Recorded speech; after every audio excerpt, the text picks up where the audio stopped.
Take it easy.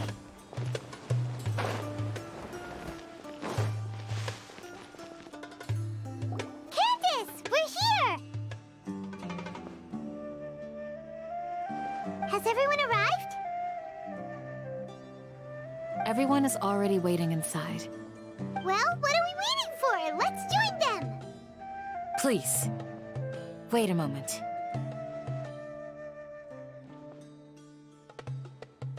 Before attending the meeting, I hope you can promise me one thing. What do you need? Promise me that you won't commit to anything too reckless.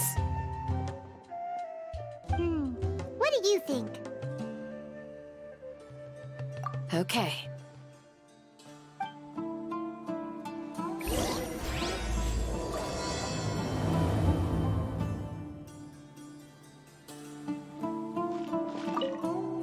They're all waiting for you.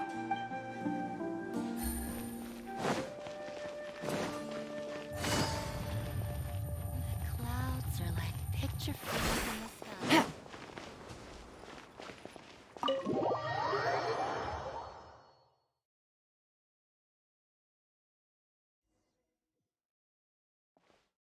Everyone's here so early!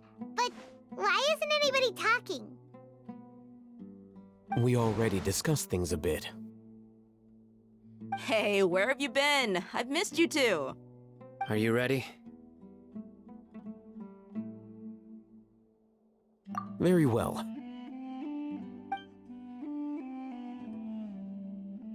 Are you sure this is gonna work? I gotta admit, it's bold. Color me impressed. It's worth a try. The point of discussion is to arrive at a solution. Let's cut the small talk and move to the next point.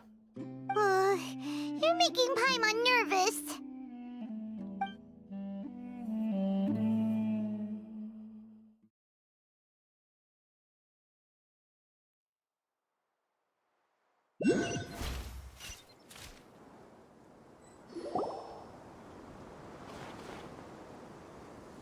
You're finally done.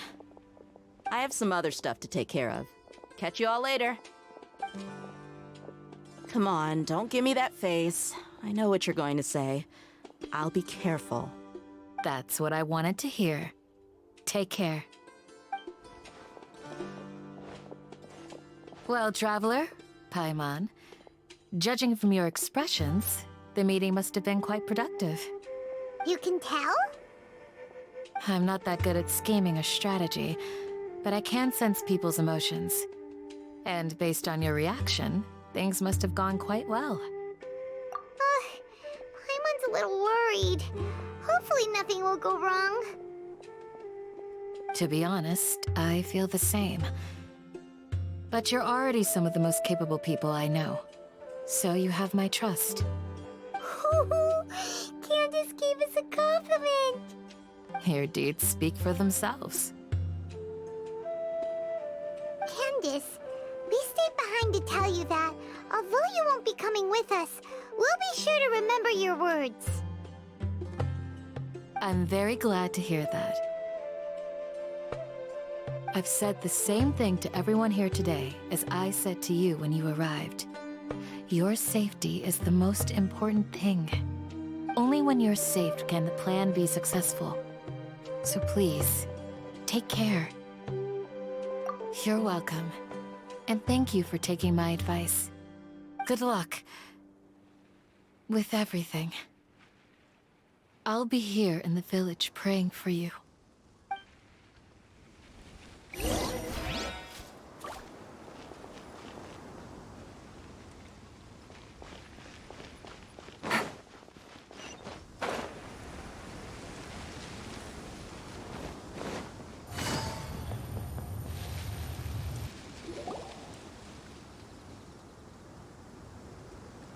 Sounds good. I'll go make some preparations. Okay. I'll hit them! Have you finished saying your goodbyes? Yeah! Also, Candace told everyone to be careful. Yes, she did. But I think my point also bears repeating. Our plan is not child's play. We won't be able to achieve anything if we're simply careful. We must go beyond that and fully commit ourselves to it. I hope this is clear to you. Huh? Shouldn't you be saying something more cheerful to boost our morale right now? Didn't we already do that during the meeting? You can never have enough words of encouragement. In that case, Candace can cuddle you to your heart's content while I continue to remind you of the seriousness of our situation.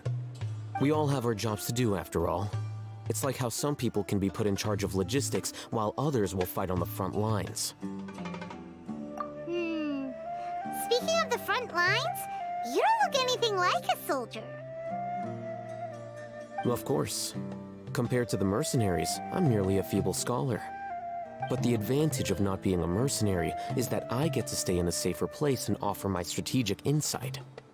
Just think about that mercenary who lost his mind. Mercenary groups are facing constant danger every single day. Well, being a scholar is also a high-risk occupation, and you are a scholar! I'm not like the rest of them.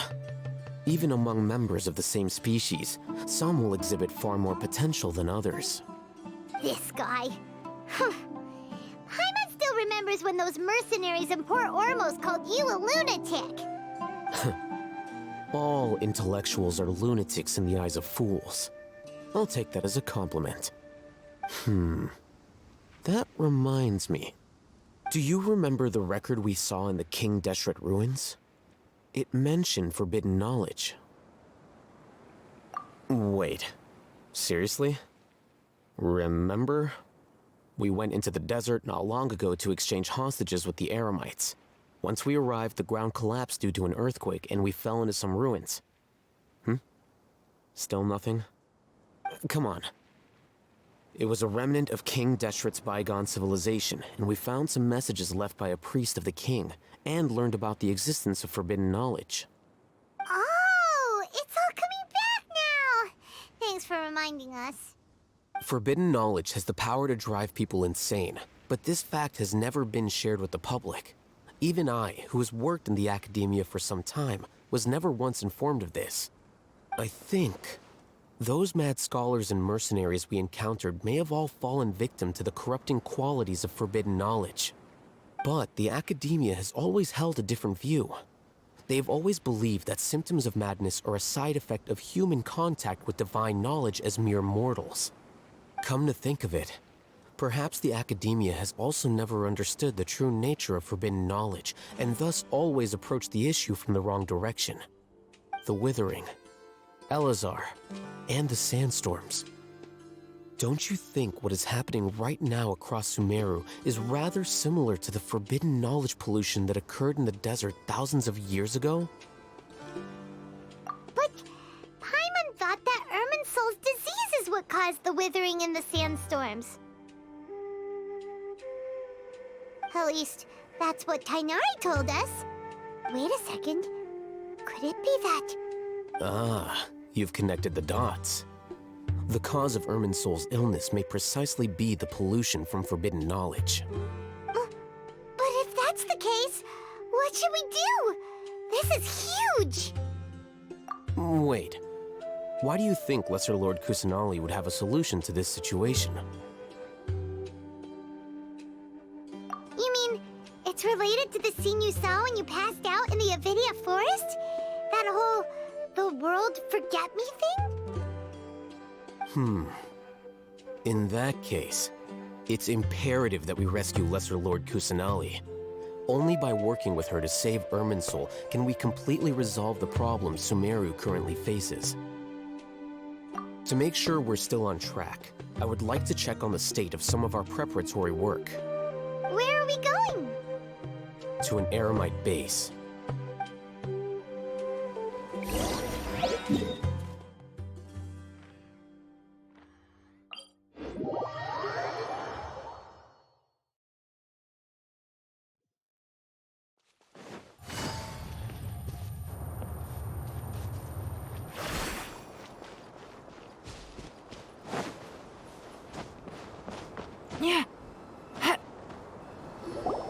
Oh, You made it. Huh? What are they doing here? I gave them some technical work to do. Ah, it's the scribe. And is that the traveler I see? How's the work going? Ah, yes! We have fixed the devices according to your instructions. One of them is already ready for use, while the others are still under repair. Aren't those devices for canned knowledge extraction? What are you doing with those? Look here. Huh? More canned knowledge? Are you going to put more weird stuff into her head again? What's that look on your face? Are you scared? Paimon's a little scared, but very, very furious. That's an interesting response. Anyway, we're not going to use this just yet. As I mentioned during the meeting, this knowledge capsule contains a decree I drew up in the past. The academia should also have their own copy. And according to the plan we just came up with, Traveler, I want you to record something into this capsule. Do you believe we can save Lesser Lord Kusanali? Good. Conviction is the most important part of all of this. Now, please get ready and put on this device. You want us to record our conviction into the knowledge capsule? Yes. Paimon is still really worried. I understand, but trust me, Paimon, this is something we have to do. It's best if you can do as I say. Because, to achieve this impossible task, it sounds like you'll need to fool your own heart first. Although it may feel like a trick, self-encouragement may be the most important tool we have. Paimon can see the point you're trying to make. Imagine this. We have orchestrated our plan and successfully rescued Lesser Lord Kusanali. As a result, we have changed Sumeru's entire political landscape. Everything went without a hitch, and everyone recognizes and praises our achievements. Now, open your eyes. Here. What's this? Read it out loud.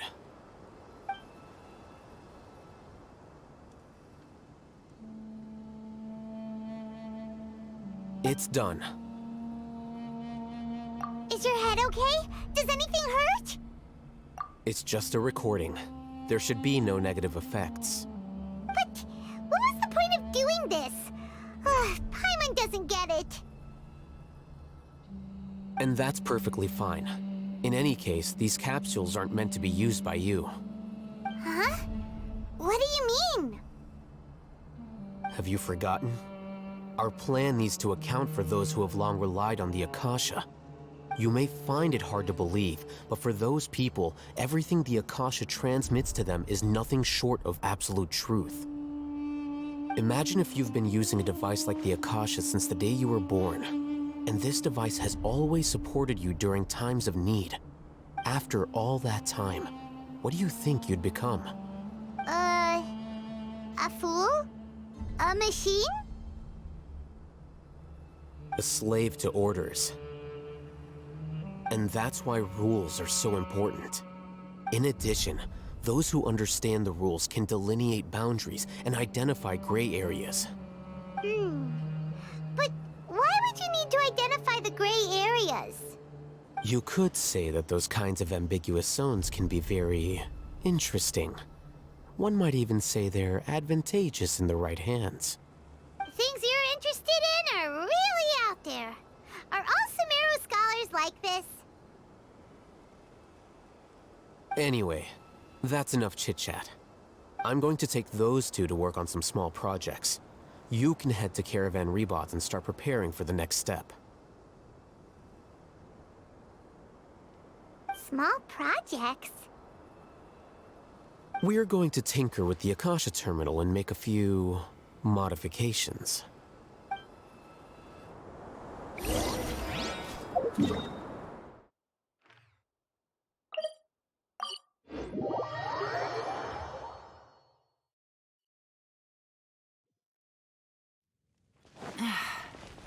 blinding sunlight.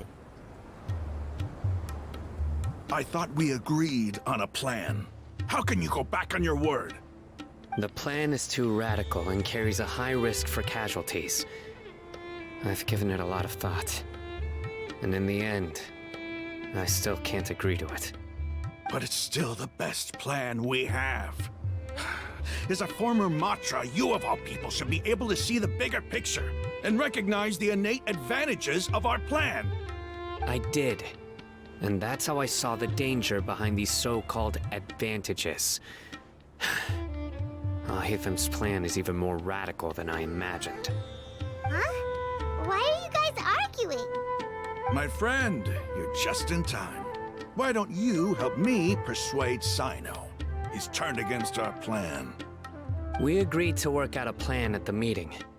As mercenaries, you're familiar with the local environment, so you'll take care of the specifics. But then, you went to Alhaitham for suggestions. Had I known Alhaitham would give you those kinds of suggestions, I would not have agreed to the plan. Look, you already know that we're all on the same side here, don't you? Mercenaries place a lot of importance on their bonds of friendship, but also will not hesitate to make sacrifices if they deem the situation to be sufficiently dire.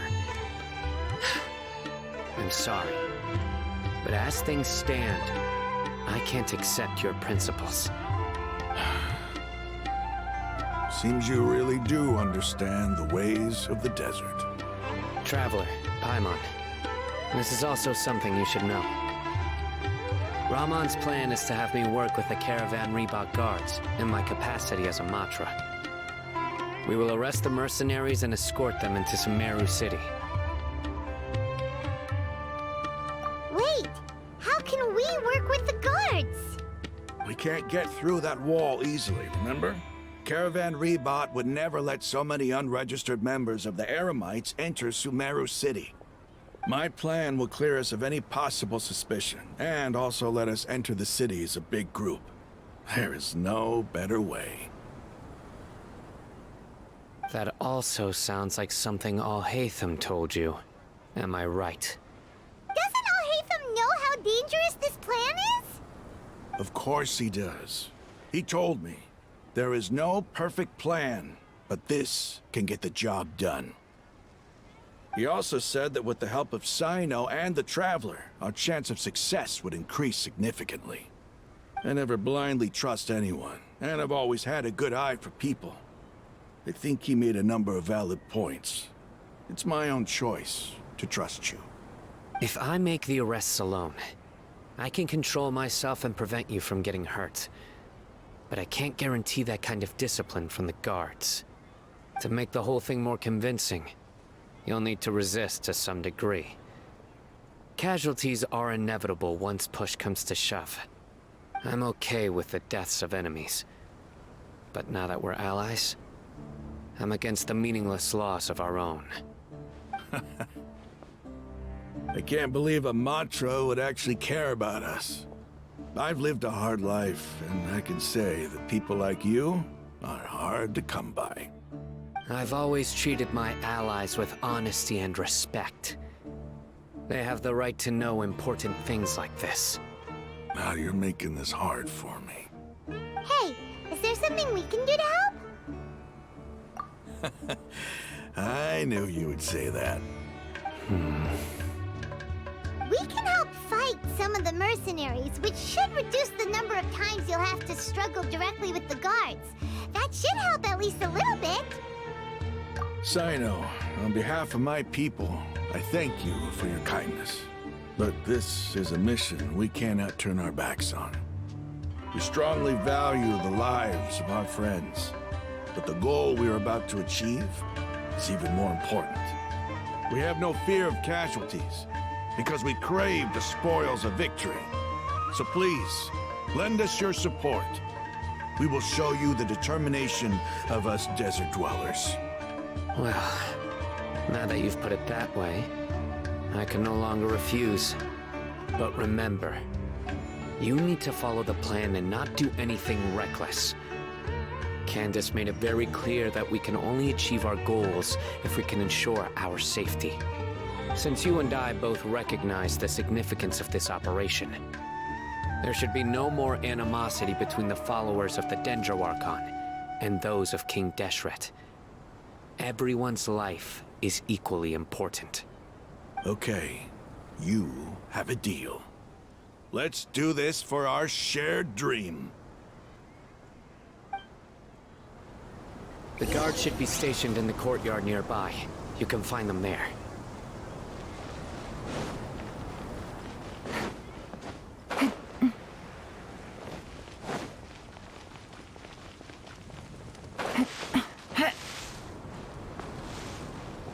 Take it easy.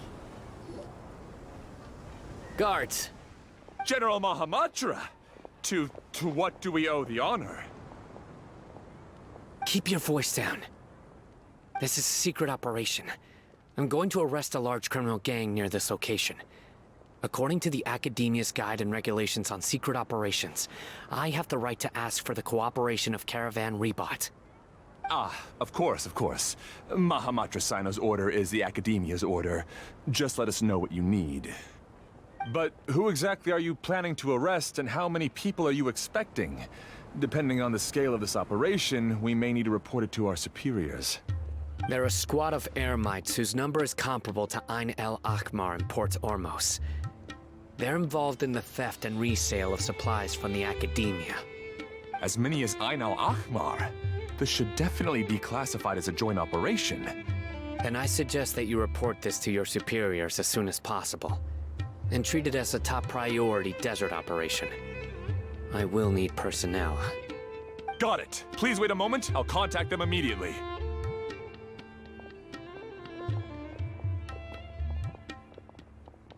Because this is work. Because I trust you. Paimon can't believe you're still in the mood to chat. This whole thing has Paimon scared stiff. Aren't you even a little worried? What if these guards already know that you have betrayed the Academia and are no longer their General Mahamatra?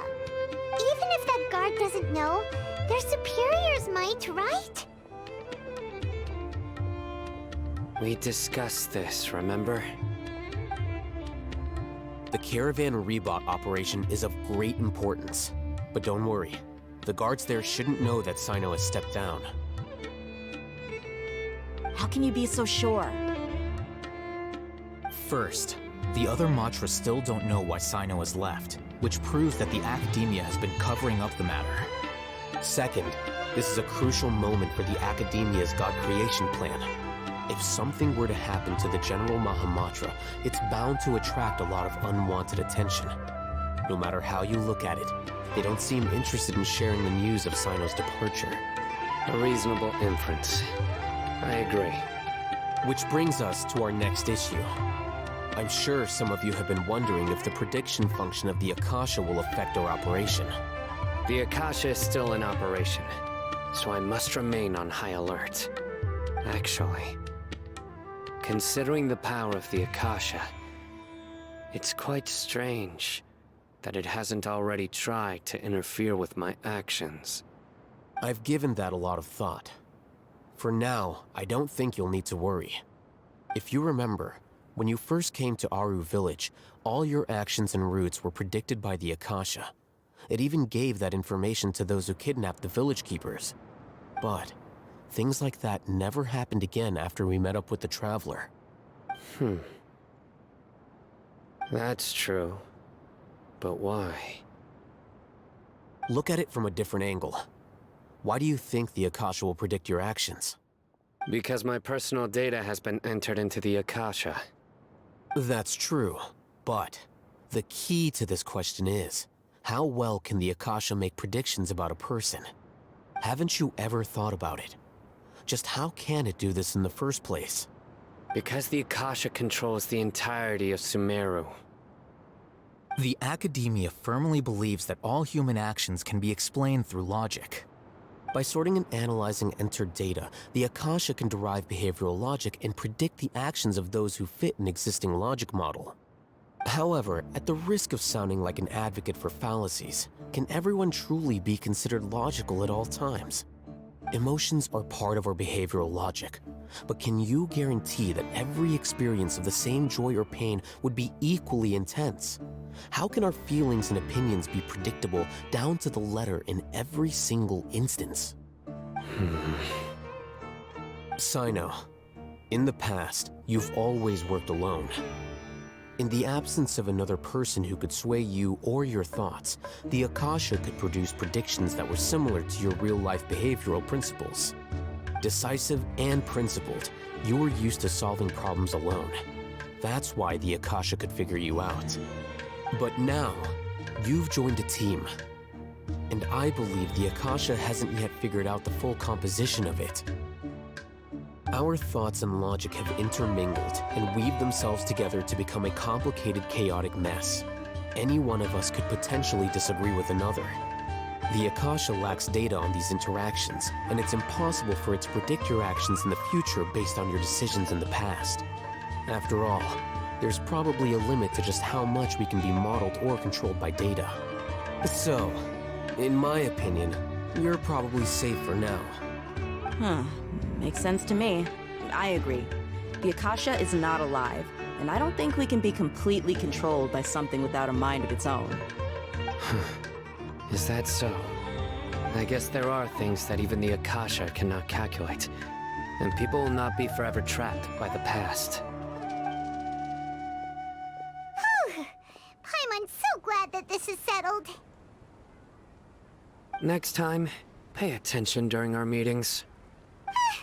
Will do. Just remember to stay vigilant. Footsteps! General Mahamatra, we were not expecting your presence here.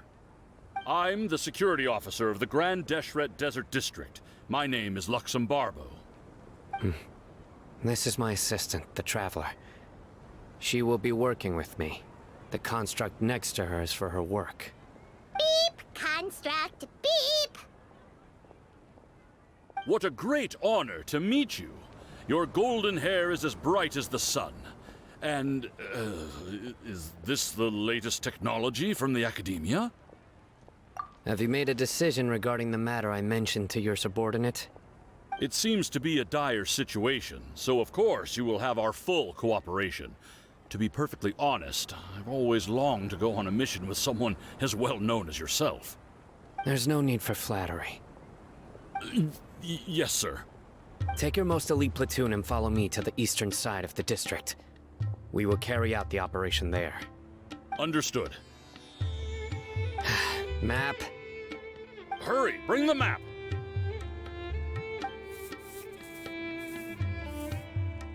In 2 days, we will engage Rahman's Eremites and capture all of them.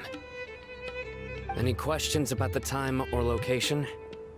None at all, sir. Good. See you then. Yes, sir.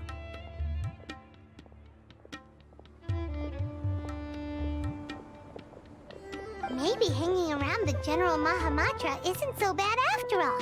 Everyone's so respectful towards us. This is all due to the absolute authority of the Academia.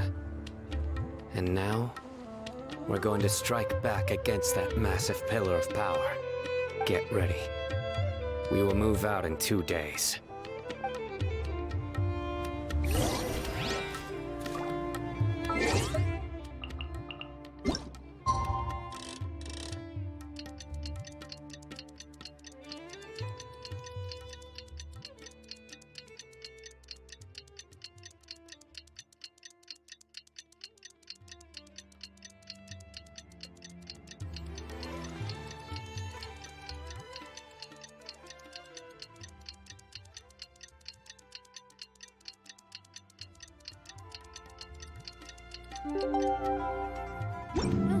Good roll. It's time for the operation! Let's go meet Sino in the desert!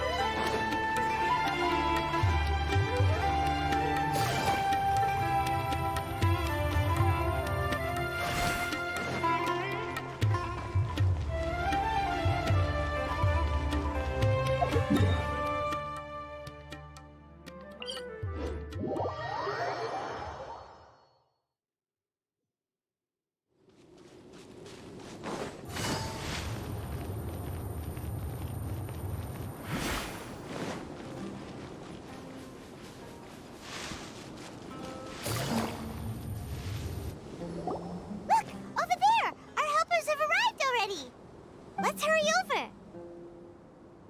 Wait a moment. Ah! Oh, it's you. You're my assistant, remember? Being my assistant, you must stay with me. Now let's head over there. It's General Mahamatra and his assistants. We meet again. You're here early. It's to show how important we think the operation is. Since this is a big case for the Academia, we are prepared to give it our best. I'm glad to hear your sense of resolve. Remember, we must capture them alive. They are our only leads for the case. If they die, we will be unable to continue the investigation. Understood. Everyone! The Eremites are approaching from the west! Make preparations and be ready for combat.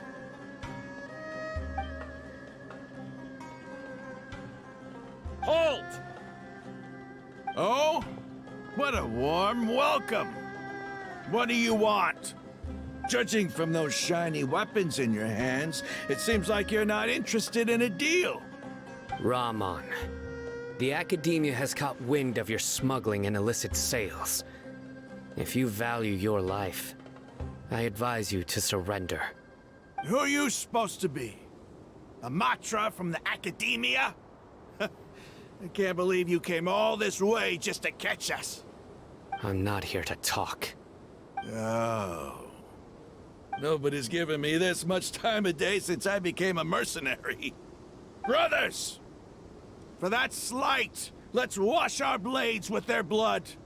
Let's show them we Eremites are not to be messed with. Gotcha. There is no escape. Ring cutter. Let's retreat a little. Hey!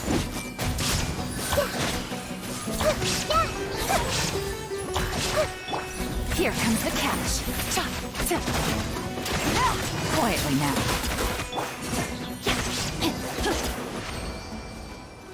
It's over. Ah! We have subdued them. The operation is now over. All Eremite mercenaries and related personnel in the area have been arrested.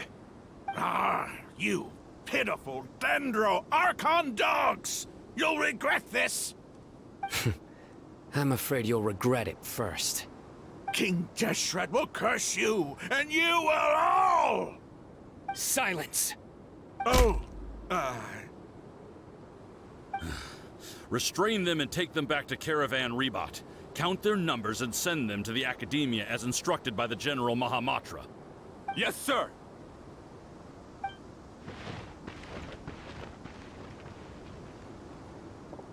Mahamatra Sino, I will now take my leave. If you need further assistance, please come to Caravan Rebot and ask for me. Understood. You are dismissed.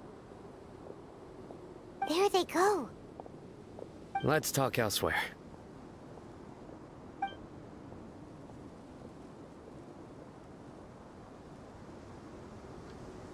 This part of the plan went really well. Yes, things went perfectly. That's fantastic! And that punch you gave Rahman there sure looked convincing enough. Once we're done here, I'll return to Caravan Rebot and oversee the group's transport. I promise. I'll get everyone into Sumeru City safely.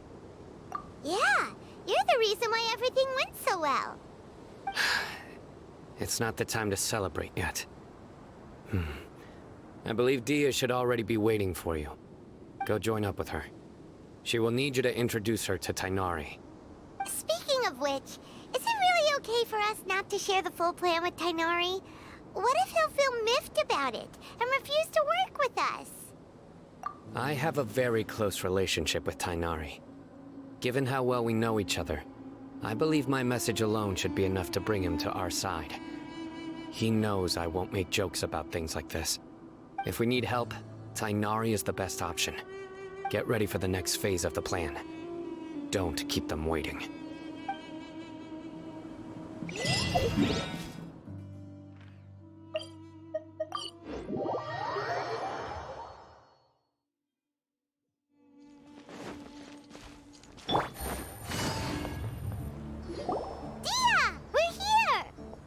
It's about time. Didn't you say our part of the plan is the most important of all? And here you come rolling in late.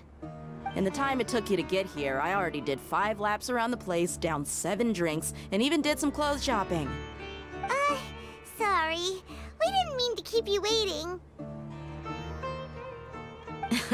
I just wanted to fix your attitude and rub it in a little. After all, you took your sweet time getting here, and we've got important stuff to take care of. I just like seeing that serious look on your face. All right, I'll stop. All joking aside, I'm glad you're here.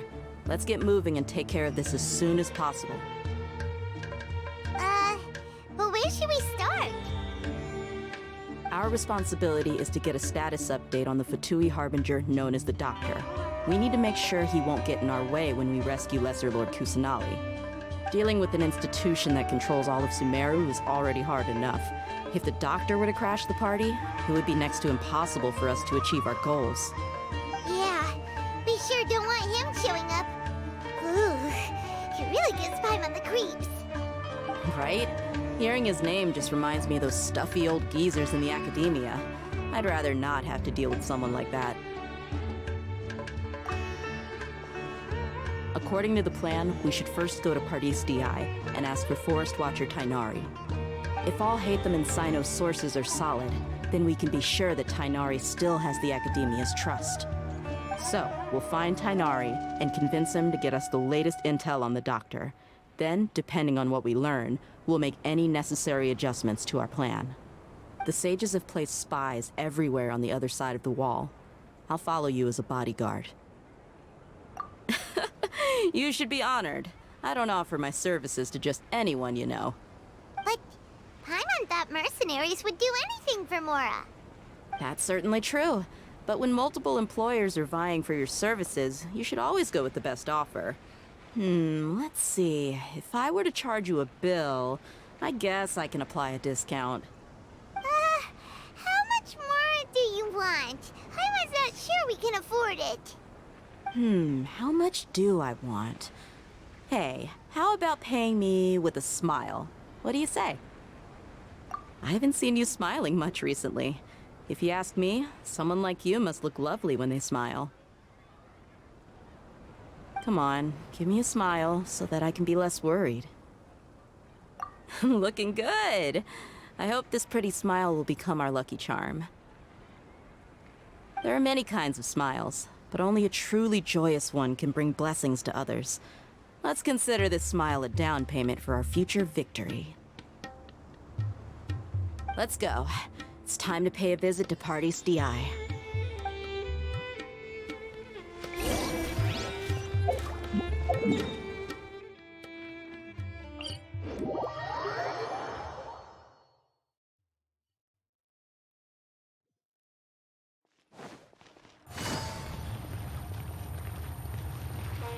He's over there! Let's go say hi!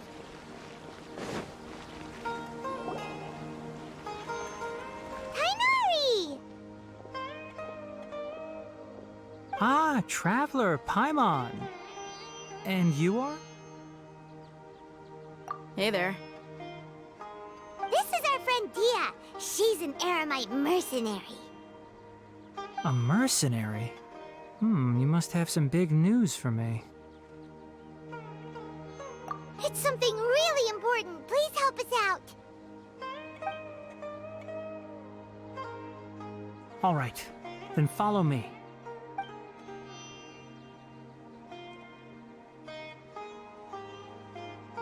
This place is better. We won't be disturbed by any passerby.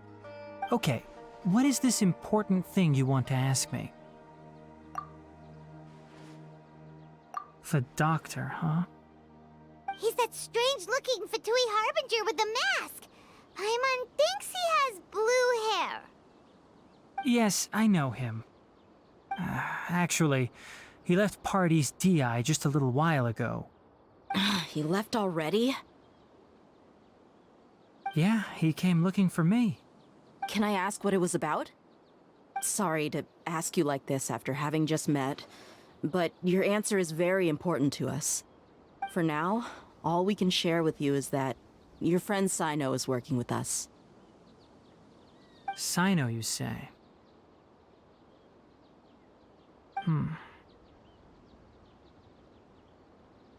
I see. So that's why he hasn't been at the academia. Okay. I will answer your questions and will assist you any way I can. You don't have to tell me everything that's happened. Sino's name really does work wonders. You're not even a little worried that we might have made it all up? Despite having just met you, I can sense that you're the serious type. Between you, the Traveler, and Sino, none of you strike me as the type that would conspire to deceive me. You don't need to tell me anything you don't want to. I'll also get straight to the point. The Harbinger you mentioned came to me because he wanted to take the scholar Hypatia away with him. Hypatia? Why would he want her? And what do you mean by take away? Is he planning to leave Sumeru? Yes. He told me his return to Snezhnaya is imminent.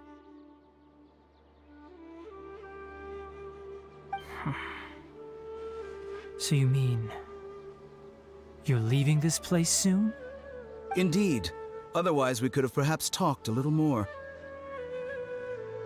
I was just about to set out when I remembered something important. To that end, I made a final trip to Pardis Di. Let me ask, have you been taking care of a scholar by the name of Hypatia? Your sources are accurate. No doubt because you recruited many informants. But you're right. Hypatia has indeed been receiving treatment from me. Forgive me for asking, but how's the treatment coming along? Given the way you're asking, I assume you have something to say. Since you asked, I'll be frank. I would like to take Hypatia to Snezhnaya. It's incredibly difficult to transfer a patient.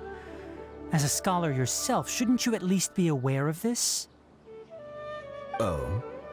I can't believe your utter lack of faith in me, to the point of even questioning my general level of knowledge. How unbefitting. Well, you're the only one who's ever made such a request. I have my ways of keeping her safe during the journey.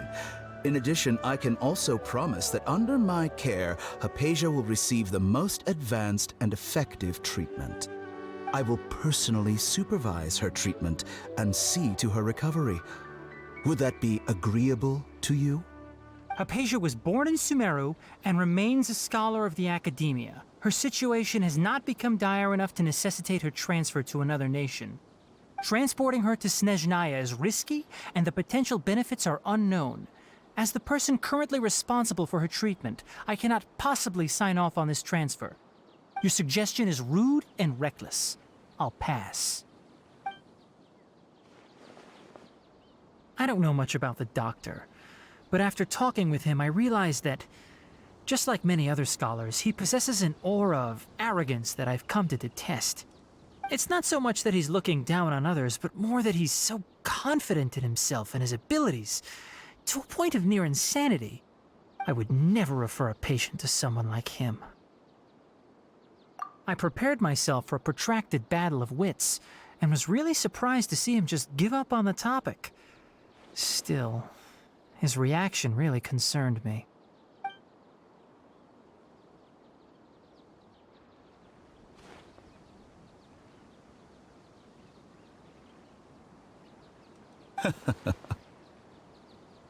I see. Of course, your opinion makes perfect sense. You're still young, but already quite stubborn. I must say, you are not like what I had expected. Under normal circumstances, I wouldn't just let you off the hook like this. But unfortunately, I'm in a hurry today, what with Her Most Noble Majesty the Tsaritsa calling for our return. Luckily, there is still some time left for me to take care of everything before I leave. It's just as the Academia said, you're a responsible and gifted scholar. Sadly, even with all of that, you're still lacking a bit of shrewdness. And that's also why people like you can never realize that sooner or later, everyone must pay the price for what they've learned.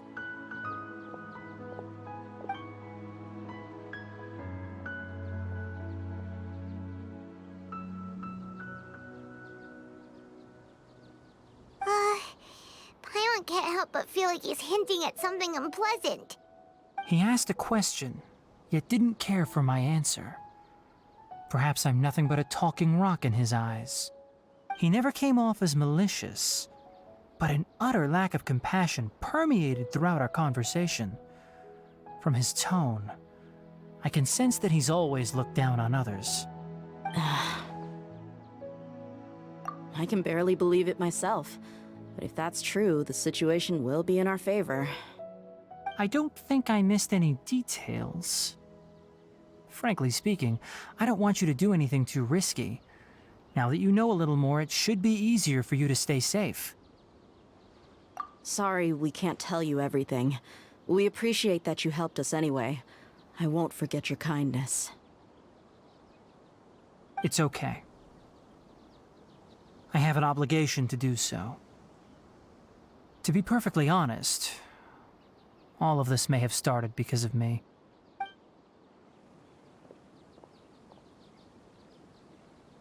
Recently, my master wrote several letters to me, asking me to return to the academia and assist him with his research. Hasn't he already asked you several times before? Yes, but there's something off about this most recent batch of letters. The handwriting and tone are both familiar, but some details have been omitted. My master will occasionally leave a few dots on the back of the letter. 1 dot means that he wrote the letter on a sunny day, and 3 dots stand for a rainy day.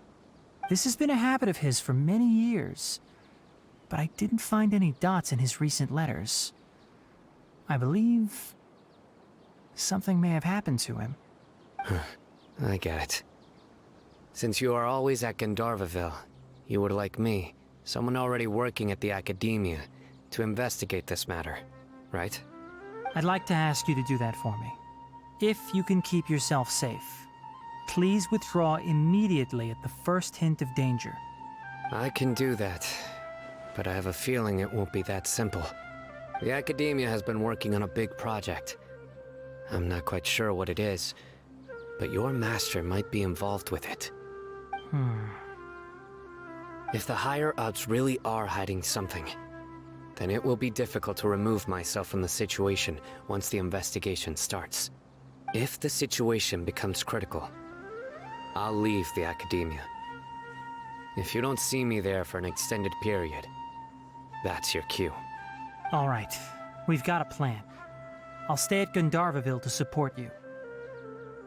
If that scenario comes to pass, you must be extra vigilant. And be wary of any messages or direct requests from the academia. I must say, I didn't expect a warning like this from the General Mahamatra. Being loyal to the academia doesn't mean blindly doing whatever the sages say. I know what I'm doing. On that note, aren't you also being quite distrustful of your alma mater? The academia, yes, but my master is a man of integrity. Even when I was a student, I was worried he'd get in trouble for sticking to his beliefs. I suppose he's lucky to have lasted so long. But in the end, it still caught up to him.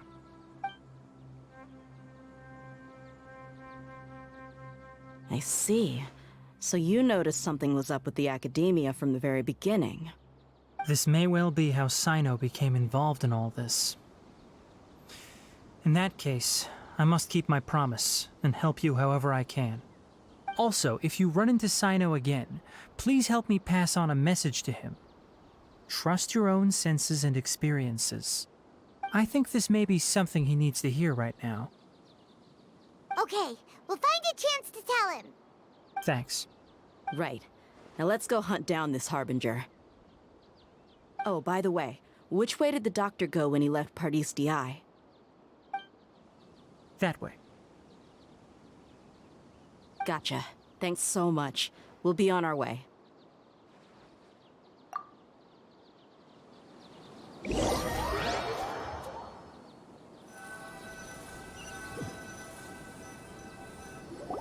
According to Tighnari, the doctor is leaving Sumeru soon. I want to check if the doctor was actually telling the truth. He also said that he'll take care of everything before he leaves. What did he mean by that? We need to be extra careful when dealing with a person like him. Just to be safe, let's chase him and see what we find. But we have no idea where he went! How can we start chasing him? We'll do it the mercenary way. I'll find leads as we go. All you have to do is just follow me. That Harbinger may have tried to cover his trail, but he still left some traces. Or perhaps he never even thought about concealing his whereabouts. Maybe that's just how arrogant he really is. Yep, we're headed in the right direction. The traces are still fresh, but there's no sign of his entourage. Clearly they're in a hurry. It's just as I thought.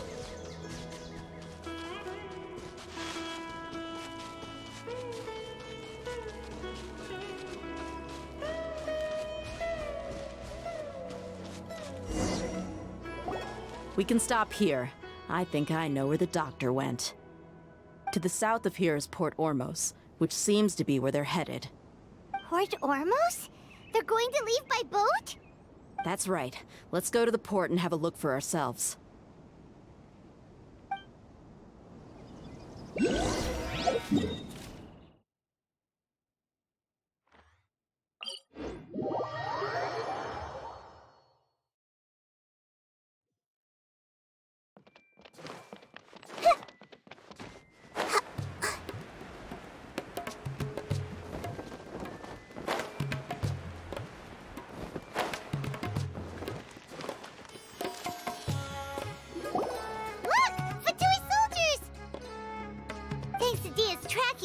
Seems we found the right place.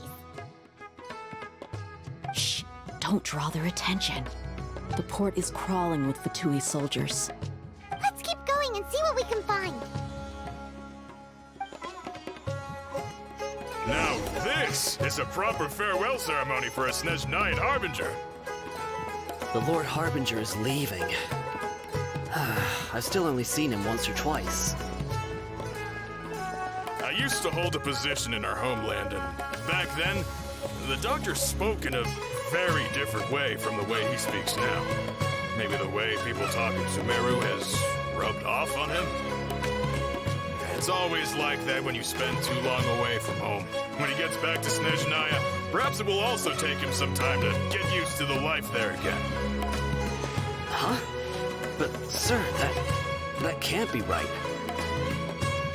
No, I remember it like it was yesterday, but his expressions and tones are now very different. Also, for some reason, he seems like he's all smiles now. You must be mistaken. Nobody's supposed to look happy when they're on a business trip.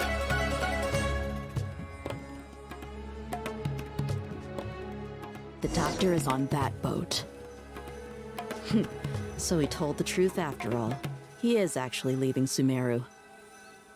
Let's get closer and find a place to hide so we can observe him.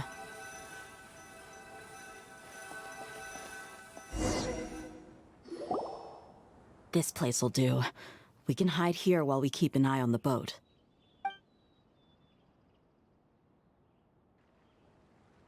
Uh-oh!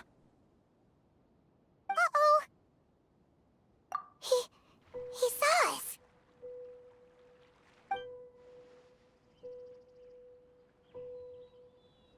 Huh? Is he waving at us? It's time to say goodbye. Wait, is he the only person on the boat? Huh? You mean there's nobody with him? And where are all the soldiers we saw in the port just now? They were all here just a few minutes ago, but now they vanished. So this was a trap. Wait, don't tell me that. Luckily, there is still some time left for me to take care of everything before I leave. Oh no. They might be after Hypatia. Let's get back to Party's DI. Huh? What do you mean? I'm afraid that she's seen something that she wasn't supposed to see. If I were the Fatui, I would also try to take her away. And if I couldn't... Oh no! Are you saying they're going to kill her? Let's go!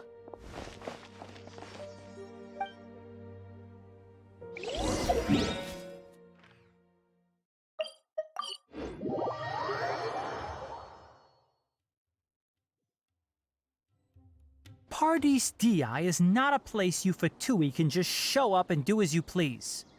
I believe we've already made ourselves quite clear. Our superior gave us permission to search for and collect medicinal herbs in Paradis Di for research purposes. But you've been in Sumeru for some time already. I find it coincidental that you chose to only come here today. Even the Grand Sage himself may not have the right to question our research, much less an ordinary scholar like yourself. I've done my duty to inform you. Don't make things difficult for yourself. It would seem that my words have fallen on deaf ears. You can keep trying to deny it, but coming to Paradis Di now? I'm pretty sure you're not just looking for herbs.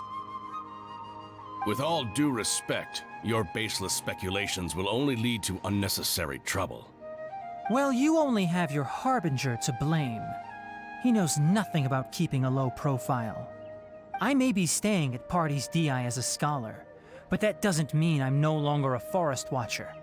It is still my duty to protect the peace and safety of the scholars who have contributed so much to Sumeru. Then it seems our conversation has hit an impasse. No one will lay a hand on you, Hypatia. Not on my watch. Tighnari, are you alright? I'm fine. These Fatui have really crossed the line. Time to teach them a lesson. There's no use resisting! Give us Hypatia! Keep dreaming! Yeah, Tighnari, beat him up! The doctor's orders are absolute! Yeah? You've been someone's lapdog for so long that you don't know anything else now! We're not getting anywhere. Traveler, Paimon, please go to Hypatia. We need to make sure they don't try to sneak around and attack from behind. Got it!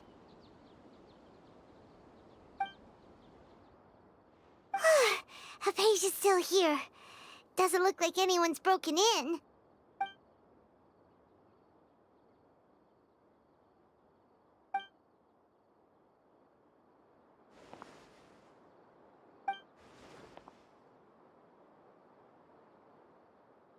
Well, how is she?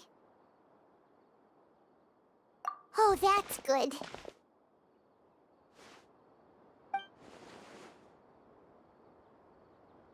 So, you think this is over?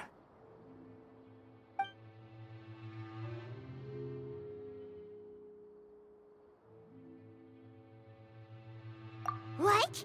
The Balladeer is here?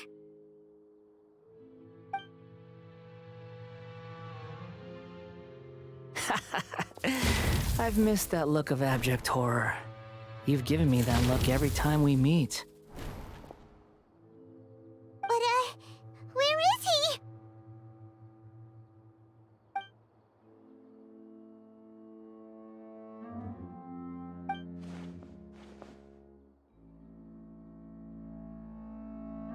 I can hear all of your thoughts, you know. Don't you remember? I already saw you the first time you came to Paradis Di and made contact with Hypatia. I didn't need to do anything. It is her honor to be able to connect her consciousness with me. Who are you talking to? It can't be the Balladeer, right?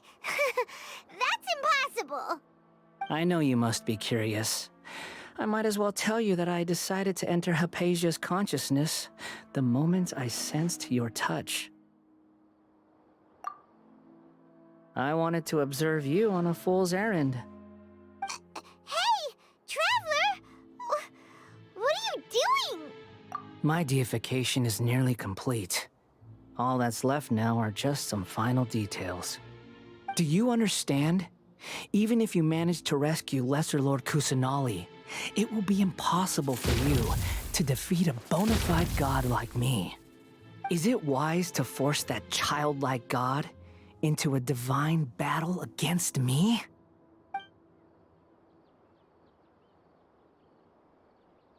Scholars consider the god of wisdom to be the sum total of their faith. It's how they can justify reverence for a god as they construct it. But this also shows that humanity's worship of gods is a combination of blasphemy and exaltation. It's truly laughable.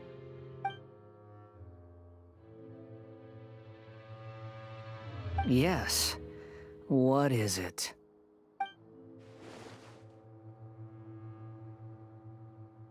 Yeah, I'm in a good mood, which is why I'm talking to you like this.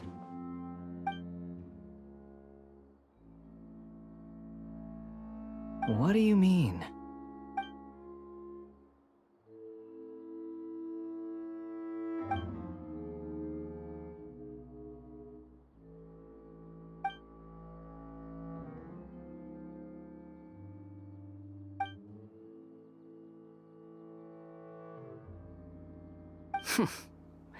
Those words almost make you sound like a friend who actually cares. But you're wrong. I'm different from all of you. I was born to become a god. My entire life up until this point has just been a meaningless routine. Just think about a sheet of paper. By itself, it holds no meaning. The content recorded on it is what gives it value. All I had recorded down before were some painful memories and boring human feelings. Such senseless drivel should have been erased a long time ago. Indeed, to me, the sight of you fools in your futile struggles is far more amusing. Tell me, just what has this world done for you to protect it with such zest and conviction? I'm connected to your consciousness, so I can hear what you're thinking and sense the depth of your determination. This is a good conversation we're having. So here's a word of advice. Let go of your misguided guardian complex. You know nothing about the truth. It'll be for your own good, as well as everyone else's. Humans are a species that can only find bliss in ignorance.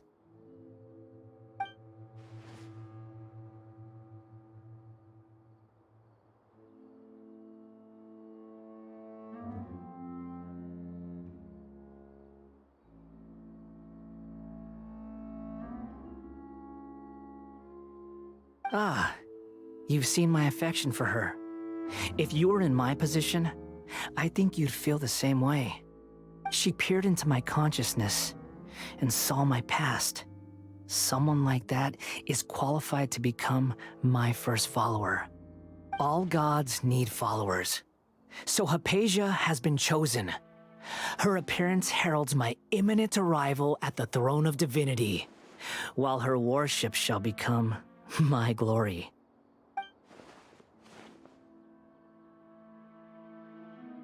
You're doubting me again? No matter. Soon, you'll know what kind of authority you're challenging.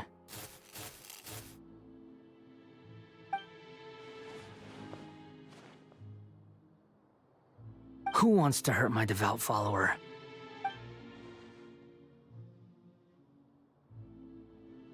The doctor wants to hurt my first follower?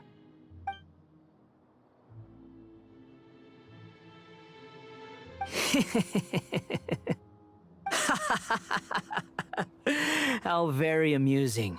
Has anyone ever told you that you're not good at sowing discord? The doctor has never known his place. Even now, the puny human thinks himself capable of interfering in the business of the new god. You're still too naive if you think a few words will be enough to convince me to destroy the doctor. But I'm willing to give you a gift, just like my expression of affection towards Hypatia. It is an honor for you to be able to stand here and speak with me. As my listener, you will be rewarded.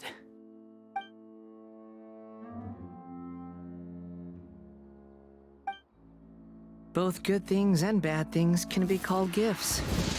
After all, gods have never needed to be reasonable. Ah! Paimon hears thunder! That person Paimon couldn't see was the Balladeer? Oh, he sure chatted with you for a while.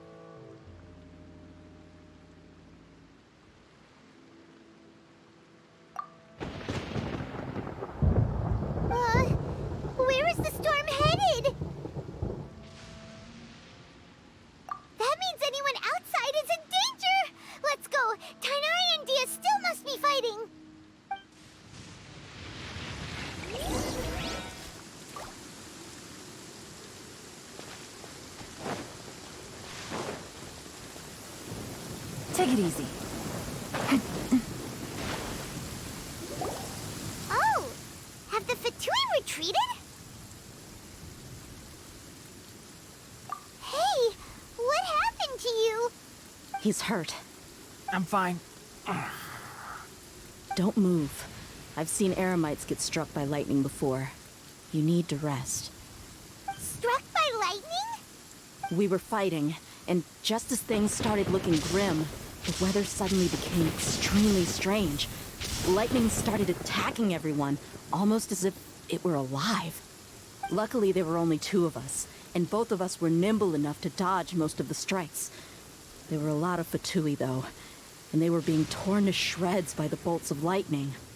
With that, all the Fatui soldiers were forced to retreat.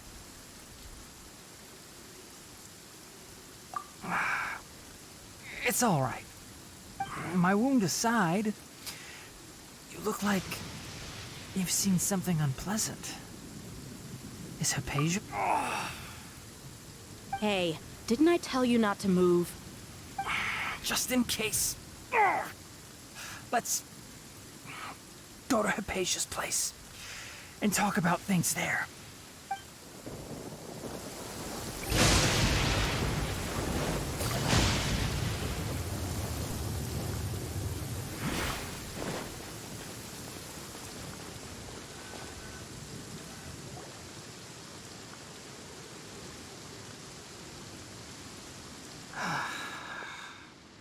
Thank goodness she's fine.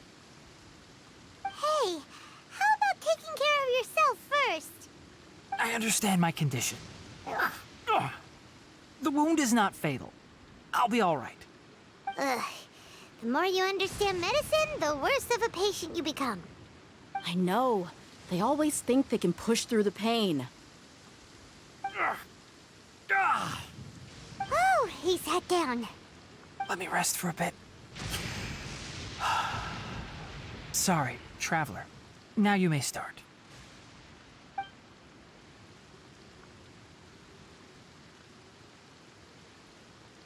So that's what you were talking to the Balladeer about? Oh, Paimon can't believe what he's thinking. The Academia's God creation plan. How ridiculous. That sounds, ambitious, I guess? Anyway, this is all way beyond me. As long as I can enjoy every day with a drink in my hand, tasty food in my stomach, and a good night's rest, that's enough. I'll only work when I have to. I must be the least ambitious person who's ever set foot in Party's DI. Don't say that. I haven't even thanked you for your help back there. Don't mention it. Well, if nothing else, all this proves that the doctor really did have some urgent matter to attend to, and left Sumeru in a hurry.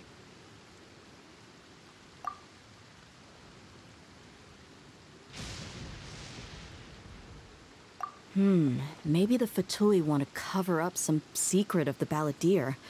Is that why they tried to seize Hypatia? You said the Balladeer claimed that Hypatia has seen his past. So, what could be there? Have you noticed? The Balladeer is not happy with the doctor's actions. He thinks the doctor has no right to consider himself as his equal. So, if the doctor was to show up again, would the Balladeer zap him with lightning? Based on what the Traveler has said, I think he would.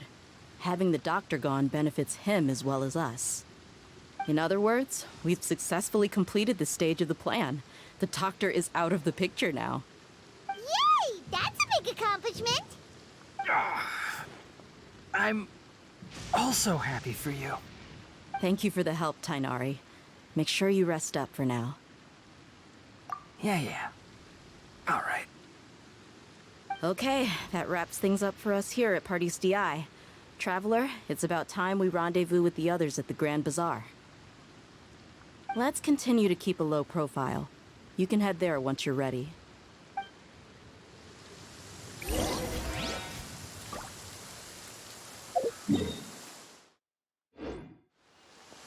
You can just focus on your plan. Leave Hypatia to me. My wound isn't going to get in the way. Okay. Guess I'll sit still for a little while longer.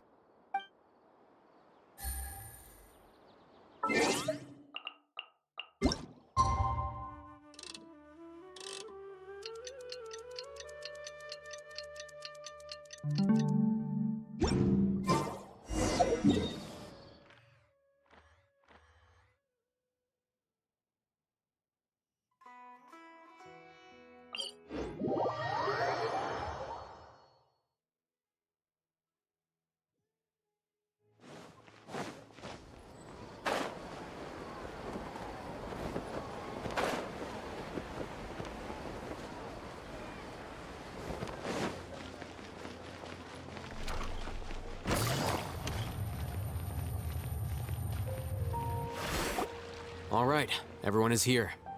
How did everything go? Any luck with your missions? Let's report back one by one. I'll start first. We've made the necessary modifications to the Akasha terminal. In addition, the props required are also ready. I'll go next. The Traveler and I went to Party's DI. The situation was a bit complicated, but we found Tighnari. Unfortunately, he was wounded during a fight. Who was behind it? Well, that's the tough part. What should I say, Traveler? The Fatui or the Balladeer? After some back and forth, we confirmed that the doctor has left Sumeru by boat. He has something urgent to attend to back in Snezhnaya. So, we've successfully removed the doctor from the picture. Also, Tighnari's already resting, so he'll be okay.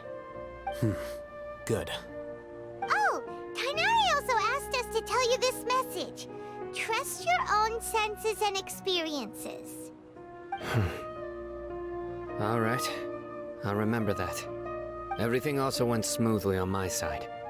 The Eremites should have arrived at their destination by now. To avoid alerting the quarry, they will stay there for now. I can't believe you actually got so many Eremites into Sumeru City. It's all thanks to Rahman and his brave team, as well as their bold strategy. It appears to have been very effective. I'm glad to hear it. Well, is that everything? Okay, this meeting is adjourned.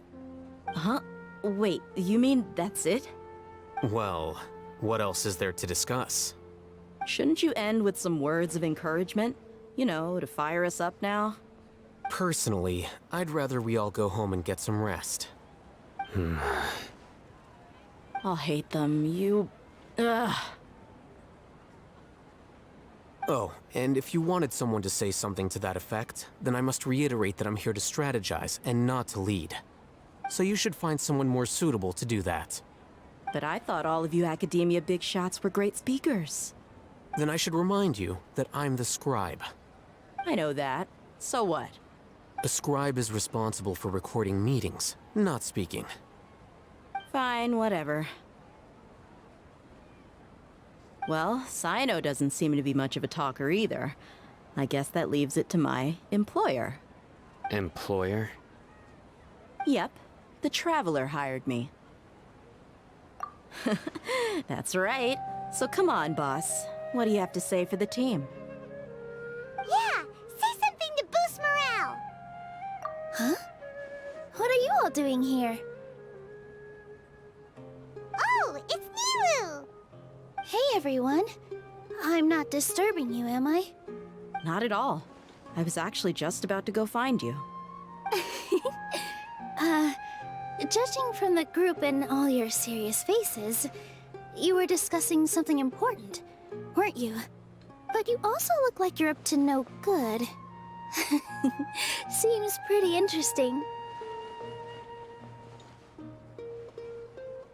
Welcome, Nilu. Would you like to join us? Huh? Join you? You mean, you also want to discuss something important with me? Yes, something very important. Nilu, are there any breaks in your performance schedule in the upcoming days? Huh? Wait, you're seriously inviting me?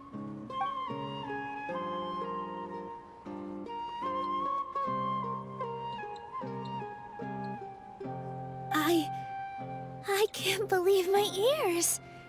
You are truly the bravest and most passionate people of Sumeru, well, that I've ever met. Oh, right. The Traveler and Paimon are not from Sumeru, but you are awesome as well. That's right! I must admit that I'm a little scared, but I'll try my best for Lesser Lord Kusanali. If I can somehow use my abilities to help you, then count me in.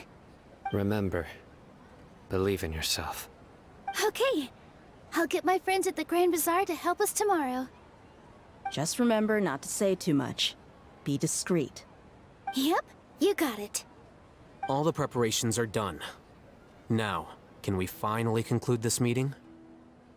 So, have you thought up what you'd like to say, boss? Yep. It's a grand plan and we're all super awesome!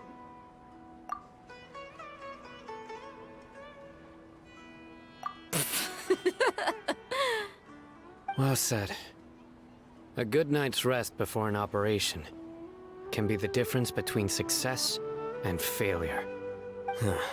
Thankfully, I've had my place to myself recently. It's been nice and quiet. Uh-huh? Oh, nothing. Alright, let's all go home and get a good night's sleep so we can be up early tomorrow! Okay. So I guess that means it's time to say goodnight now. Yep! Good night, everyone!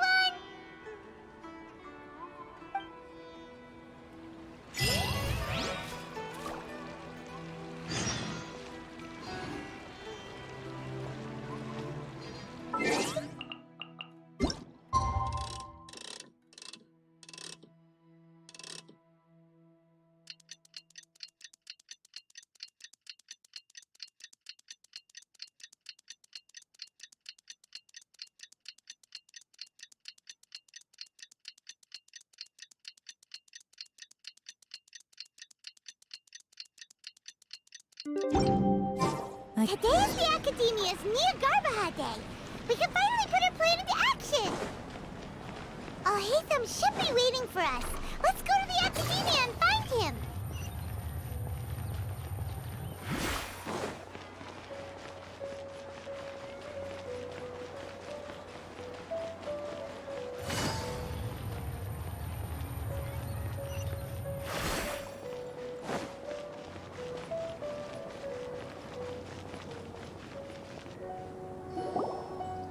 Hello, you two. Sleep well? Not really. Paimon got too nervous thinking about today and didn't fall asleep until the sun was almost up. What about you, Alhaitham? Naturally, I slept just fine. After all, a good rest should be considered part of the plan, since energy is an important resource. You just want to show off how calm you are. It's crucial to dissipate any tension before we execute our plan. The only thing you're doing is being annoying! Anyway, do you need me to go over the game plan again? Our target is Grand Sage Azar's office. Everyone in the Academia knows that's where the Grand Sage's console is. Only they can operate it. Many restricted commands and operations are executed via that console. I'm sure that console has a way to free Lesser Lord Kusanali. You know, Paimon's been thinking, what kind of technology could let the sages imprison even a god? That isn't something they could have accomplished with their scholarly talents alone. In the Sanctuary of Suristhana, there's a device of Greater Lord Rukkhadevata's that she once used to isolate herself while meditating. 500 years ago, the Grand Sage at the time modified the device so that it could no longer be controlled from the inside. They were effectively trapping one god with the power of another. So, how are we gonna get to the Grand Sage's office? Don't forget, today is Neogarbaha Day, arguably the most important day to the Academia. The sages and core academia personnel are busy loading the latest batch of research developments and legal decrees into knowledge capsules so that they can be entered into the Akasha. All the Darshan's researchers have their noses to the grindstone, and the academia's grounds are flowing with all sorts of people. It's the perfect time for an infiltration. When the Grand Sage leaves his office to supervise the entering process, that's our cue to access the console and free the Dendro Archon. Well, yes, that's just the visible side of our plan, after all. If precedence holds, the Academia should have already started preparing for Nyagarbha Day. Everyone should be in position. All that's left is for us to lead the charge. Let's go. So are we just gonna walk in through the front door, or...? Yes. Were you expecting a stealthier approach? Paimon can't think of a good comeback. Alright, it's all on Alhaitham if things go south.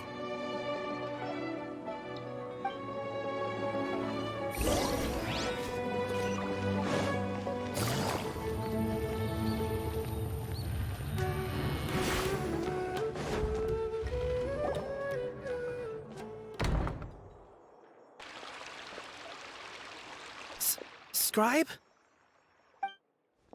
Please, wait. Are you Scribe Alhaitham?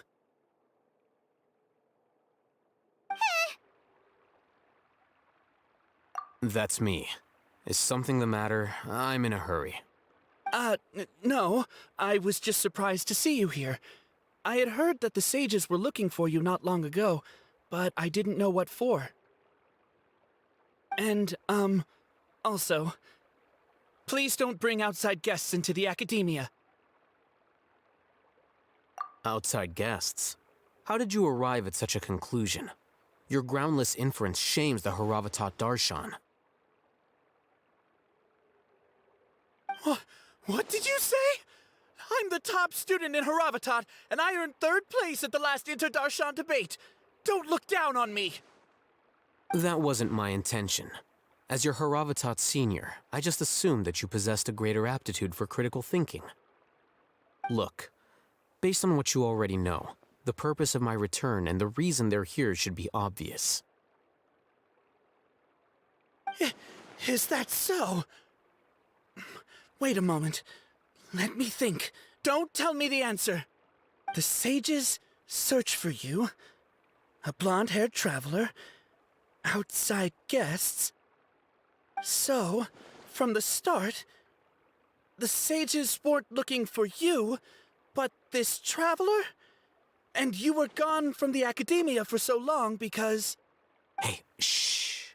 Yes, you've proven yourself as the top student in Haravatat. I surmise you've arrived at the correct conclusion.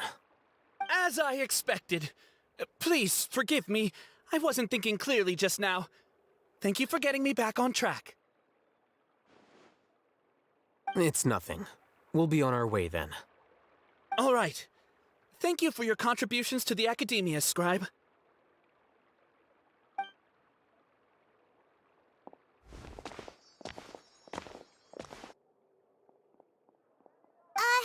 What the heck just happened now? What did he just guess?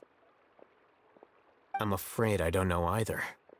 You have no idea? Mm-hmm. He convinced himself of whatever truth he came up with. That is the so-called pride of a scholar. If someone questions their academic facility, they will instantly feign understanding to keep up appearances. Nowadays, the academia is rampant with this type of scholar. Their obvious farces of intellect only serve to highlight themselves as fools. Wow, so there are special ways to deal with smart people. We don't even need to make up our own excuses. We shouldn't waste any more time. It would be problematic if we missed our window of opportunity. Let's go.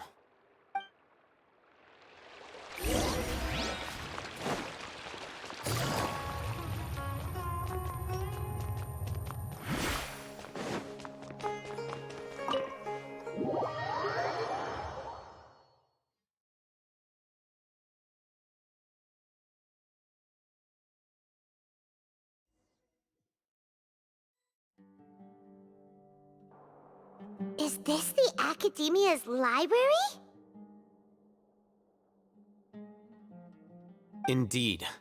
Known as the House of Dana, it is quite possibly the most extensive special collections library in Teyvat. There are a lot of students going through here. Is it really okay just to waltz right in? The Academia marches to a fast beat, especially since it's Nyargarbaha Day. They're all occupied with their own matters. Just act natural. Now, hurry along.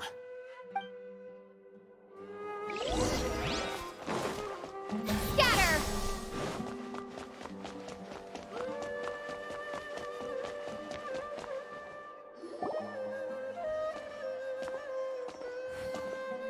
What's this platform for? It's a lift that Academia personnel use to access higher floors. Are we gonna take it then? The Grand Sage's office is up there somewhere. No, not right now. We can't guarantee that we won't run into the Great Sage. Let's step back and observe for now.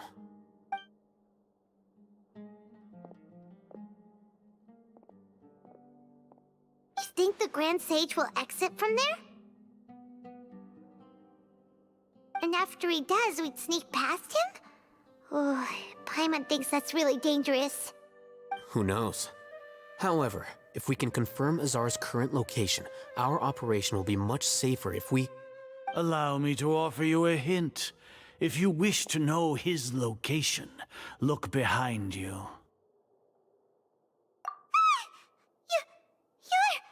What's Grand Sage Azar doing here?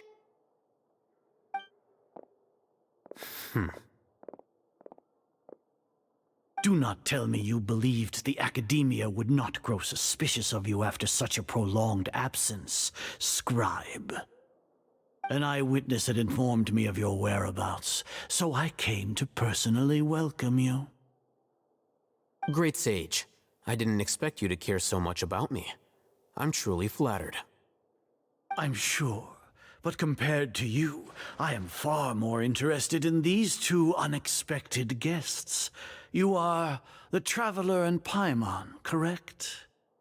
It's a pity that only now have I been afforded the opportunity to formally meet two of Sumeru's most esteemed guests. I do apologize for my lack of decorum. Excellent. You immediately initiated discussion instead of attempting to prepare some perfunctory excuse. You clearly understand the situation at hand, and have no intention of making a reckless stand. The foot traffic here renders this place unsuitable for discussion. Please, follow me to my office.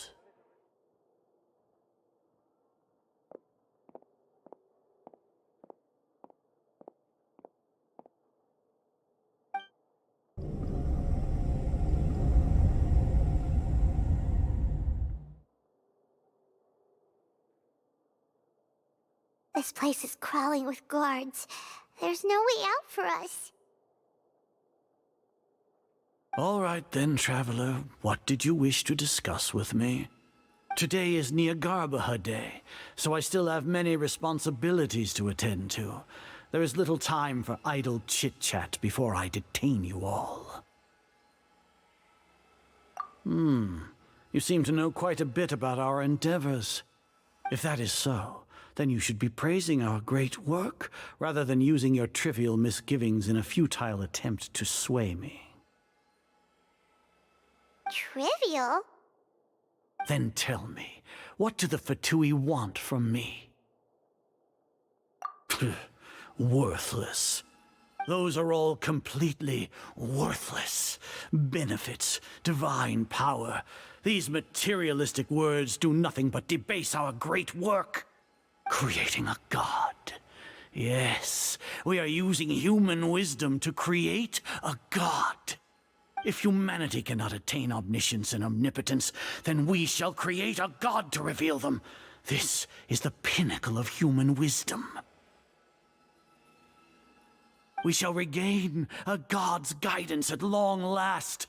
No longer will we flounder in the interminable void of consciousness and knowledge. Even Irmin's soul will be freed from its plight. For our nation of scholars, this is the ultimate aspiration. No cost is too great to realize it. You will never understand the rapture of having a god be born within your very hands. With your degree of knowledge, you cannot even comprehend such an emotion. Gods exist on a plane that far eclipses humanity's.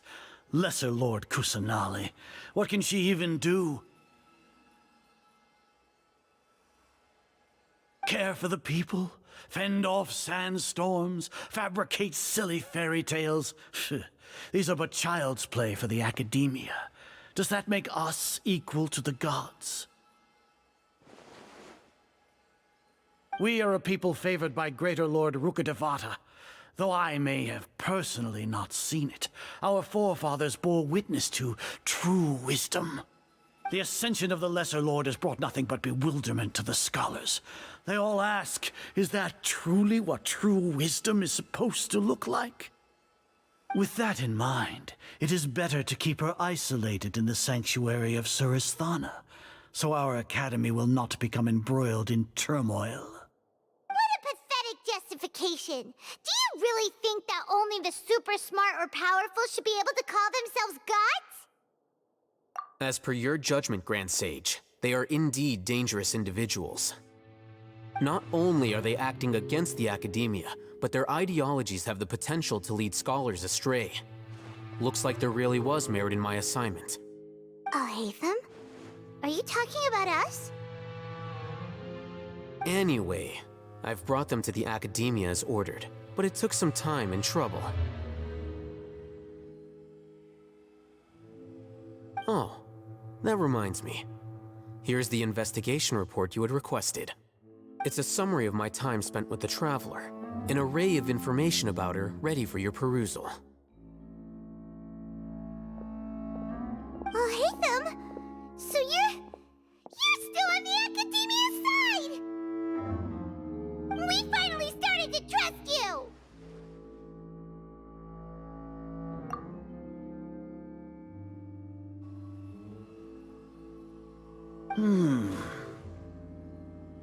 Excellent. Detailed contents with no errors. I would expect nothing less than an immaculate report from the scribe. As it is Niagarbha Day, I'll enter the information on you into the Akasha.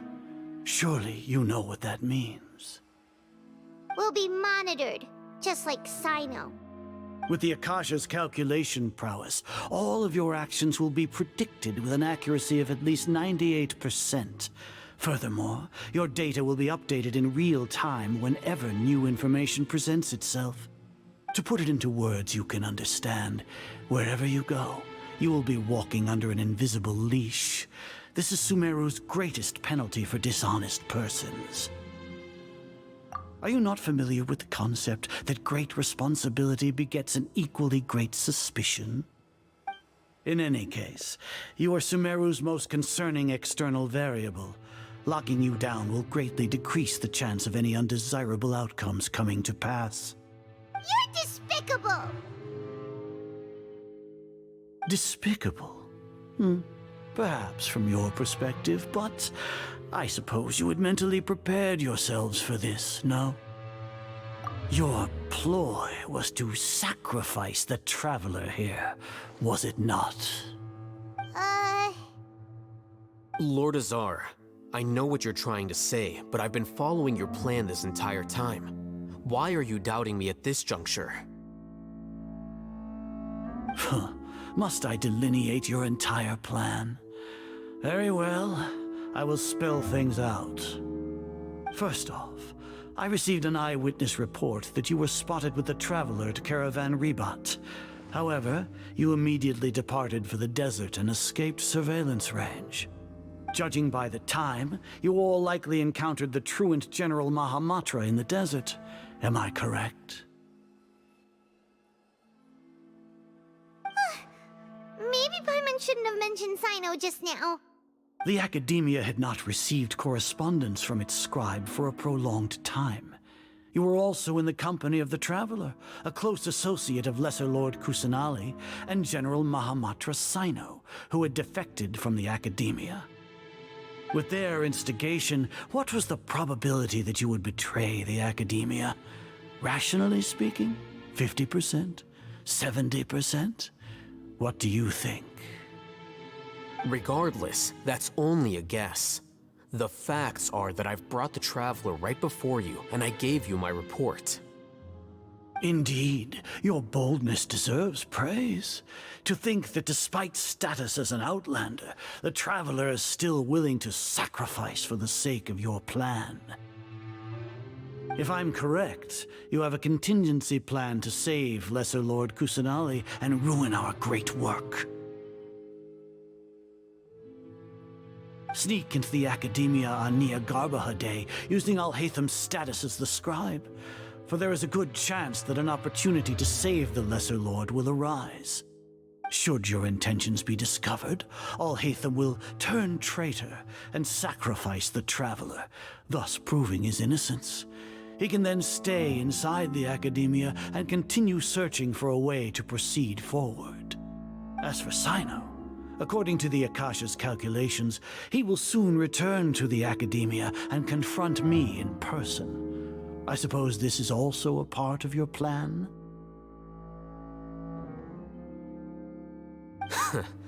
You'll see me as a traitor regardless of what I say, no?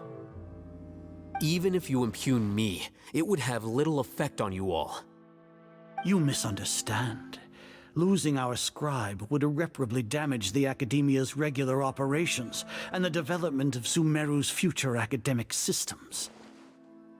However, under the current circumstances, even that is trivial compared to what we stand to gain from our great work.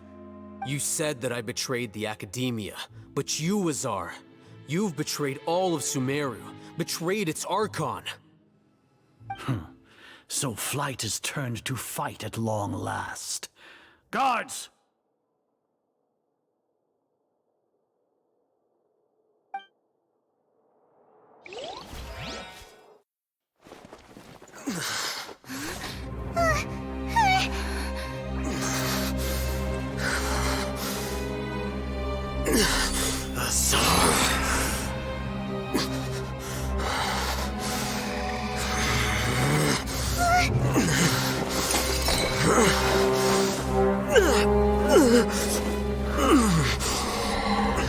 Well, what do we have here?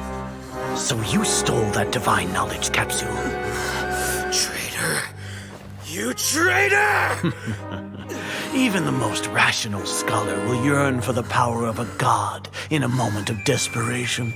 Aren't you doing the exact same thing as me, Alhaitham? Unfortunately for you, no god will lend you their power.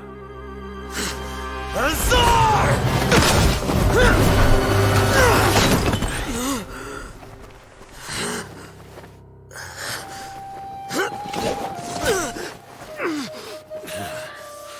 He has gone completely insane.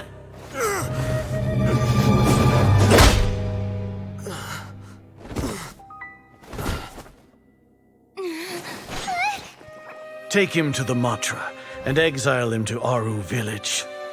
Then find someone to take these two to the confinement room. I'll deal with them later. Grand Sage, we've finished all required preparations for Nyargarbaha Day. We may begin to enter the capsules now. Excellent. You may begin.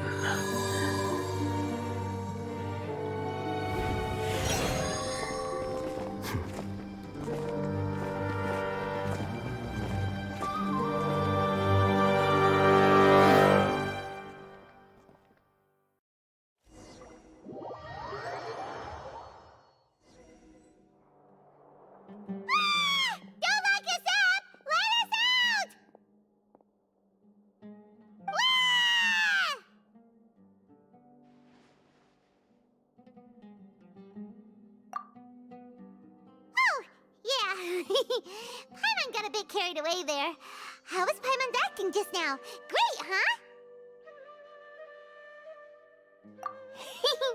Everything's going according to plan so far. We made it into confinement, and Alhaitham's probably done with his part too. We even managed to trick Grand Sage Azar. Alhaitham sure knows how to cook up a plan. What are we doing next? Paimon has trouble remembering things when she's worked up. Right. Paimon thinks it went something like this.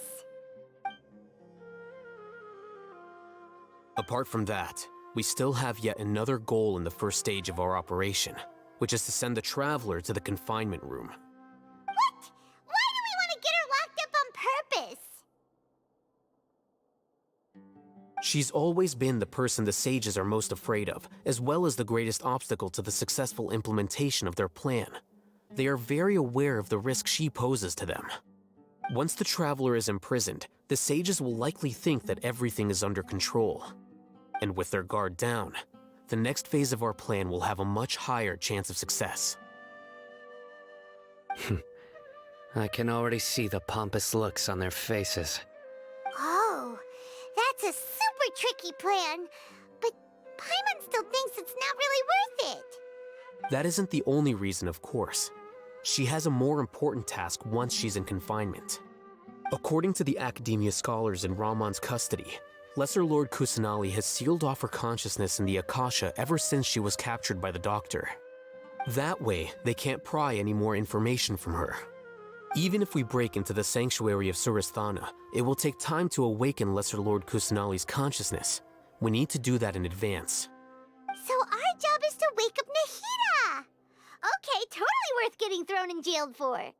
The confinement room is inside the Academia, close to the sanctuary of Surasthana.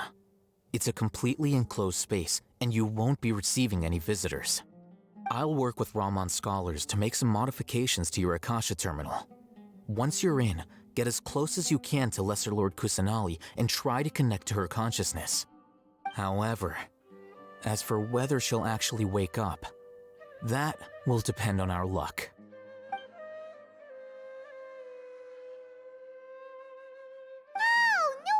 You've been wearing your Akasha terminal today. It's the one that Alhaitham modified. Paimon thought they'd take our Akasha terminals when they locked us up in here. Were they being careless?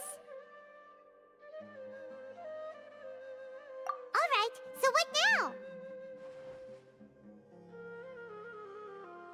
Sounds easy enough. We can finally talk with Nahida after all this time. Let's do it.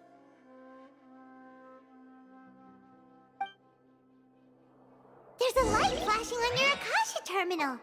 It's almost like... the faster it blinks, the better the signal!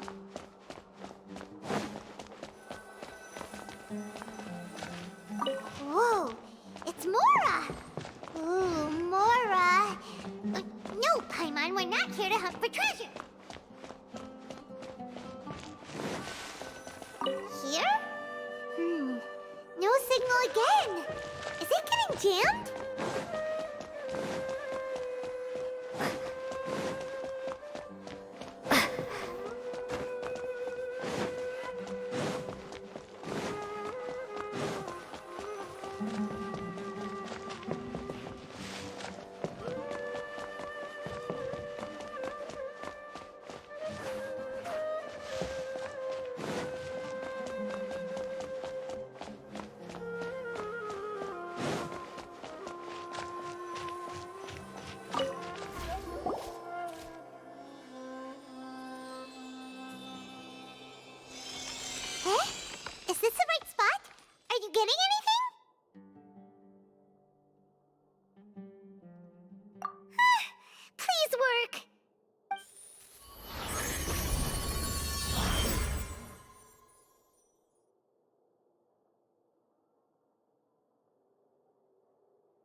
When did it first start? Oh, right. It started from the moment I was born. I want to become a worthy Archon. So I've kept studying. Kept listening to my people and their hearts. Kept looking for a way to save Irminsul. So I can catch up. Catch up to Greater Lord Rukkhadevata. But I'm stuck in the sanctuary of Surasthana. The sages are creating a god to replace me. And I'm forced to lock my consciousness in this boundless darkness. Nahida!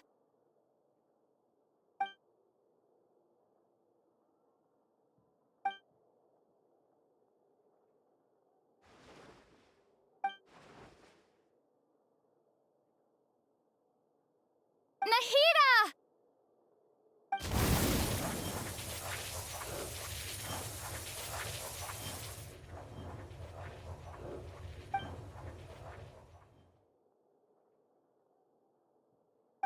It's so quiet here.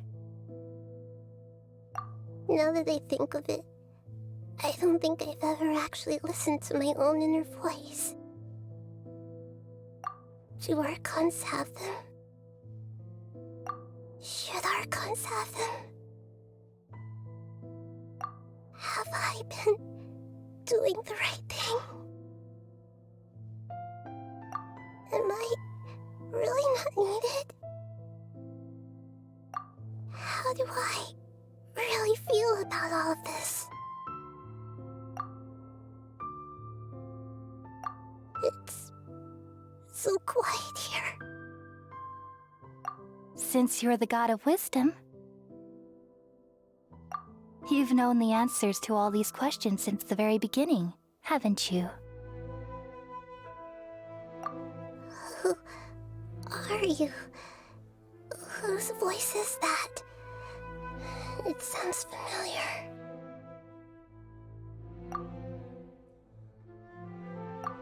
You're right, though.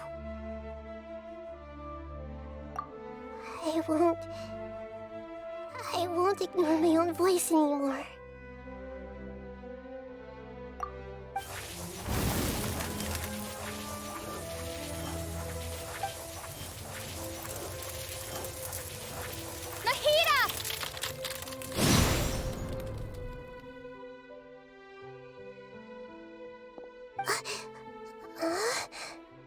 Nahida? Did you wake me up? Thank you. Why are you here? We're here to rescue you. Are you alright? I'm fine. It's just... when I think of everything that's happened to me, I feel really angry now.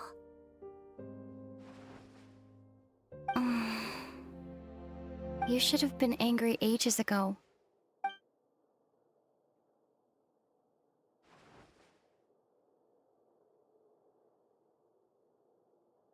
Huh? Oh, you're back! How's everything? That's wonderful news! Great! We weren't locked up for nothing!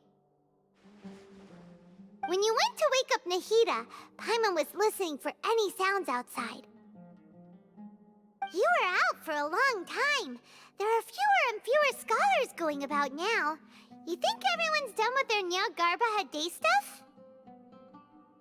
Yep, so that means our next act is Nilu's performance!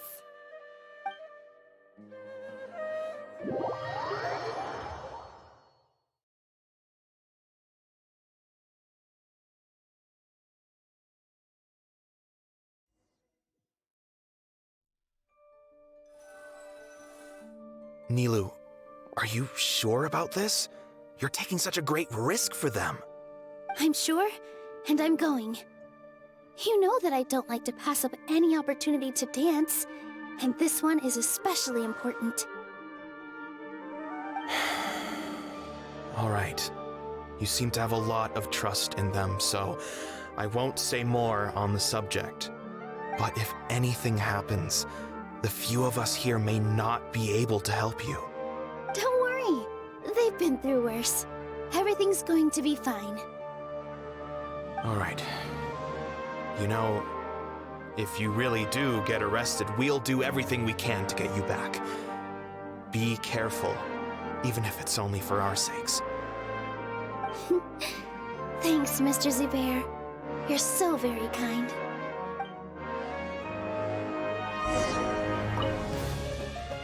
Always remember that your safety comes first.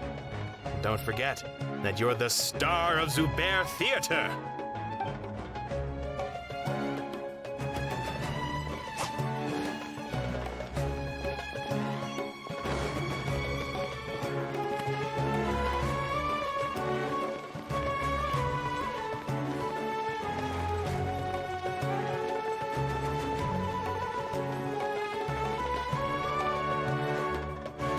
Nilou, how's it going? Nervous? Definitely more than usual. But it's because I'm worried I won't dance well enough. It's okay. Just focus on your performance. We'll take care of everything else. You sure know how to talk. Taking all the credit, even though we came here together to help out. Well, thank you both. I'll have to treat you to a meal after all this ends. I really, really appreciate all of your help. Ooh, that sounds great. Huh? How can we say no to that? All right, let's get back to business. Nilou, we'll be here to keep people from going to the academia so they don't interrupt your performance. I was planning on telling them something like, the Academia's been conducting a weird experiment, and some of their test subjects escaped. It's really dangerous there, so stay away. Oh, you couldn't think of anything better? Oh well, I guess it does sound like something the Academia would do. I think it sounds great. I'm counting on you guys. Don't worry, it'll be a piece of cake.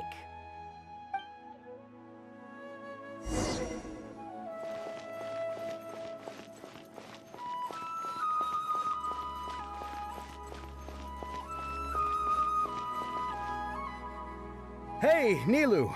Sorry, it's great to see you, but I'm really busy right now. Our Bait People Away with Yalda Candies plan is working beautifully. Do you want some candy? We have more than we can give out. Vihar, thank you so much for doing all of this. And even dressed up as the Knight of Flowers, no less. I'll pass on the candy, though.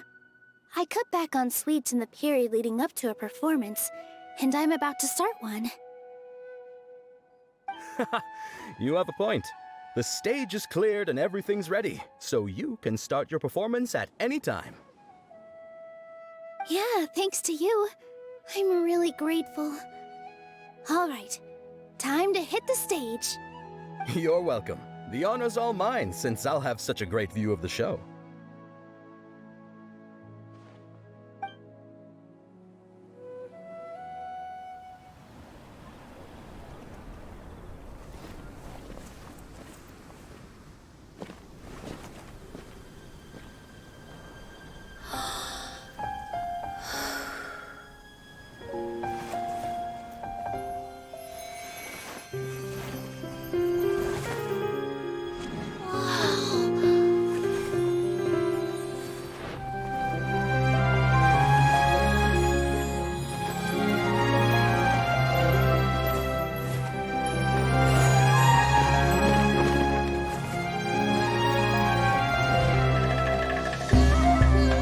I've never seen a performance like this.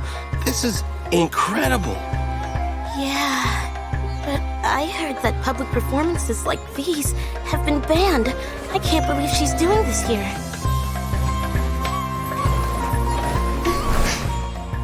Grand Sage, there's some commotion outside. Huh. How uninteresting. Issue the new Prohibition Act from the Akasha to the guards. They'll know what to do. Do you think we should, stop her? Let's just watch for a little bit longer.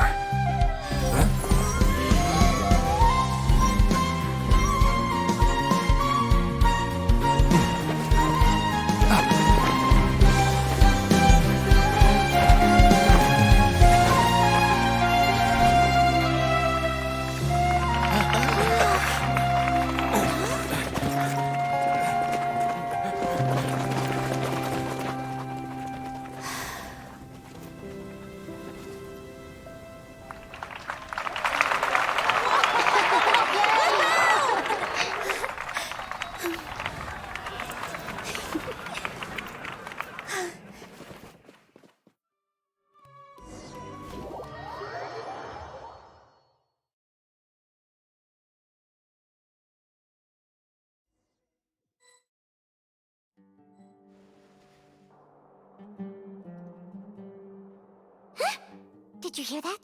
It sounds like a lot of guards just ran by. Does this mean the plan has moved on to the next stage? Yep. It's great that everything seems to be going well. Come to think of it, when did Alhaitham replace the knowledge capsule that was about to be entered into the Akasha? Oh, so that's when he did it! Paimon was too nervous to notice.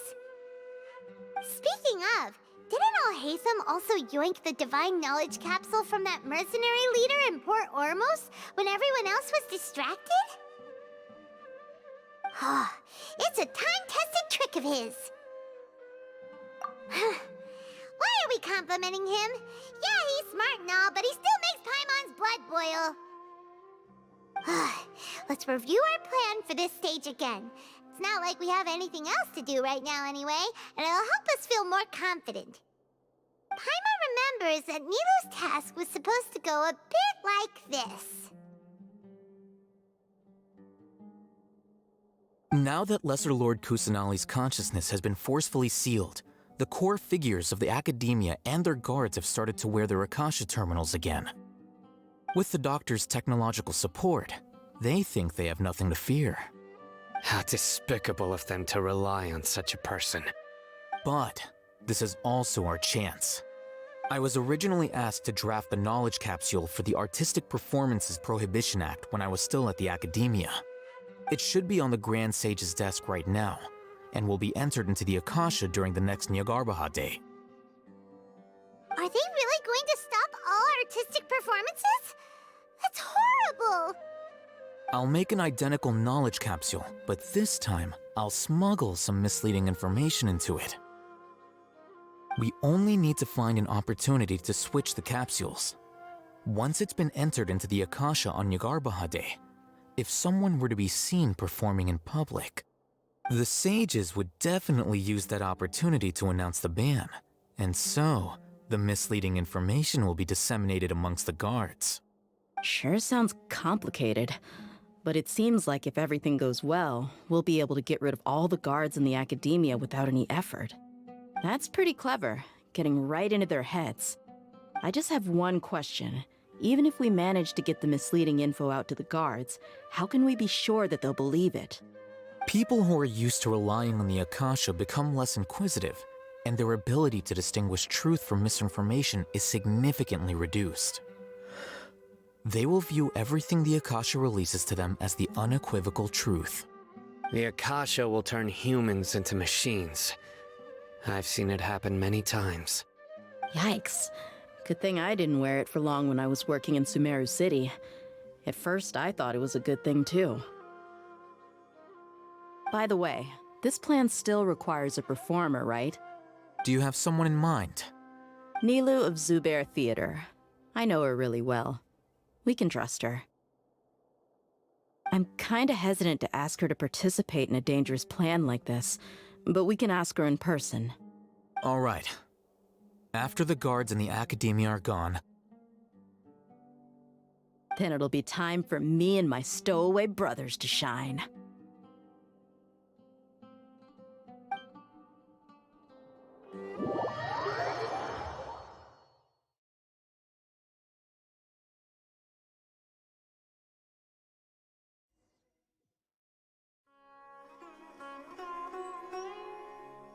Here they come. Did you see that, Raman? They came out from the academia in droves.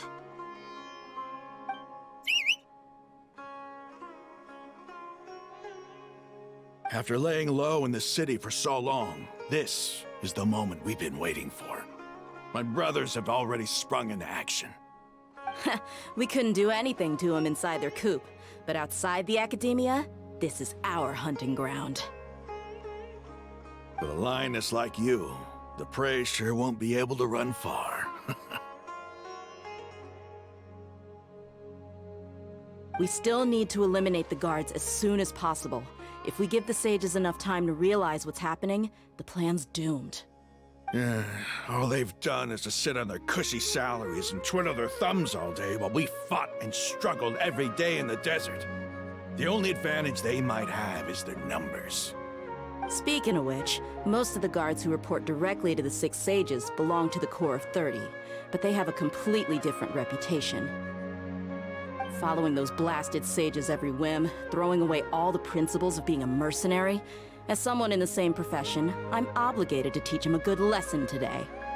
Indeed, the trap has been set. All we need to do is lead them there. All right, let's each take a road and herd those scattered guards back into one place. Make sure to attract their attention. Isak will be the key. You gave such an important task to that child. Will he be okay? It'll be fine. Isak was so determined to help, so let's put our faith in him.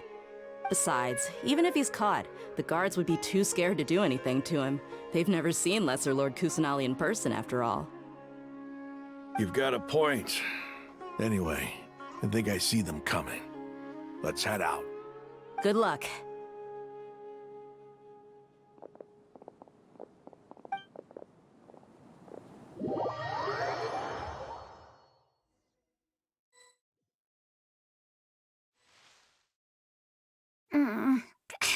This outfit. Hey, do you remember what you need to do, Isak? When the guards get here, you'll pretend to be Lesser Lord Kusanali and run away from them. Oh, yeah, I remember. Of course I do. I'm just a little nervous. Relax. Don't think about getting caught. Even if that happens, we won't leave you behind. You only need to think about getting the guards' attention and leading them to the Grand Bazaar. Leave the rest to us. Okay, got it. I'm here to pay back Lesser Lord Kusanali for helping Grandpa. I won't get cold feet. Hey, they're here. I can see the Academia guards.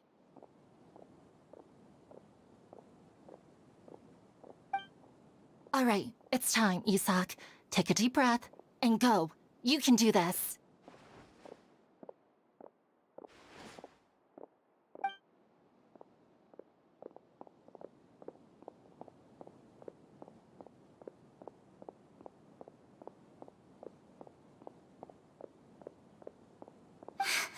Why is there a guard over there?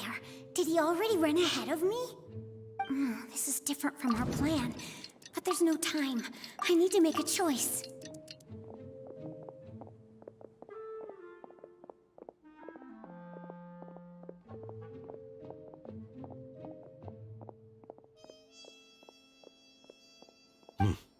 Let's have a look behind the house. What should I do next? Huh. Looks like nothing's here. A wasted time. Oh, luckily he didn't check behind the tree. What should I do next? The guard looks alert. What should I do next? Hey, stop! I saw you. Don't try to run.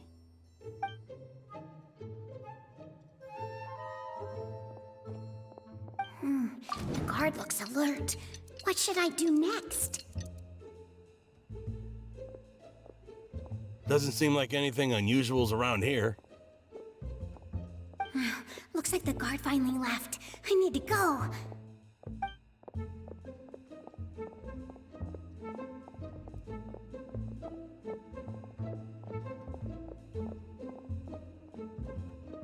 Hey! Lesser Lord Kusanali is over there! Stop! What? Lesser Lord Kusanali? How did I not notice that? They found me. This is bad. Where should I go? The target suspected to be Lesser Lord Kusanali has escaped into the Grand Bazaar. Assemble and arrest her!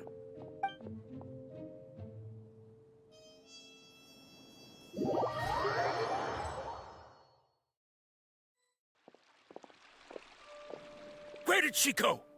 How did she disappear? Did we lose her? Hurry up and find her! Hey, why is your team here? Didn't we say to split up our search? Hurry, hurry! This place is... Why are you all here? Yeah, isn't it one heck of a coincidence? Everybody's here. What on earth is going on? I suppose that's all of you? Who are you? Did you set us up? What are you planning? Phew, that was rough. I almost got caught. Little brat?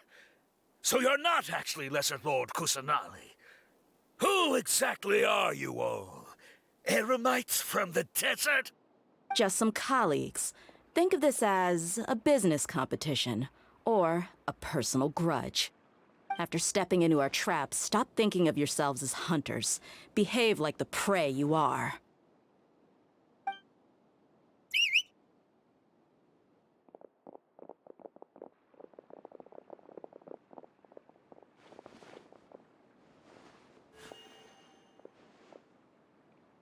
An ambush? How's that possible? This is Sumeru City, but mercenaries from the desert somehow ambushed us! You've spent all your time hiding away in the academia. This place has long since become our hunting ground. Brace yourselves!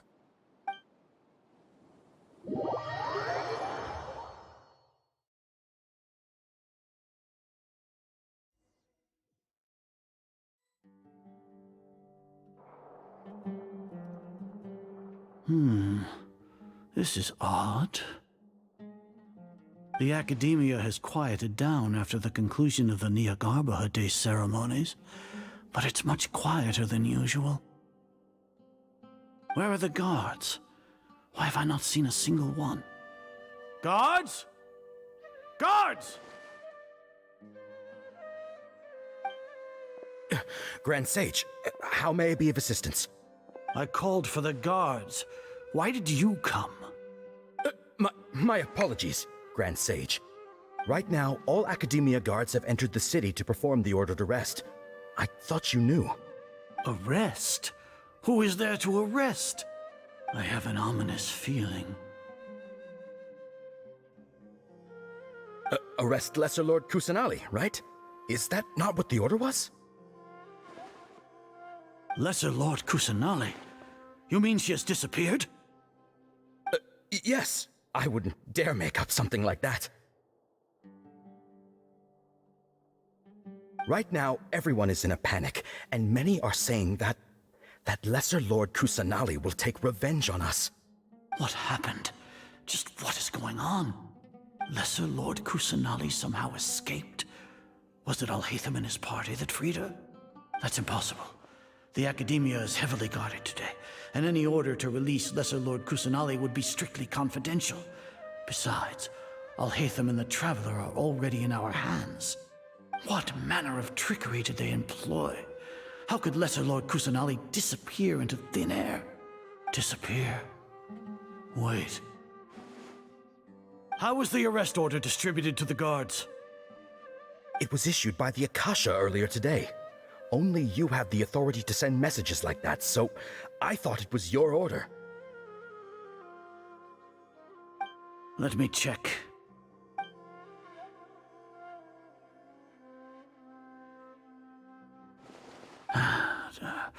Here. Lesser Lord Kusanali has escaped from the sanctuary of Surasthana. Go to the city and arrest the escapee immediately. The Akasha indeed contains this information, and it clearly appeared in my mind. How did they bypass my permissions to issue this kind of message? Was it the report about the Traveler that Alhaitham submitted? No. I specifically checked that knowledge capsule before entering it into the Akasha. Could that have been a red herring? Well, even if I figure it out now, it won't make any difference.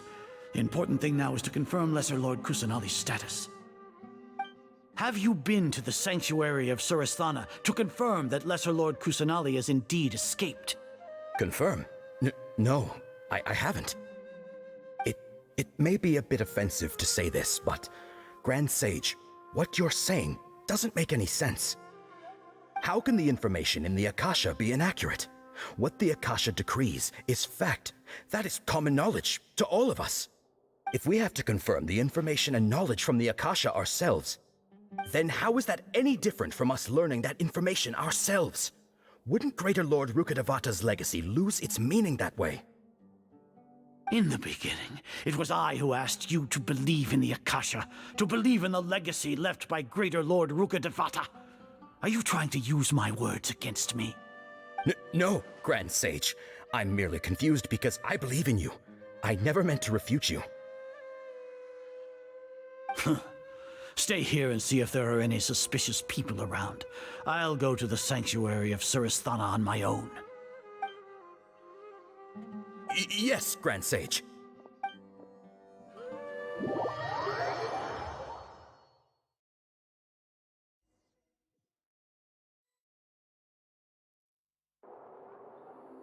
Lesser Lord Kusanali has escaped from the sanctuary of Suristhana.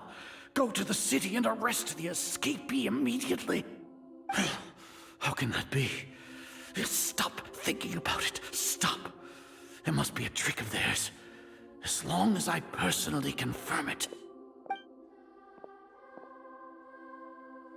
Ah!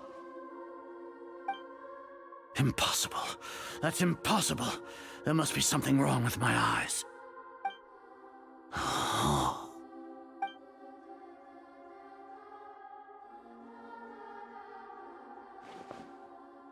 What a comical sight, Azar. Once the Akasha has put certain thoughts into your head, even the Grand Sage can no longer see what's right in front of him. You all can only see the world in your mind, the one you think you know.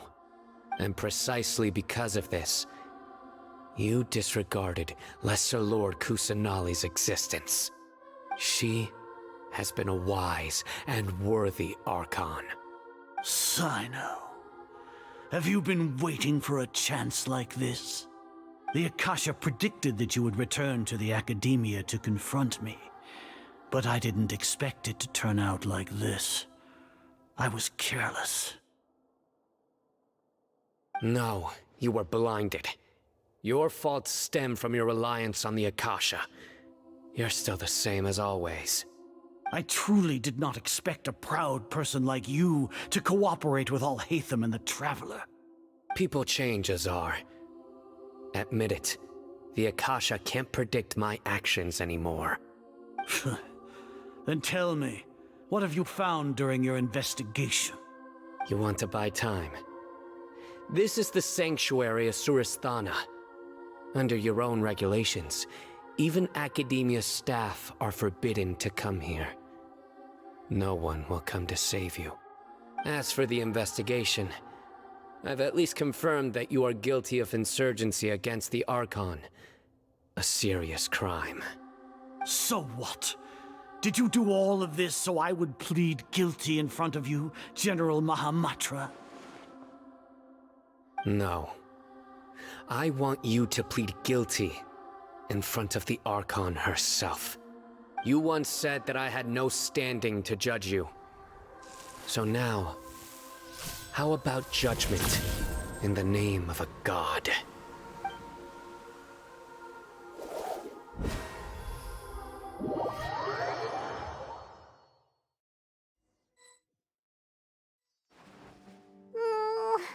How long do we have to wait?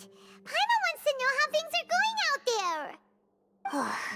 Paimon hasn't heard any sounds outside for a while. Hopefully something bad didn't happen. Yeah, but aren't you scared that we might be locked up in here for the rest of our lives? Thinking about it, at least Paimon has you. We could still chat like this. When Paimon thinks of Nahida being imprisoned alone in the sanctuary of Suristhana, Paimon can't help but feel sorry for her.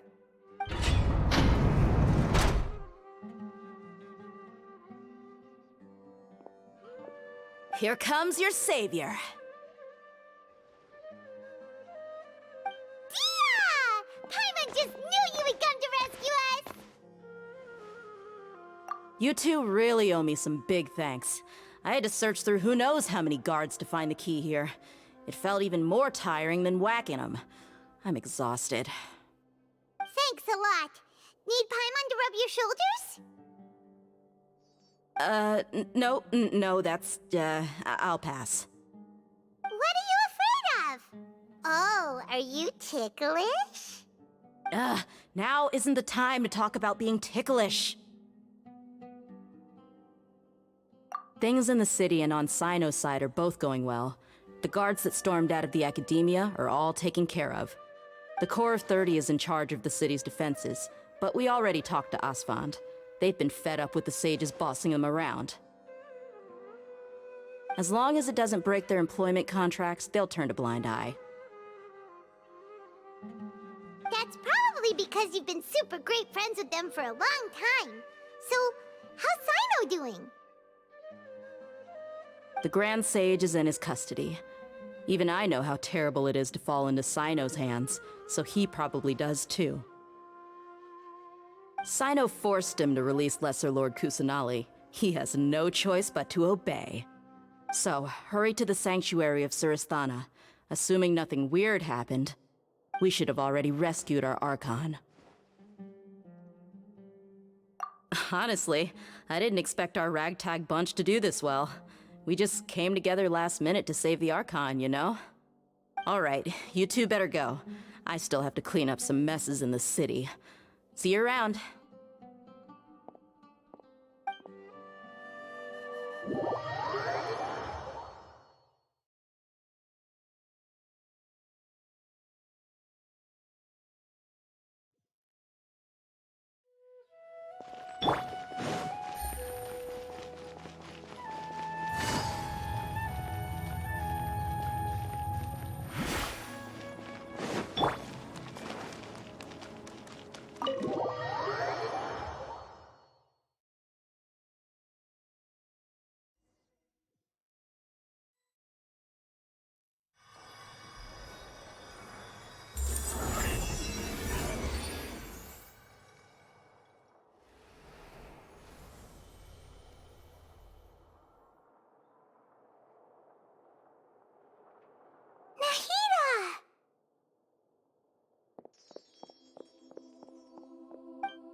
They say it's nice to meet you.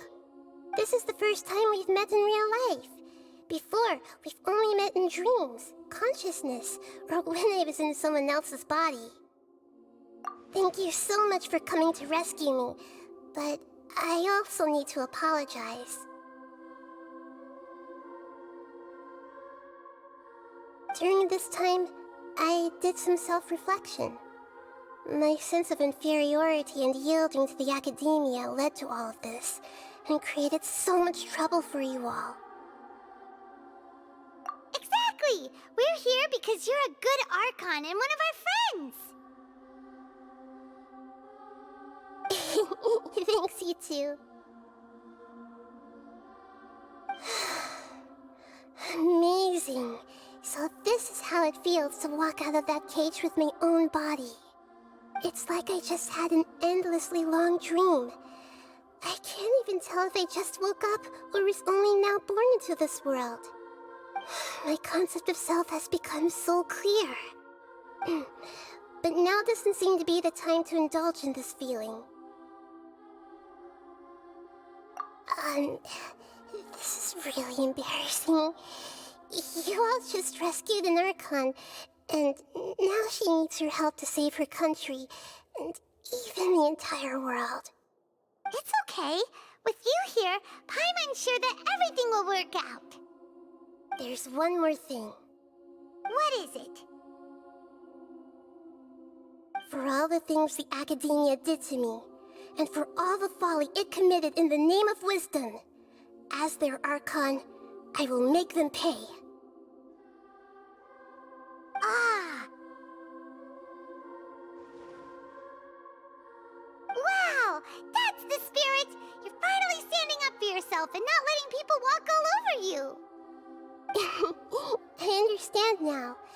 To be a better Archon, I first need to better myself. If you haven't even figured out how to be a caterpillar, how can you be a butterfly? Yes, true. That reminds me. I wonder how far along the Academia is with their god creation plan. We need to hurry and prevent the birth of that false god. I need to make some preparations. Since I'm now free, I can establish a direct link to the Akasha and control it. First things first, I need to remove the restrictions that the doctor put on me in the Akasha. After that, I'll make some adjustments and revoke the sage's permissions. The Akasha will then be like how it originally was, only operable by the Archon. After all, the Academia betrayed Greater Lord Rukkhadevata's trust. This might take some time. In the meantime, you should also work on your own preparations. If we don't stop the god creation plan in time, we'll be in for a tough fight.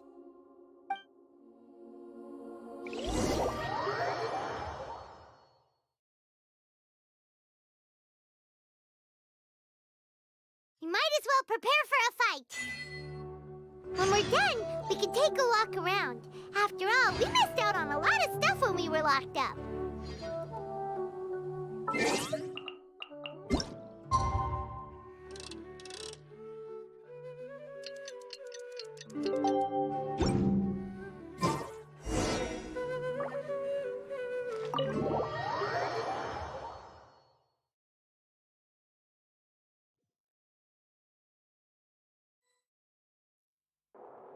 How's it going, Nahida?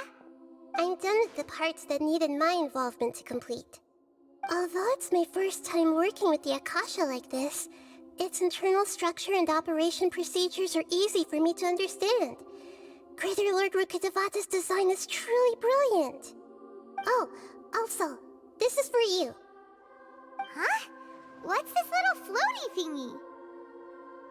It's a small device I put together just now. You can think of it as an upgraded Akasha terminal. You may not need it right now, but it should be helpful in certain situations. Wait! This thing has the same characteristics as Paimon! We're both small things that float! Oh, all the things that make Paimon special got copied! When Paimon appears with the Traveler from now on, people won't remember Paimon because she isn't unique anymore! It's alright, Paimon. It can't replace you. It's only a flying device, but you're the Traveler's irreplaceable friend. You're so good at comforting people, Nahida. If only the Traveler was as smart as you. I was simply telling you what I feel to be the truth. I wasn't trying to comfort you. Nahida, you're natural at this. What you just said made Paimon even happier. By the way, there's something I need to confess. Even though I'm the Archon and in control of myself again, I'm not very good at fighting. You may have heard that an Archon's power is derived from their people's faith. However, I'm not as well loved as Greater Lord Rukkhadevata. If we get into a situation where combat is our only option, I'll have to count on you, and I'll do my best to provide support. I'm glad I can rely on you. So the God of Wisdom isn't good at fighting? That actually sounds about right. I've located where the false god is. Time is of the essence, so let's skip to it.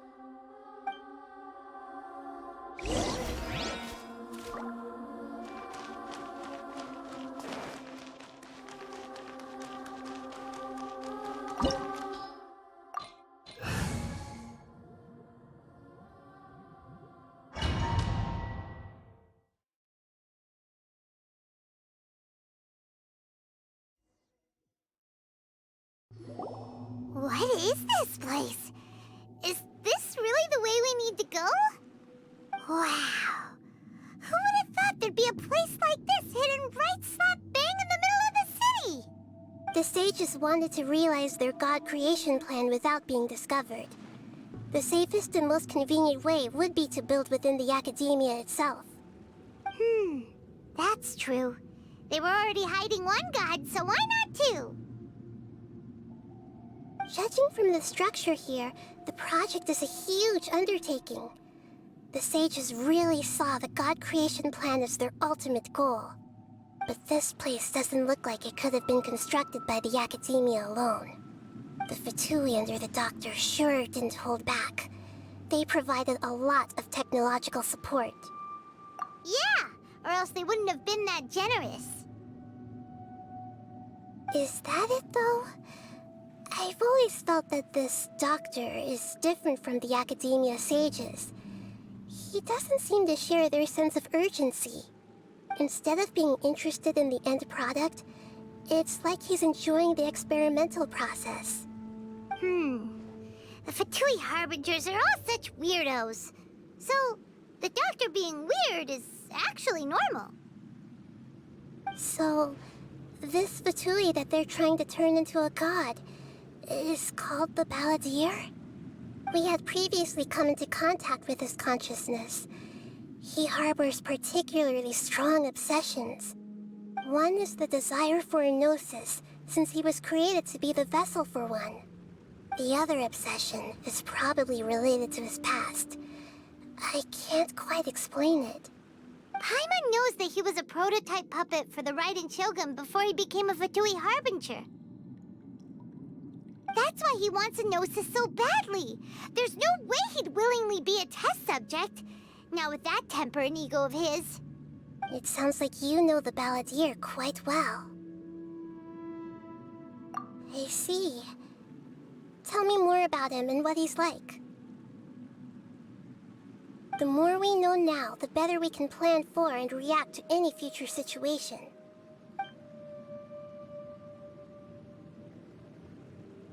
Ah, I see.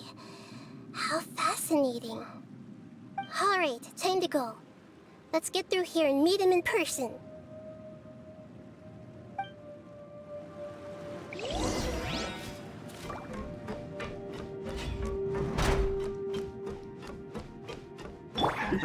Work time! Let's begin! No, my sword! Illusion shattered! Gotcha! Quietly now. Things are about to get dicey. Bro! This isn't good.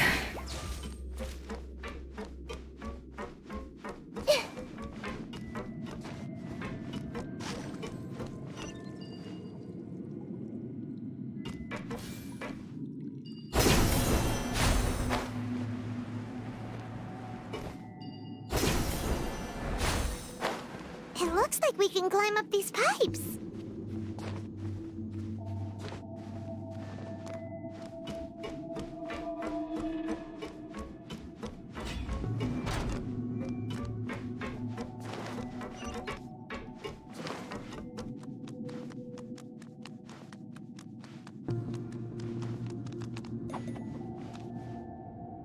The pattern on the ground seems all messed up. Let's go around and see if there's a way to fix it.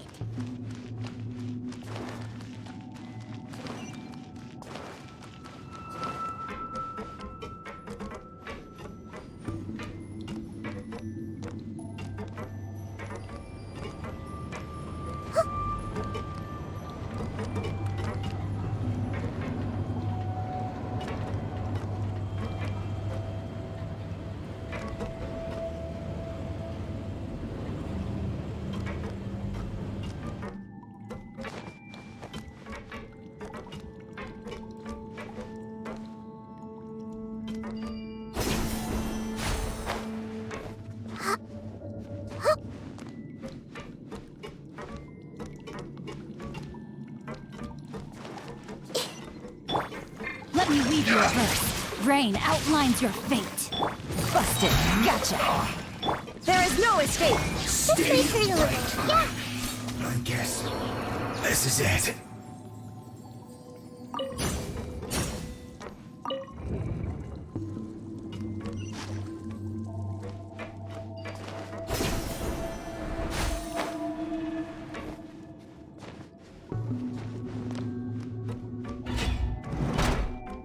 You'll get frostbite. Rain cutter. Rain outlines your fate. No, my game's up. Sun's over. Illusion shattered. Bro. Can't run from debt.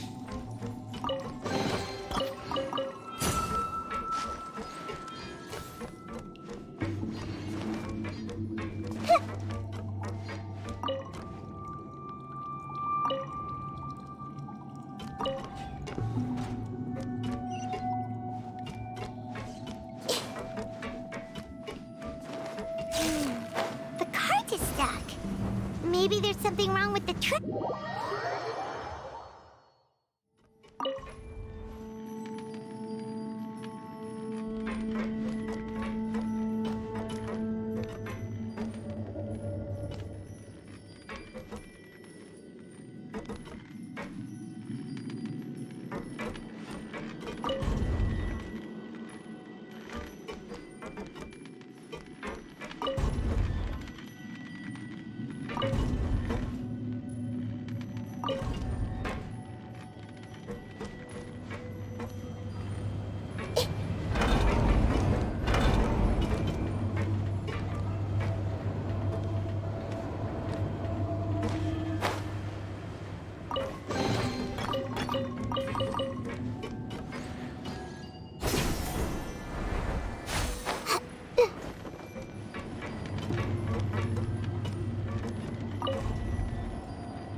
Have a load of this! A minute to memory. Busted. Through.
Illusion shattered!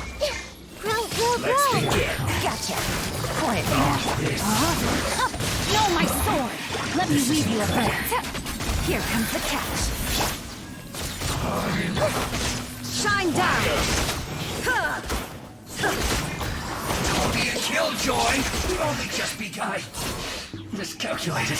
What is that?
its operational status, we must prepare for the worst.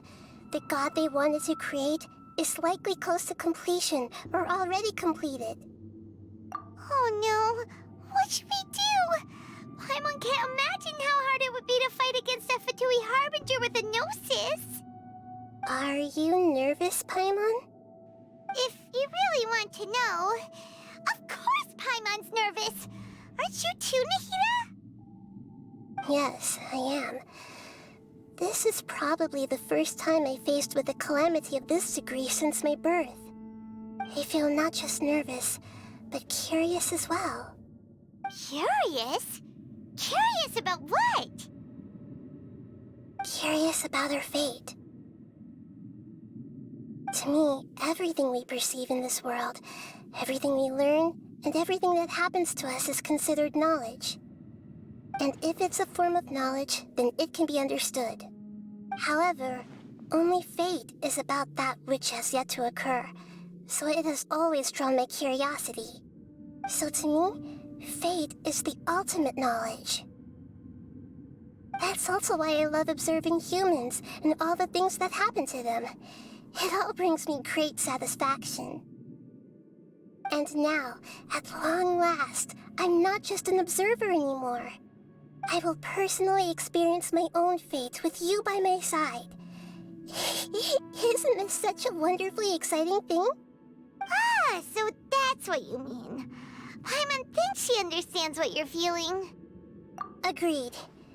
Okay, let's continue on. I can sense his aura from here.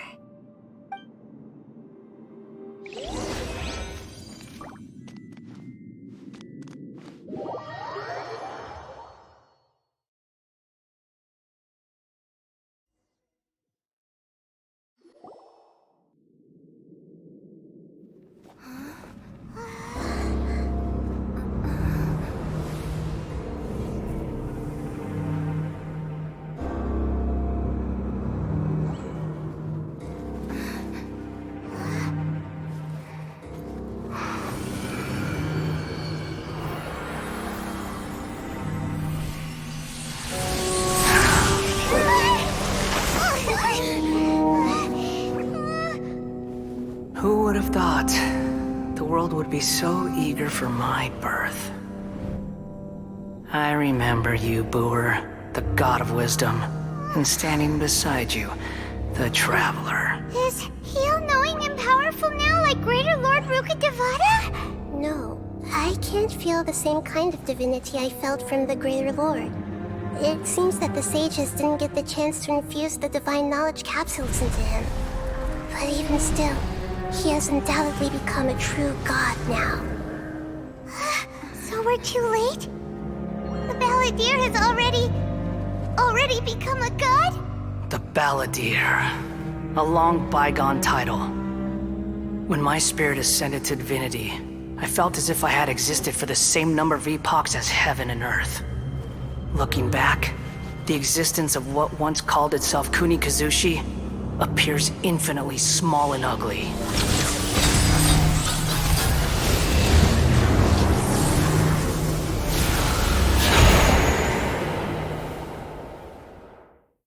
This imposing aura, it really feels like a god's.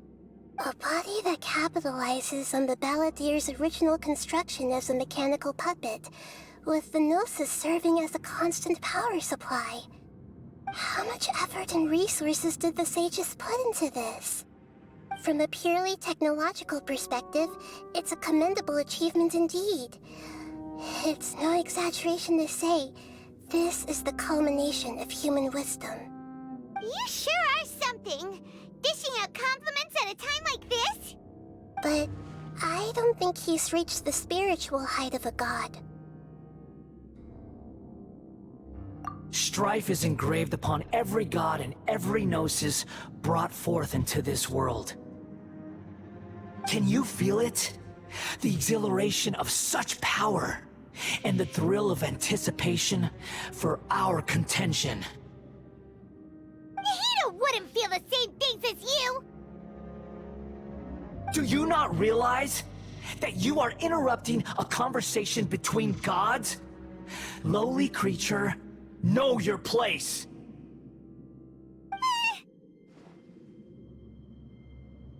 The strife engraved upon a gnosis. You're talking about the Archon War. Tevat's current peace was not easily won. I didn't personally participate in the Archon War, but the way I see it, all those losses were meaningless, driven by the demands of the laws. There's no point in bringing it up again. Is that so? Yet I am deeply disappointed that I was never allowed the fortuity to personally participate in the Archon War. This is a first.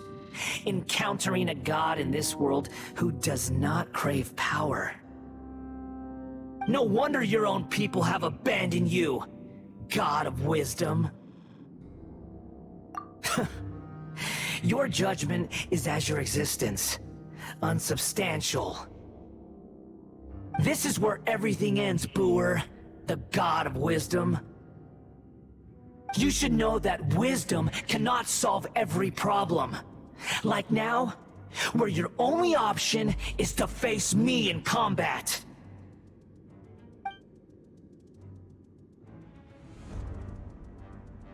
Come! Let us reenact a scene of the Archon War. Come and inaugurate my birth as a god.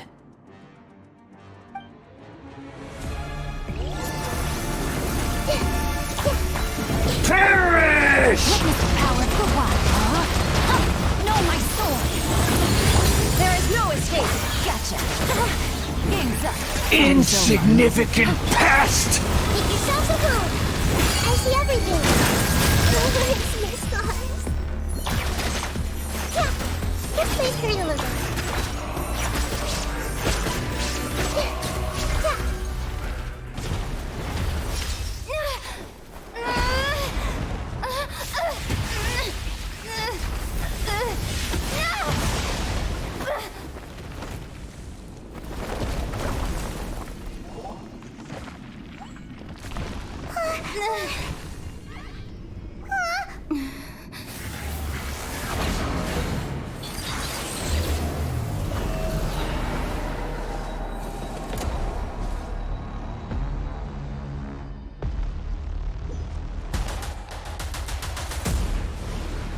Tremble!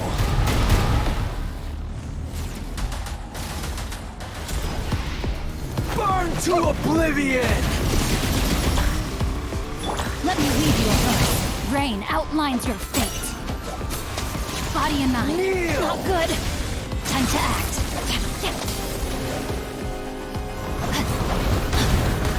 Body and mind.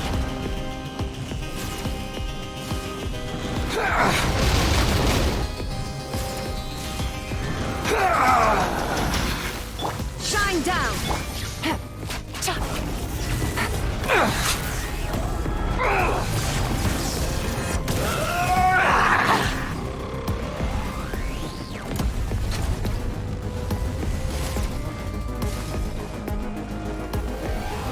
Reality is pain!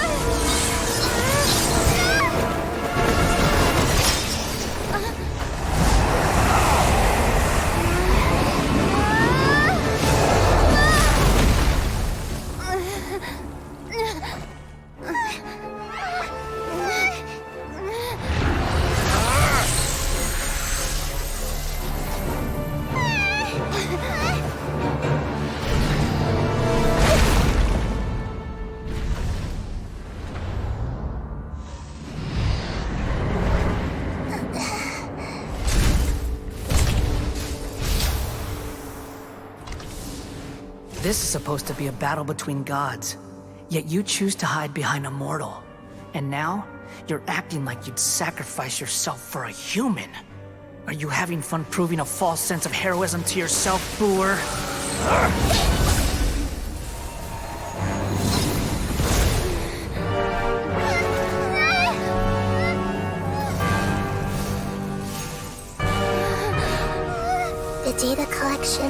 almost complete. Do you even know how many times you've tried to take my gnosis from me?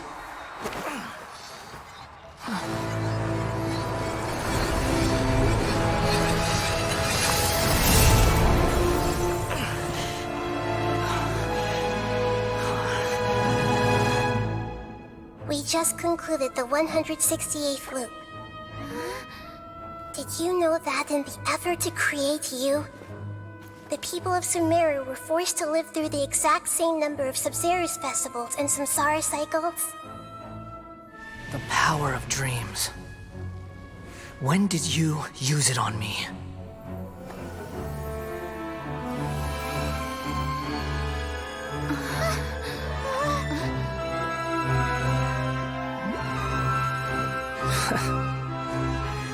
You can't even defeat me in a dream. What do you hope to achieve with this little trick? Come, Traveler. Just like before. Allow me to awaken the memories in your dreams.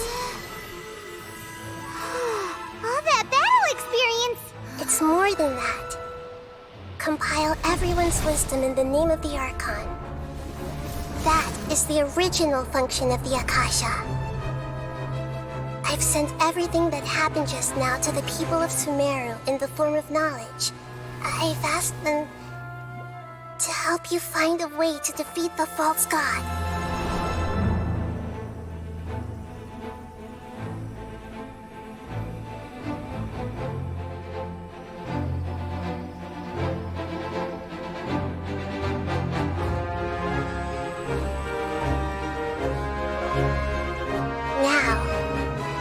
Sumeru's wisdom is at your disposal.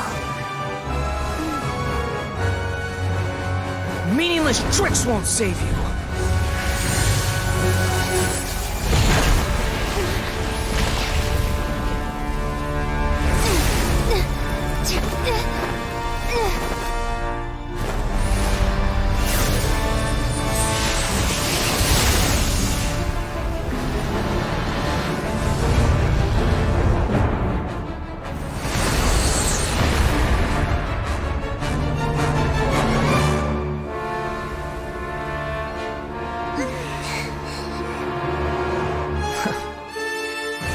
Are you done with your tricks? Can I finally take this as a real battle between gods? I'll leave this to you, the first sage of Booer.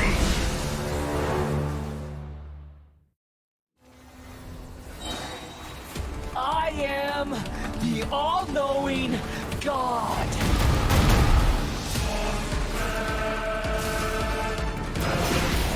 Burn to oblivion!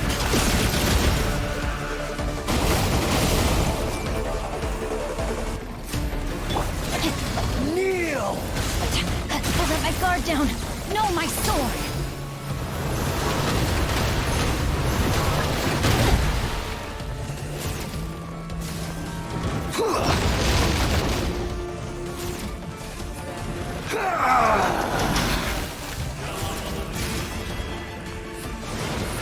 Tremble! I let my guard down. Not good. Body and mind.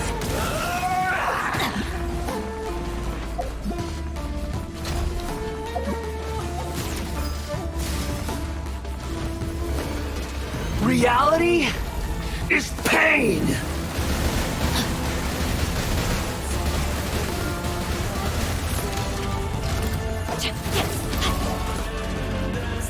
Good riddance, cruel world. Time to act. Witness the power of Gurwa. Here comes the catch. Illusion shattered.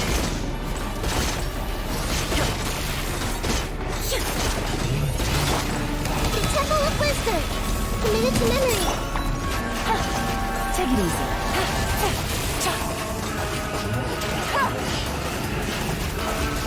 Shine down.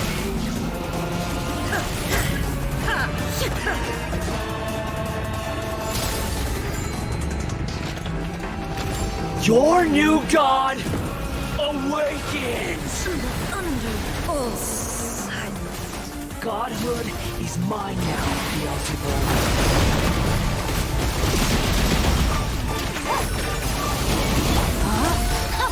No, my sword! Kneel! Ring cutter! Busted! Game's up. Fun's over. You filth!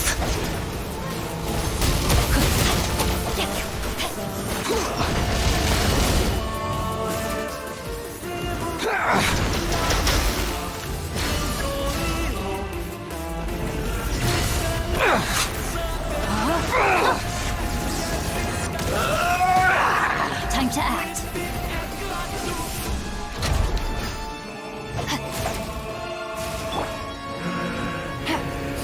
Reality Quietly now. is pain!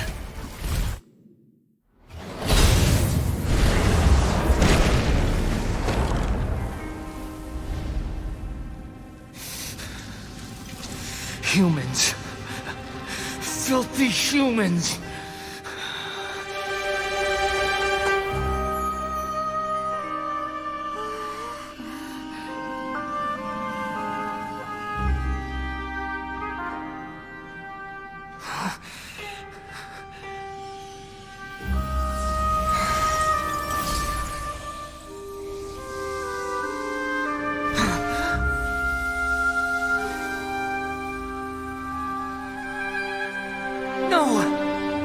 Wait! Please! Anything but the Gnosis!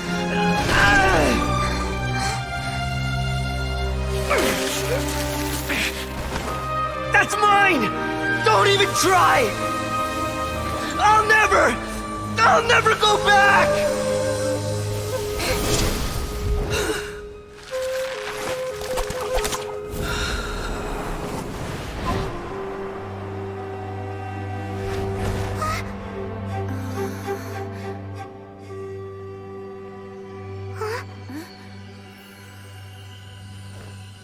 We haven't yet found the answer to the most important mystery. Irminsul is still waiting to be saved. With the power of another Gnosis, we may now finally understand the last memory of Greater Lord Rukkhadevata.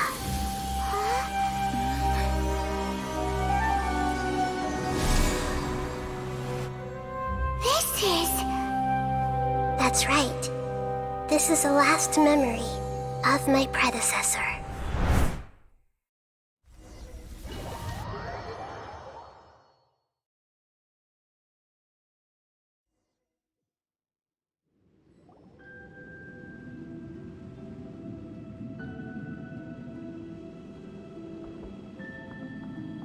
Huh. This sure seems very different from what Paimon imagined. Shouldn't Irminsul be in this realm of consciousness? Yes, that is our destination. But I didn't expect the remaining consciousness of Greater Lord Rukkhadevata to be as polluted as this.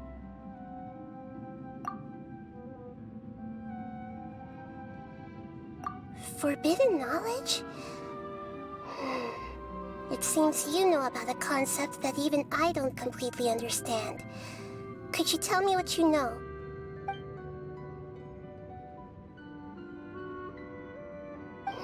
Your inference seems logical enough. Forbidden knowledge once polluted the desert thousands of years ago, but was successfully repelled thanks to King Deshret's self-sacrifice, and Greater Lord Rukkhadevata nearly exhausting her power. Then, a second instance of forbidden knowledge pollution occurred during the Conria Cataclysm 500 years ago. But I'm afraid it is much more serious this time, with Irminsul itself already in danger. So, if we're in the remaining consciousness of Greater Lord Rukkhadevata, and it's also been affected by forbidden knowledge pollution, then does that mean, in order to save us, Greater Lord Rukkhadevata? Yes. It's very possible that she sacrificed her life in the fight against forbidden knowledge. She didn't completely eradicate forbidden knowledge, but if it weren't for her actions, the pollution would have been far more rampant over these past 500 years. The way that everyone, including me, has forgotten everything about forbidden knowledge may very well be due to her restoration of Irminsul. Aww. Do you feel sad, Nahida? I'm just sharing her pain. The pollution of her consciousness here is severe. There is madness, chaos, and pain all around us. Did she fight to resist the forbidden knowledge pollution in such terrible conditions, all the way up to her last breath? She even used her last remnant of lucid consciousness to leave a clue for us to follow.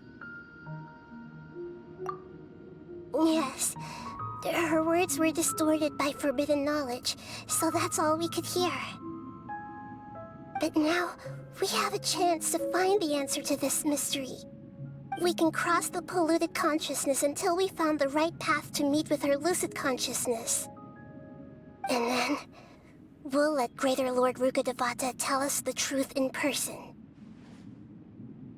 Each of us need to be mindful of the state of our own consciousness while we are here. Even with the Gnosis' protection, we must always keep a clear mind. Otherwise, we could go mad at any moment. That's so scary. Don't worry. It should be easy enough for you to keep that mind of yours clear, Paimon. Let's go.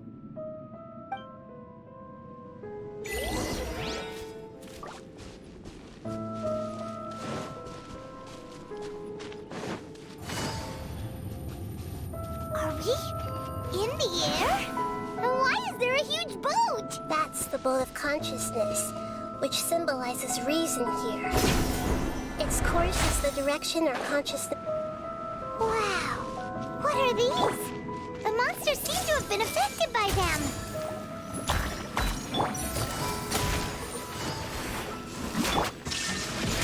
No, my sword!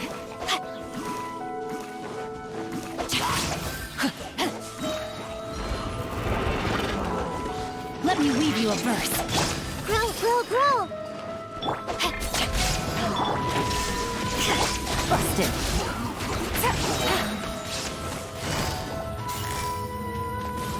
Gotcha.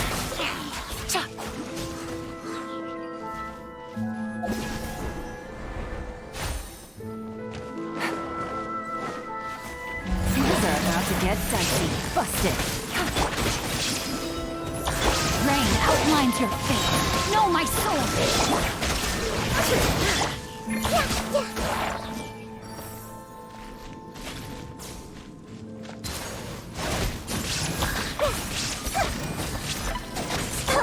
Gotcha. Look! A four-leaf sigil has appeared in the sky!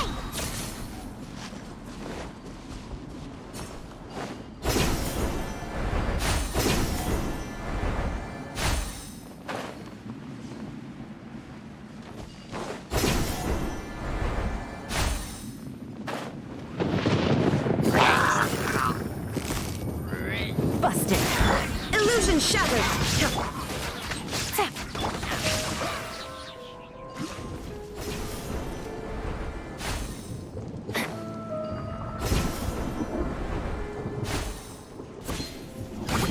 Rain cutter. Time to act. Game's up. Sun's up. Quietly now. There is no escape. Committed to memory. This may hurt a little.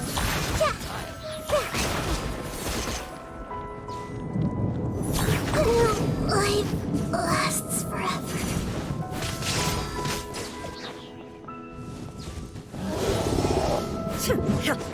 Shine down! Torn to oblivion! Let me weave you a verse. Rain outlines your fate. Gotcha.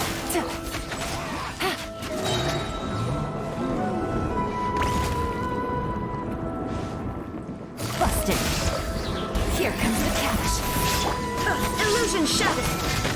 Quietly now. To control the boat of consciousness, we need to find the helm first.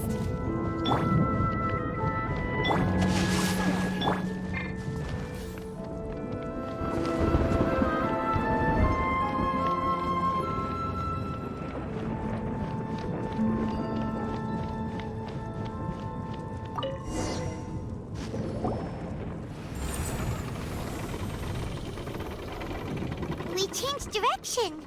Are we still going the right way, Nahida? Mm-hmm. Judging from the current route, the boat of consciousness will soon take us out of here.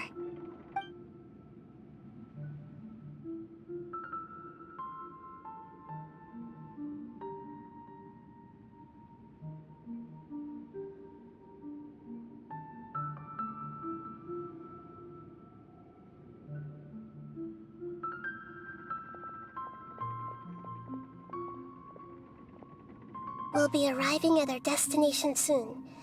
How are you feeling? Are your minds still intact? Huh? But everything's been completely normal for Paimon.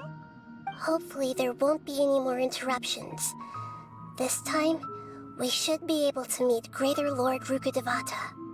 Are you saying you've never met Greater Lord Rukkhadevata before? No. It seems that my birth and her death took place at the same time. Otherwise, I think she would have given me a little more guidance, and I could have done a better job. Hey, you've done a great job, Nahida. Let's get out of this creepy place and go meet her.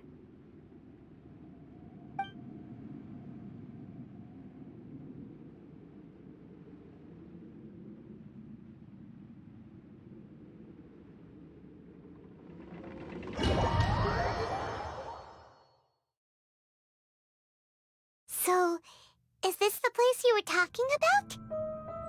The base of Irminsul?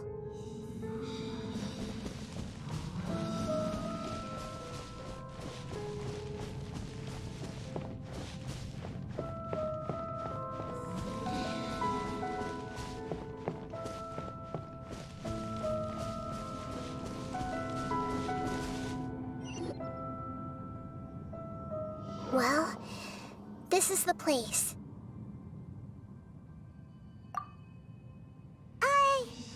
We're here to find Greater Lord Rukkhadevata, right? But the one standing over there is... Is that... me? She looks exactly like me. Are you Greater Lord Rukkhadevata? Yes, that's me. Are you surprised by my appearance? Irminsul and the surrounding lands have been reproduced here as they were years ago. But this is just a realm of consciousness. We are manifestations of the same nature. Hence why we would appear exactly the same. We're of the same nature? Why? Because you are me, and I am you.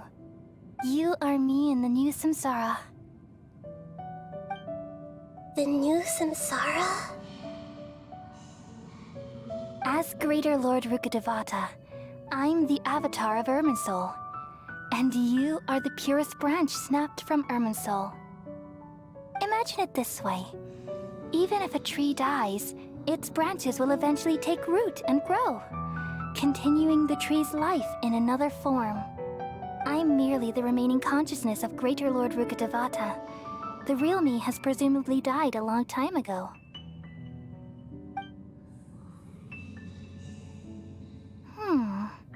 Judging from your appearance, I've probably been dead for 500 years. But you're finally here. My new self in the samsara. If this is true, then am I going to be a great Archon like you someday?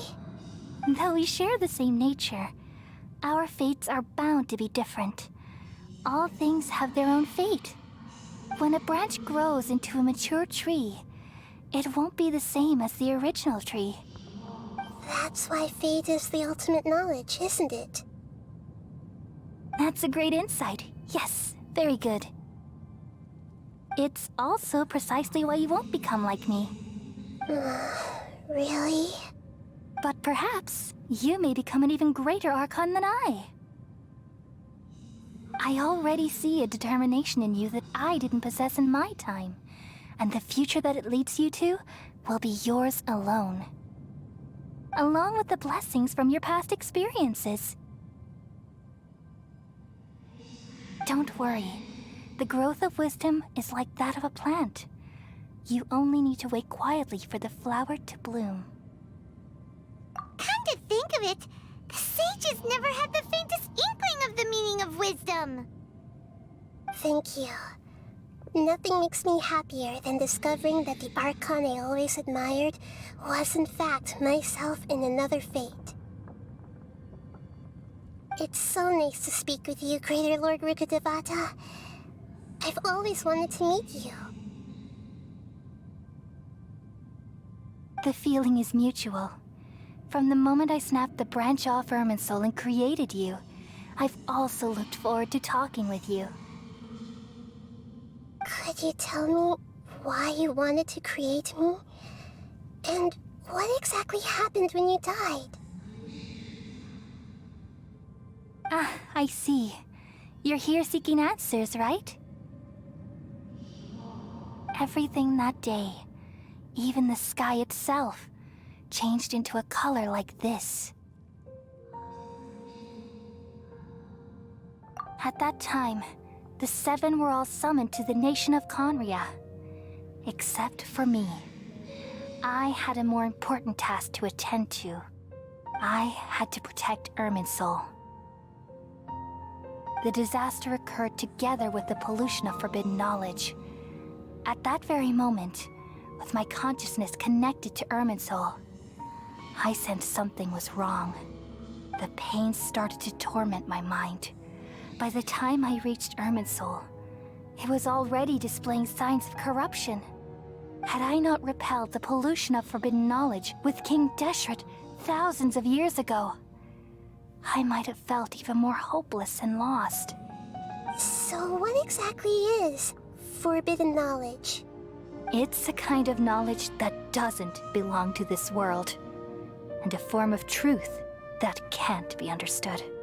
It came from the very bottom of the abyss. Even I could never understand it. The world is constantly rejecting it, leading to all kinds of bad phenomena. If we allow forbidden knowledge to pollute Irminsul, I'm afraid the entirety of Teyvat could fall apart. So, there's knowledge that even the God of Wisdom can't understand? At that time, I knew I couldn't repel the forbidden knowledge with my strength alone. Which is why I created a device that compiled human wisdom and named it the Akasha. It's truly the world's most amazing invention. Thank you. For a long time, I thought dreams were the fruit of human wisdom. Though it was selfish to do so, I borrowed people's dreams using the Akasha. Then I compiled their wisdom and all of my own power. Well, did it work? Thanks to the wisdom of the people of Sumeru, almost all the forbidden knowledge was cleared from Irminsul. But things didn't go as smoothly as I thought. I had a terrible headache, which gave me an uneasy feeling. And then I remembered that my consciousness was also connected with Irminsul. It brought me knowledge and wisdom, but vile corruption as well. From the very beginning, my existence had been polluted by the forbidden knowledge. Oh no! How could that happen? I've experienced that pain in your consciousness. It must have been a horrible experience. Yes, but my feelings weren't important. The important thing was that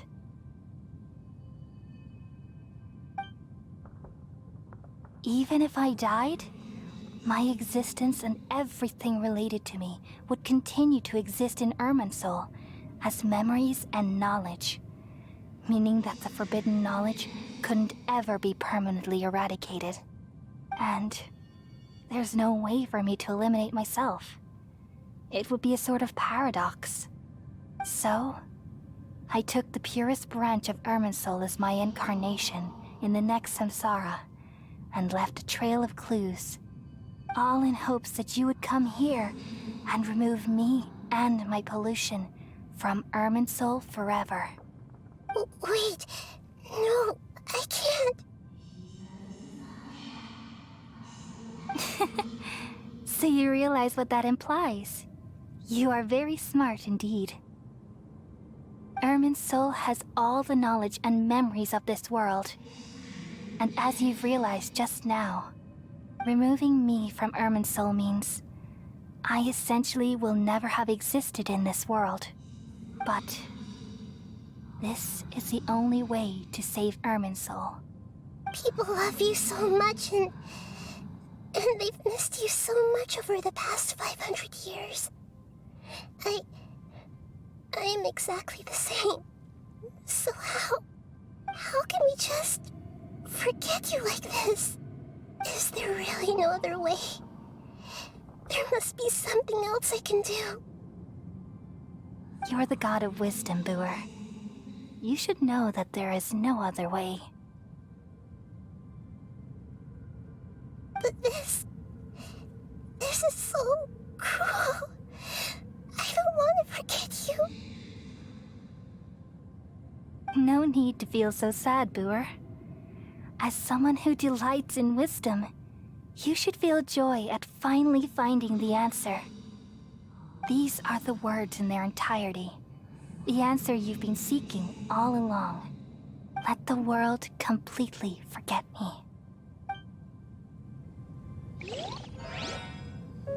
We all nestle under the great tree of wisdom, peering out to perceive the world. From the earth and from the rain, we perceive its wonders, until we become a white bird to perch atop a branch, and finally snap off the most important leaf. Once upon a time, I alone dreamed in this world. In my dreams, everybody would also dream after they fell asleep. Wild and wonderful thoughts would emerge from their minds. Some tumbled to the ground, and others floated to the sky, connecting all things in the world into one dazzling net.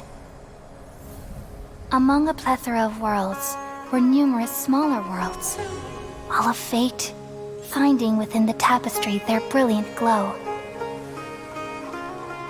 I gradually understood that these indescribable and constantly changing things are the most profound things in the world. Only they can completely repel the madness. Only dreams can awaken consciousness from the deepest darkness.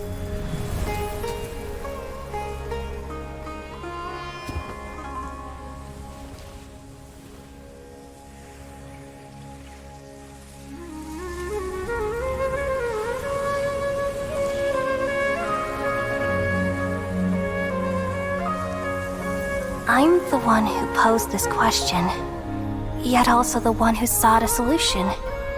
Saving the world with the dreams of the people used to be my answer. And now, you've also found your own answer, and I shall return all the dreams to the people.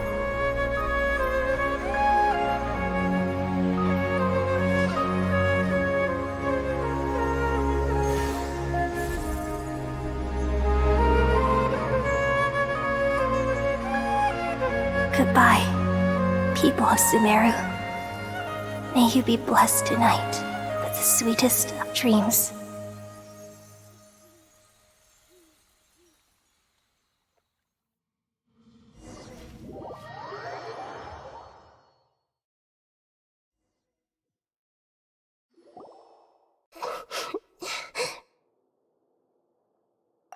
I'm alright. I'm just a little confused. We've just saved the world, right? So why am I crying? I don't know where this feeling inside of me is coming from, but I feel very sad. Just now, we used the power of two gnosis to successfully connect with the Irminsul consciousness from 500 years ago. Then, we removed the remaining pollution from Irminsul. Yeah, what's wrong? Weren't you there just now?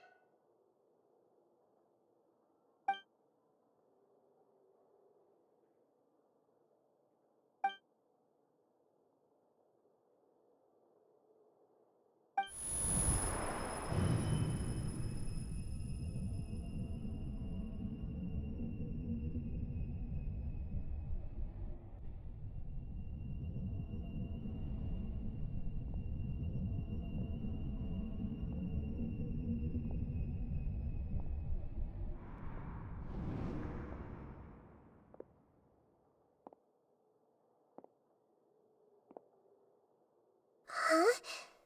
That sound. Traveler! Paimon! I've been waiting here far too long. But finally I have the chance to be alone with you. All the precious time I wasted has finally paid off. The doctor! What have you done? Just a type of sound wave that can quickly put defenseless people into a dream. As I expected, it doesn't have any effect on gods. This is the only thing of interest I found among the sage's research. I thought I'd take it for a little spin. Don't worry. I know you would never forgive me if I actually killed them. I'm here to negotiate with you. Naturally, I won't do anything dangerous that could potentially damage our relationship. Negotiate with me? I heard you had already left Sumeru. Why are you here again now? I left Sumeru, but I also stayed in Sumeru. Even the God of Wisdom is restricted by the habits of cognition. How disappointing. You mean there are many different versions of you in this world? An astute guess. Even the same individual will have different cognitions at different ages. A long time ago, I made a major decision in hopes of preserving all my perspectives of how I observed the world. Observation is the first step of any experiment, but observing the current world doesn't satisfy me. It lacks an important dimension, that of time. So I saved segments of all my ages and made them into independent individuals. That's all there is to it. Indulge me. How does the God of Wisdom find my method of seeking knowledge? It's an insult to the very concept of life. Life inherently has many rules and restrictions, each with its own significance and reason to exist.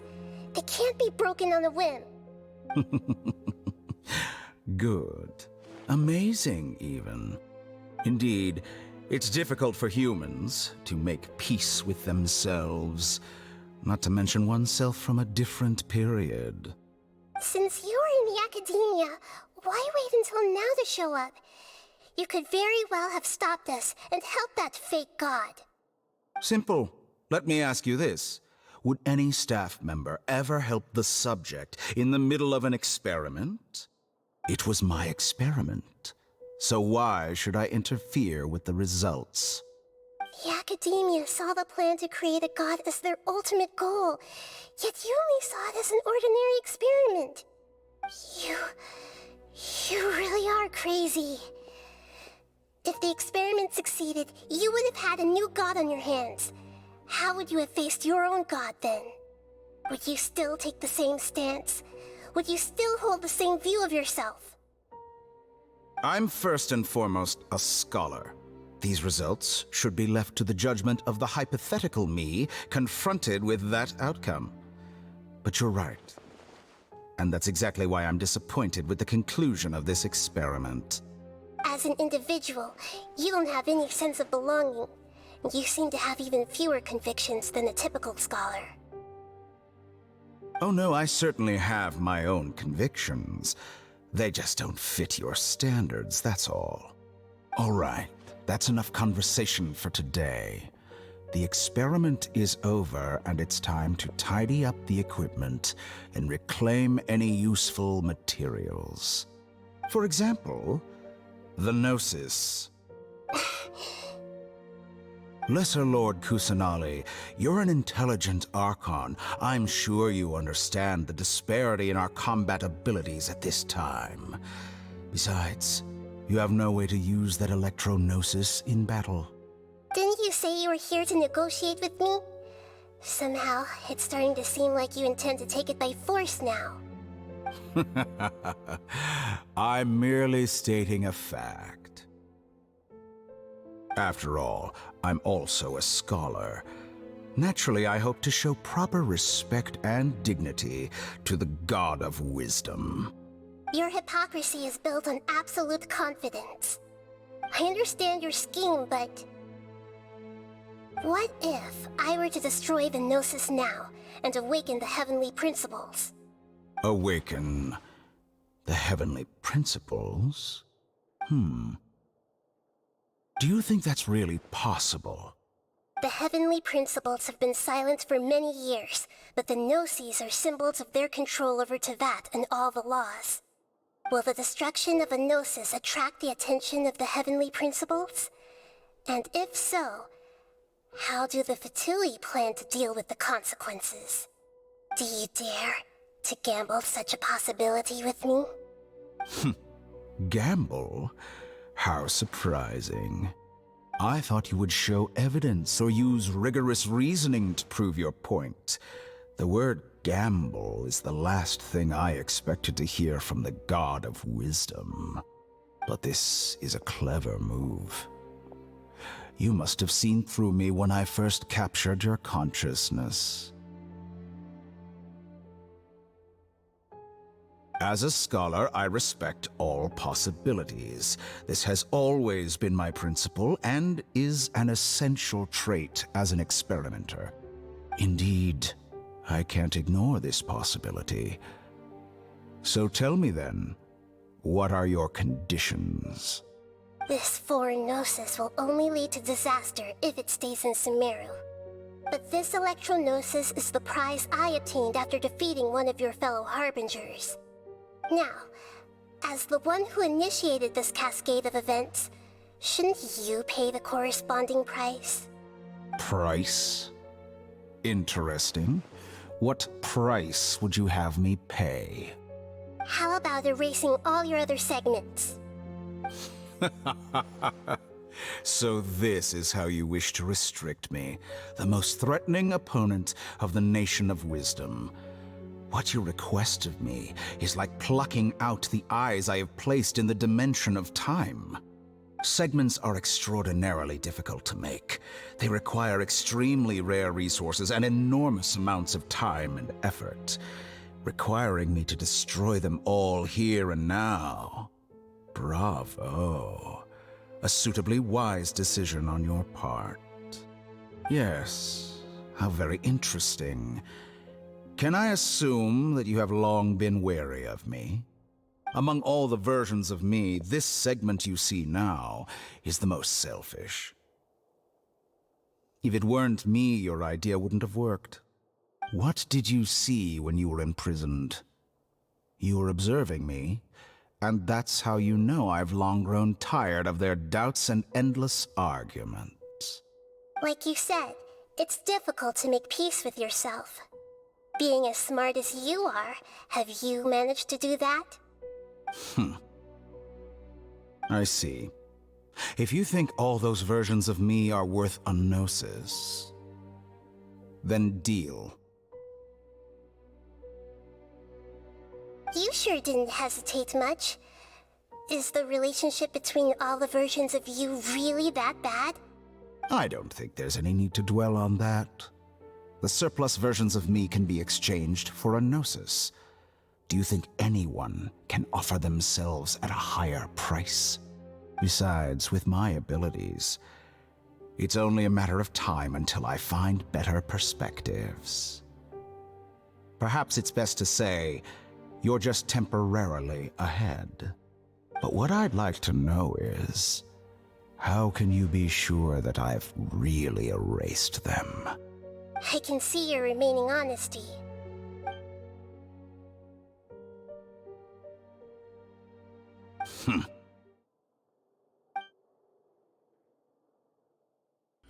What a ridiculous decision! You can't be serious! How could I have been so short-sighted? You think this is the end? Wait, I'll have my revenge! You'll make this Good moment count. You will regret this! Well, have you confirmed that it's complete? Here, take it. The future of Sumeru City will be in my hands alone. I will shut down the Akasha and let curiosity and the thirst for knowledge drive the realm of academics once again. There won't be any further gaps for you to exploit. It truly pains me that my academic achievements have never been appreciated in my homeland. Of course, I have no interest in being rejected by this city for a third time. Another chess piece. And where is your dendronosis? Don't be greedy, Harbinger of Snezhnaya. No, this is a different transaction. If you intend to turn off the Akasha anyway, then there's no further use for the Gnosis of Sumeru, is there? Besides, isn't it the Archon's duty to deliver what's desired of the Seeker? Oh, judging from your expression, you don't seem to find the idea very agreeable. Then let's think of it this way. Since you're the god of wisdom, how about I exchange some knowledge with you? People exchanging knowledge with the god of wisdom is the stuff of legends. Yet here you wish to exchange knowledge for the god of wisdom's property. Arrogant as that is, it has piqued my interest.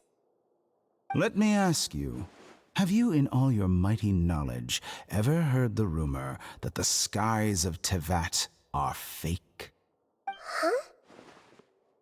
That's the secret hidden by Irminsul concerning the truth of this world.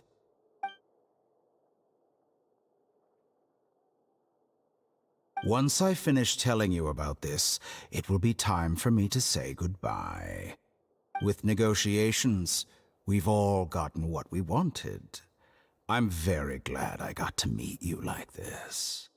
Your arrogance may know no bounds, and convictions may mean nothing to you. But I'll still listen to what you have to say.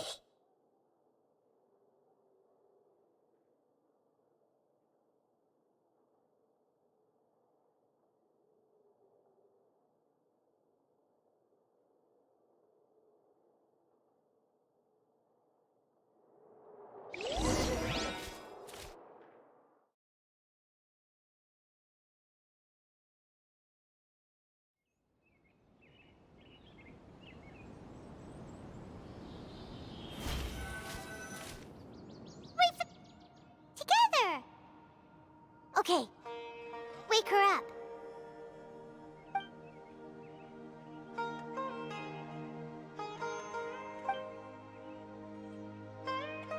Are you awake? Kali says it's time for breakfast. Come on, get up!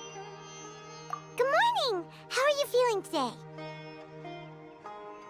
Good to hear. It looks like we've recovered pretty well. Not even Tighnari could stop us from going out now, right?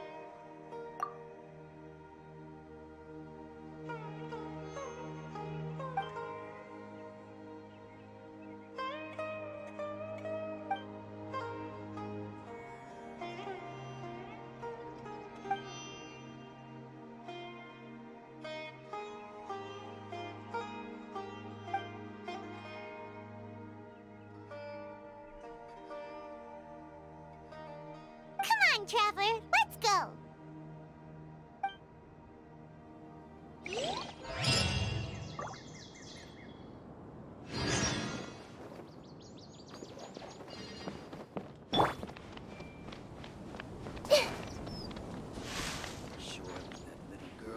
Good morning! Looks like you're awake.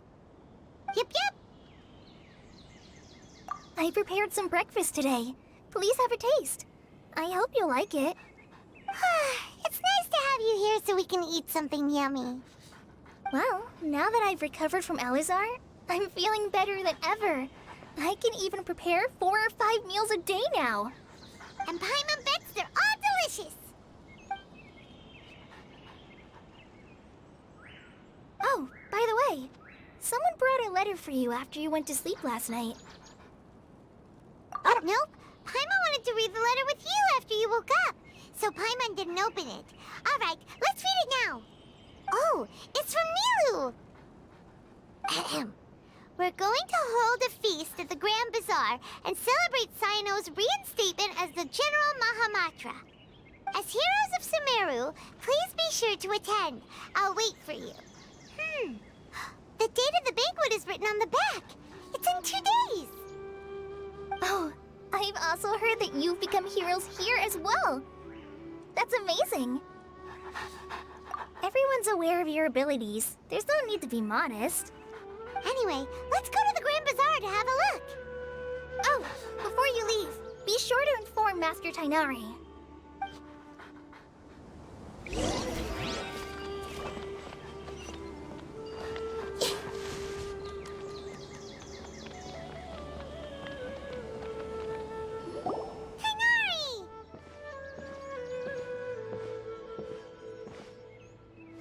Good morning. How do you feel today? We feel much better. How about you? I'm recovering well. Thanks for asking. But from the looks of it, you seem to be already busy with work again. It's fine. I'm not that busy, really. The Elazar patients have recovered, as well as Hypatia. For now, I only need to tend to my Forest Watcher duties. It seems once Irminsul started getting better, everything else started to recover too. Yes, but there are still some residual effects. The withering is one example. Though it won't spread anymore, the existing zones won't just disappear. We forest rangers will still need to do the work. By the way, we have some good news. Cyno got his position back. This news is hardly new. He had already mentioned it to me before. Huh? You mean he was already here? Why didn't he come to say hi to us? He visited once, but he was afraid of disturbing you while you were resting. He just asked me a few questions and left. Then you probably already know all about the celebration feast. Celebration feast? No, I haven't heard anything about that. Huh? But didn't Nilu say in her letter that they would celebrate Cyno? He didn't tell you? Perhaps, or alternatively, he doesn't know about it either. Come to think of it, Cyno doesn't seem like the type who'd enjoy a celebration feast. You and Kale are both Cyno's close friends. Why don't you come to the feast with us? Kala has taken over some of my tasks these days. I don't think she'll have time for it. Not to mention me.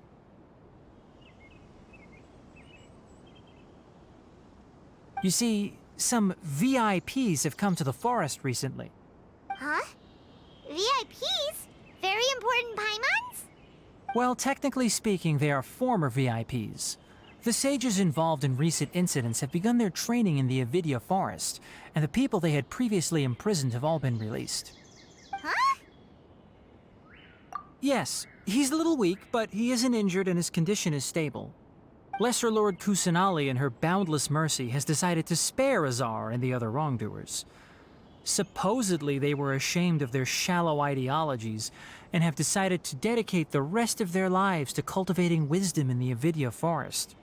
When they learned that Lesser Lord Kusanali had defeated the Balladeer and saved Irminsul, they were shocked at first, but also became happy, feeling that the sacred light guiding them on the path of discovering wisdom had begun to shine once again. As a result, work has increased for the forest rangers. That sounds really exhausting. There's nothing we can do, really. But that's another topic. Back to the matter at hand. Are you two planning to head out? Ah, right! We're here to request permission to head out. Would that be okay? You've recovered well. You may go, but be careful. Yay! Will do!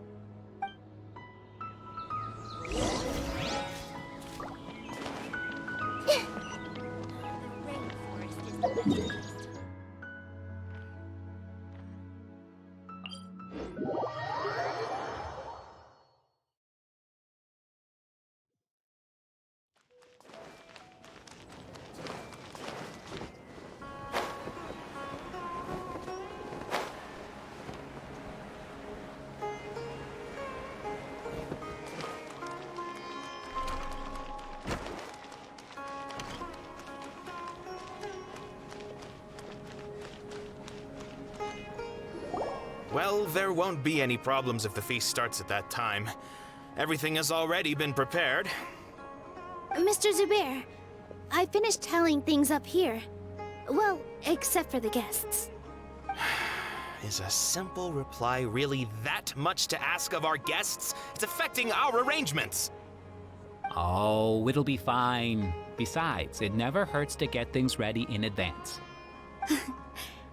I was thinking the same thing. The feast will be held sooner or later, right? Hey, Nilou! Traveler, Paimon! We got your letters, so here we are! You're the best! The other guests haven't even replied yet. Huh? Are we the only ones that have arrived? Yeah, I had someone deliver letters to all of our guests. But maybe everyone is still busy with other things. Look, I get it. Sumeru is in an extremely important period of transition right now, but even if your friends are important figures, they shouldn't just ignore your request like this. Nilou is Sumeru's #1 celebrity after all. You have no idea how happy I am to talk to people with good taste. If you consider enjoying Nilou's dances having good taste, then almost everybody has good taste. Because Paimon thinks everybody will love her performance. That's right. We all think she's amazing too. Nilou is an absolute favorite among those of us who frequent the Grand Bazaar. For Outlanders, you have a great eye. Master Zubair, let's have a vote for the most outstanding audience members next time. I think these two may win. Nonsense! It is not for us to determine the value of an audience. But indeed, we could try giving gifts to people with particularly good taste. I heard there's a device in Fontaine called a camera that can record people's appearances as pictures. Such pictures would make superb gifts.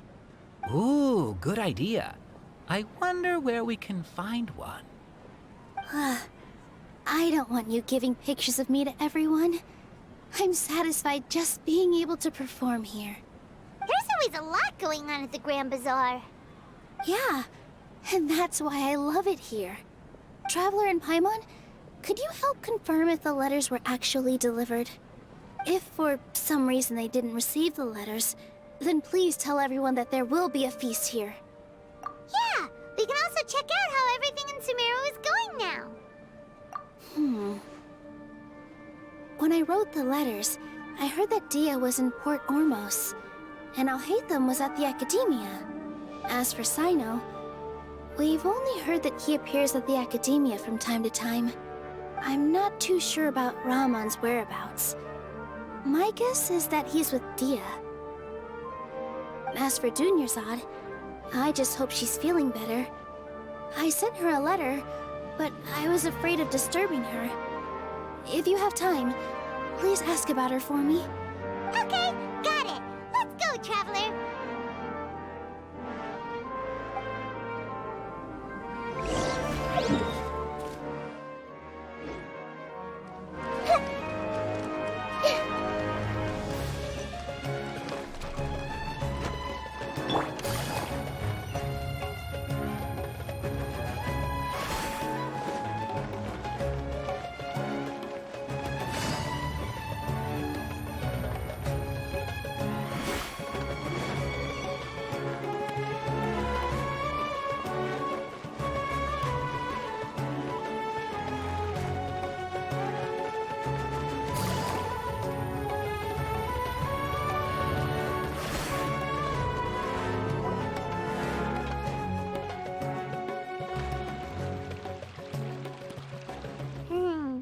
We haven't seen Alhaitham anywhere.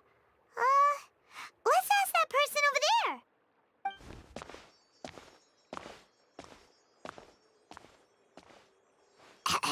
Hey there, have you seen Alhaitham around? Yes, it seems Scribe Alhaitham has gone to the House of Dana. You should be able to find him there. But you're already the second group of people I've seen looking for him today. He must be quite the busy man. Oh? Who else was looking for him? Mr. Cavey was just here asking about him. You wouldn't believe how terrible their relationship is. and now you two are here. Don't tell me everyone's here looking for gossip about the sages. No way! We're strictly here on business. Ah, I see. Sorry, I thought maybe everyone's as interested in rumors about the sages as I am.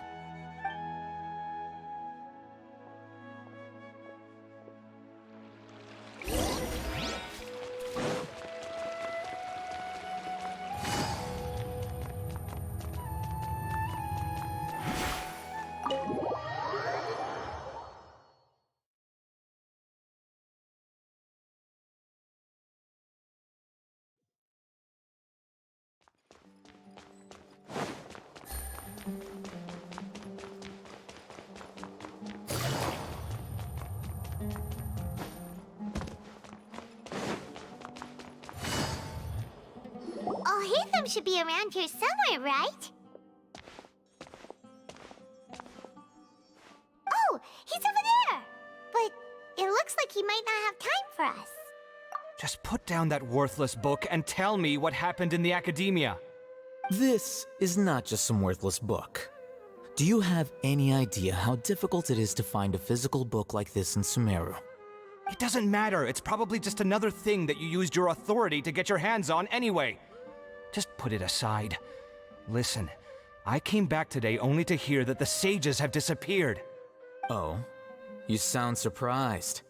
I thought you would already know the inside story. Would I be here asking you if I knew? You're the scribe, not me. So just tell me what you know already. Well, I almost became a sage. Huh? Oh, don't sound too surprised now. You're the renowned Kaveh, light of the Kashara War. Besides, as a master builder and craftsman, chances are you'll be appointed as a sage too. Why do I feel like you don't really mean it? Huh. What makes you say that? Why would you question my heartfelt sincerity? Maybe it's because you've never said anything good about me before. Yeah, well, I share a similar sentiment, and anyone who knows you as well as I do would surely do the same. Oh, you... See? This is why I hate discussing anything with you. Your ridiculous and arrogant attitude always gets in the way. It seems that you really can't stand my personality. Ha! What was your first clue? Well, then you might as well move out of my house. Are you threatening me? Stooping to a new low, I see. Ugh, and don't change the subject. You, a sage? What a joke.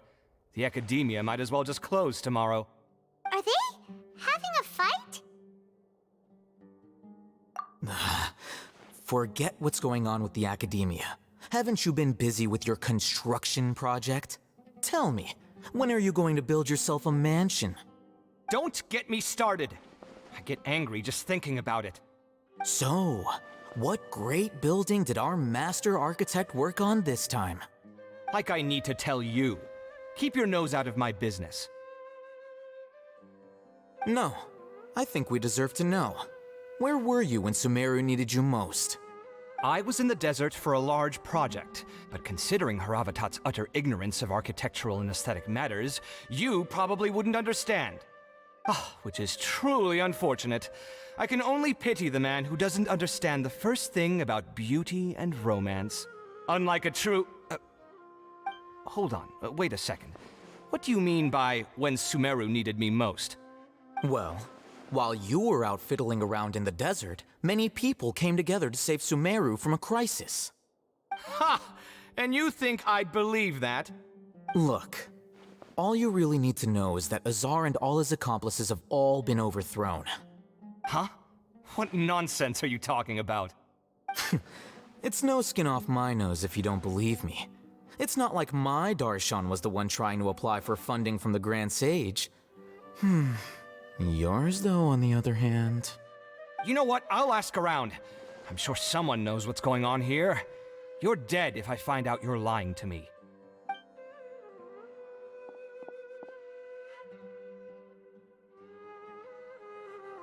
Hey,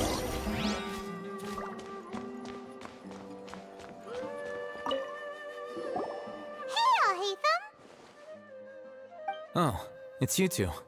What's the matter? We're running some errands for Nilou. Have you received her letter?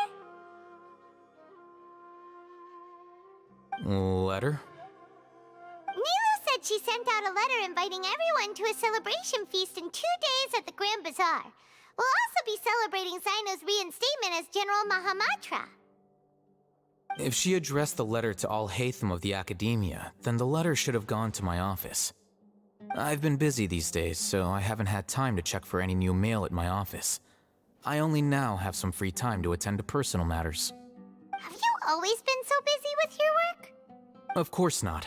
I'm only busy these days because several sages have been dismissed recently and the whole Academia was practically turned upside down. Tighnari told us they all went to train in the Nvidia Forest. Apparently they will spend the rest of their lives there. That is already the best possible ending for the likes of them. 4 of the 6 great sages were possessed by their desire for power and attempted to create a new god. In order to pull it off, they even imprisoned the other 2 rational sages. To imagine such things could take place in the Academia. I don't know where to begin. Yeah, you're right. Huh. Feels kinda strange to hear them called that after all this time. But then again, the 6 great schools sounded pretty impressive too. Yes, at least that's how they're supposed to sound. It's said that when the Academia was first founded, the Dendro Archon herself established the 6 great schools, each representing one of the 6 different types of wisdom. Numerous Darshans have sprung up and faded. Only the 6 Darshans attaching themselves to the 6 great schools have stood the test of time and obtained permanent seats in the Academia. Now, the 6 Darshans are nearly synonymous with the 6 great schools, and the leaders selected for the schools are the 6 great sages. Among the 6 great sages, there is one central leader, the Grand Sage. Unfortunately, only the sages from Vahumana and Amorta remain now. They were imprisoned for opposing Azar and were only rescued after Azar's downfall. So who's managing things in the other 4 schools now? Do they need to find someone new? Yes. Normally, new sages are selected based on a strict set of criteria. Oh, didn't you just say something about becoming a sage? If they pick you, then we'd have a huge connection in Sumeru. Yes, about that. You didn't let me finish my sentence. The person in charge of personnel affairs nominated me to be the Grand Sage in place of Azar and help Lesser Lord Kusanali manage the Academia. But I refused. Huh? But why? Ugh, can't you be a little more ambitious? I'm not even interested in being one of the 6 great sages. Like I said before, I don't like being a leader.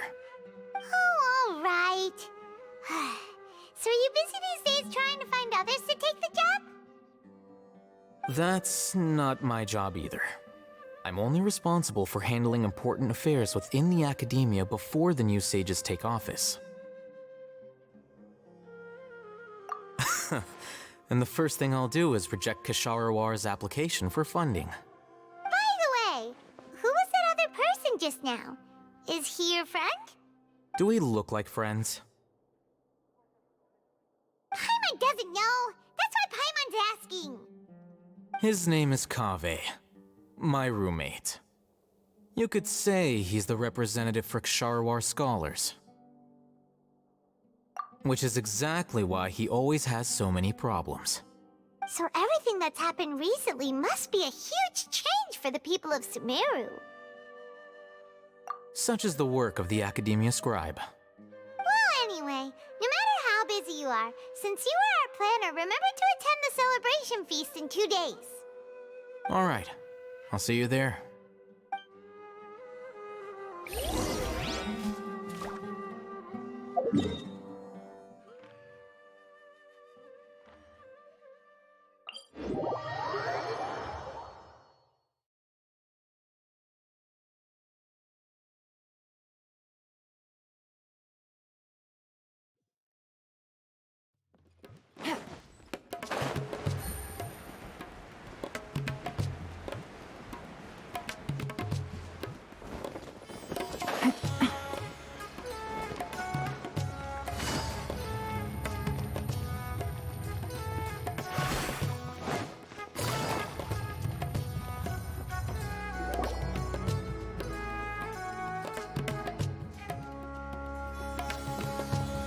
is Port Ormos.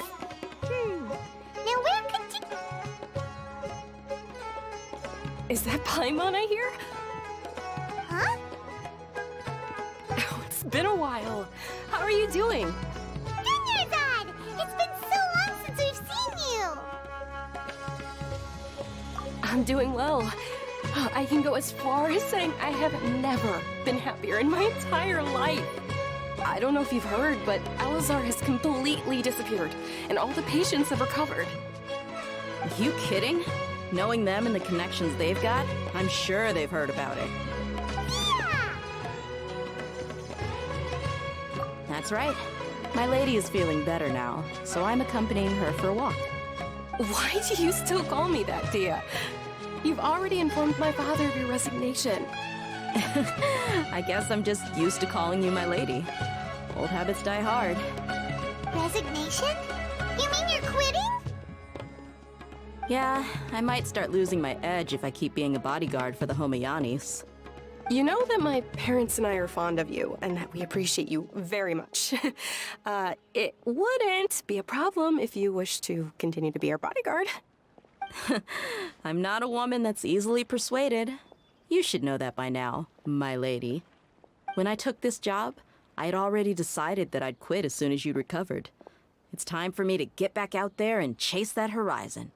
So what are you gonna do now if you're not gonna be a bodyguard anymore? I want to take a risky job and put my body to the test again. Huh? But we literally just finished one of the most dangerous jobs ever! Are you getting bored already? I know. If I hadn't joined in that plan with you, I wouldn't have come up with this idea. I guess I still get fired up by that feeling of going all out in a fight. It made me realize that I'm still a mercenary through and through. Life is short, and I'm happy that I got to be a part of that operation. But the whole thing also made me realize that there are still many problems in Sumeru. And as a desert dweller, I'm still not completely ready to settle down on this side of the wall. Well, I remember a friend had someone bring you a message. You mean I'll hate them? I didn't expect him to still remember that. I thought he was joking. We just came from talking with Alhaitham at the Academia. Did he tell you that he suggested that I come work at the Academia? What? I heard that Azar and his cronies fell from power, and Alhaitham told me that now was a good time to find a job in the Academia, but only if I wanted to. Whoa. Paimon can't see you being anything other than a mercenary. Me neither. But I think Dia would look great dressed up as a scholar. Ugh, forget about it. I wouldn't last 10 seconds in there. Alhaitham probably just liked the way I worked and knew I'm good in a fight. So he suggested I find some work in the Academia. But you know, if you take him up on the offer, Sino might actually agree and let you become a Matra. Because you're super amazing! The Matra have all the talent they need as long as they have Sino. I prefer to be free to live however I choose. In fact, I chose this job from the very start because I knew it'd be right up my alley.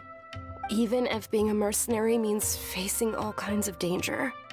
A lion has to return to the wild sooner or later. If anything, being your bodyguard has been unfamiliar territory for me. I don't want to see you go, but I'll respect your decision. I'm glad to hear you say that. Come on, no need for the sad face. It's not like we'll never meet again. Once the whole Dendro Archon thing is settled, everything in Sumeru will take a turn for the better. That makes me happy too. But a peaceful society will probably mean less demand for mercenaries like me.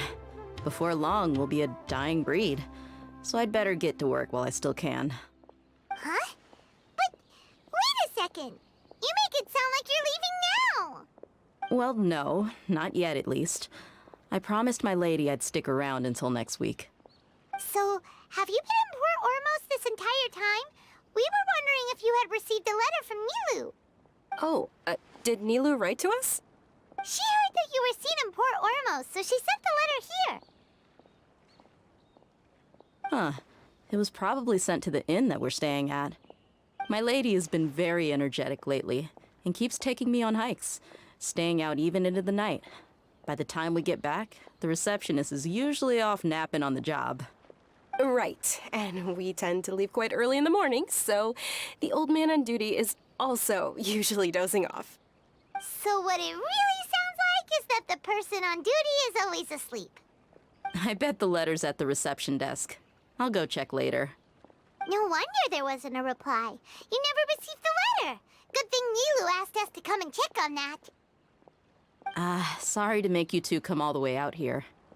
It must be something important for Nilu to specifically write to us like that.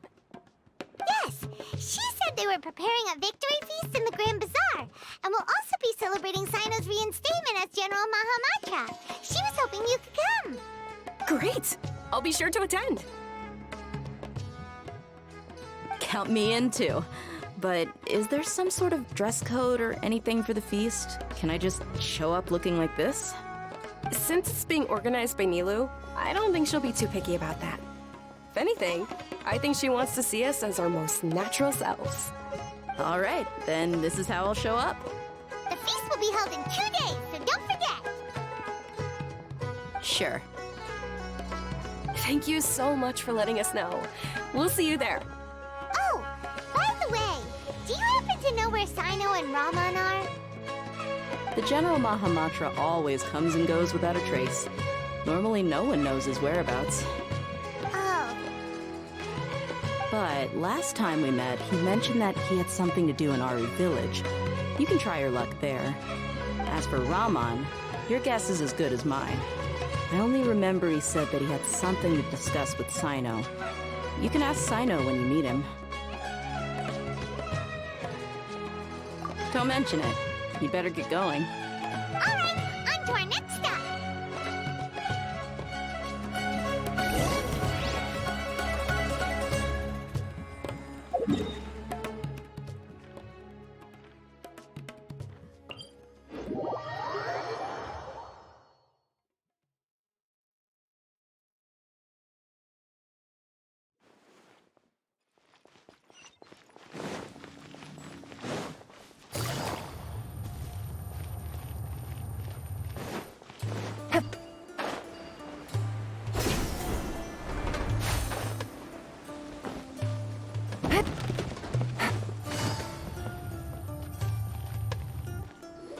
It's been a while since we last visited Aru Village. Ah, there's Sino!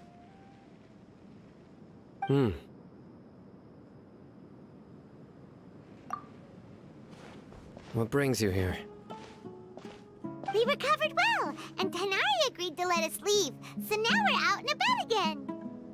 It seems Gandharvaville's medical treatment is still as good as ever. Mm-hmm, and Tanari is recovering well, too.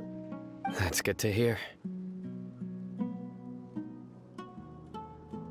Yeah, you're the one who brought us to him when we lost consciousness, right? Thanks for that. You're welcome. Tainari has excellent medical skills, and Kale is quite attentive. It was the best place for you. But why are you just standing here like a dead tree? I'm meeting some people.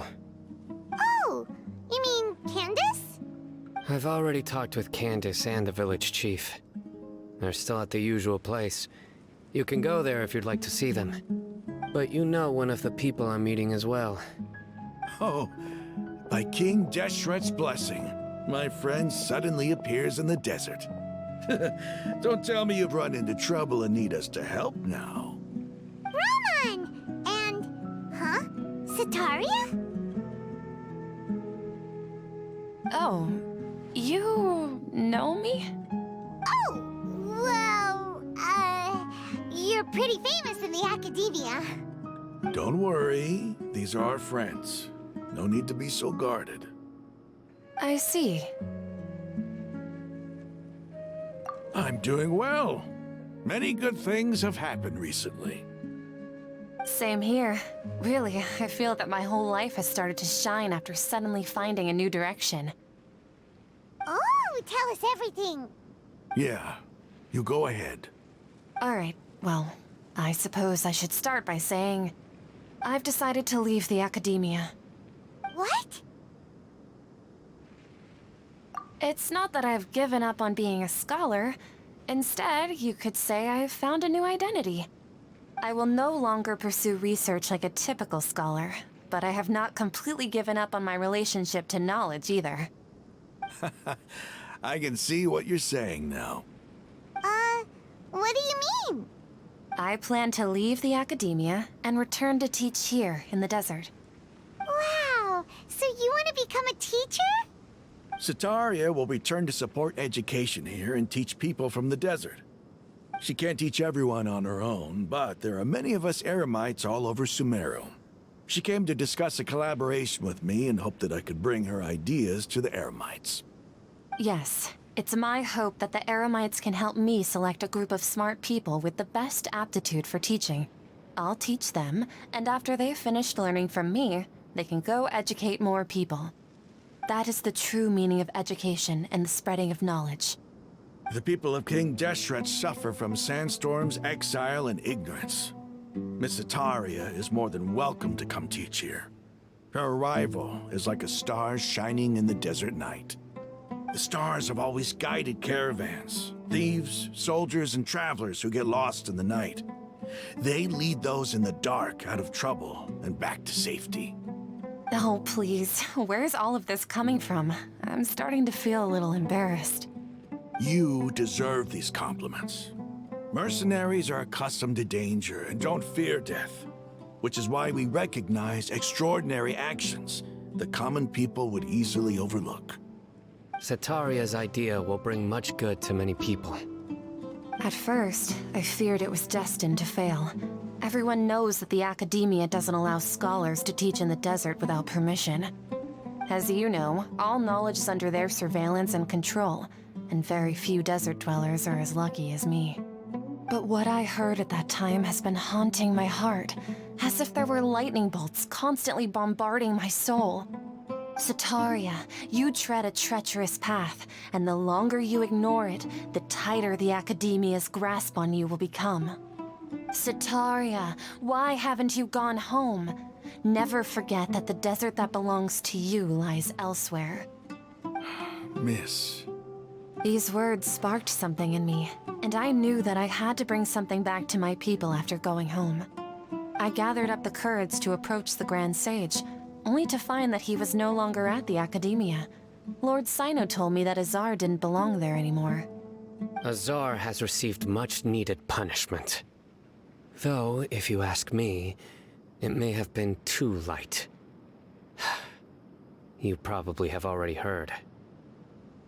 Lord Sino helped me obtain permission to leave the academia for the desert, and accompanied me here to discuss collaboration with members of the Eremites.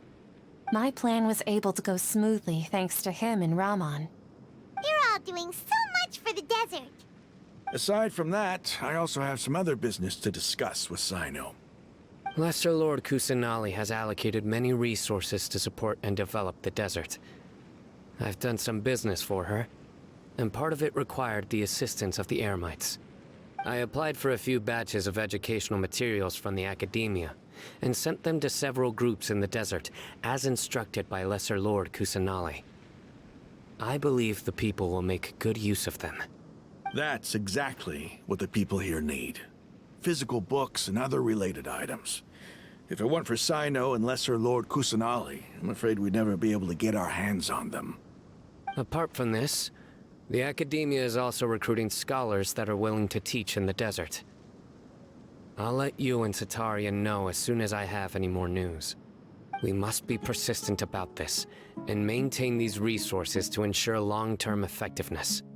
This is the first time in hundreds of years we've had a glimmer of hope.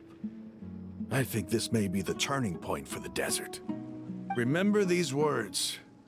Here lies our faithful priest, Kasala. His wisdom is a miracle among the people, deserving of high praise and admiration. I hope people with wisdom like that priest will rise again among the desert dwellers. Then we'll once again see the wisdom and glory that once shook the world.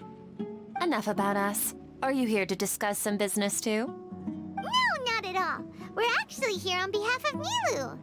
Nilou wanted to write to everyone, but she wasn't sure where the letters should be sent, so she asked us to come find everyone personally. A celebration feast will be held in 2 days at the Grand Bazaar. She hopes that all of you will be able to attend.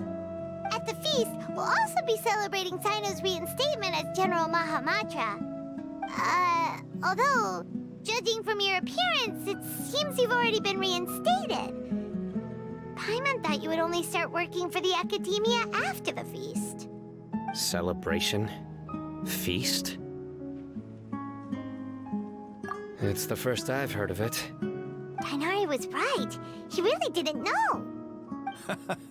This feast is for you, Sino. Sounds to me like you'll have to be there. It's rare to see that kind of expression from Lord Sino. You must not like feasts very much. No, not really. But I'll go. Well, I still have a lot to handle here. Besides, I need to look after Miss Sataria in the desert, so I'll have to pass. I'm afraid I won't be able to join you. Although, if you'd be so kind, please give a message to Miss Nilou for me.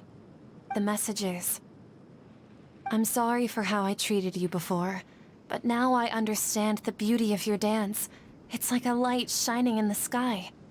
You and the art you symbolize are not only beautiful, but also lively and powerful, so much so that it was prohibited. Please keep dancing, and someday, I'll be able to appreciate your art in person. Okay, we've got all that down. Our job here is complete as well.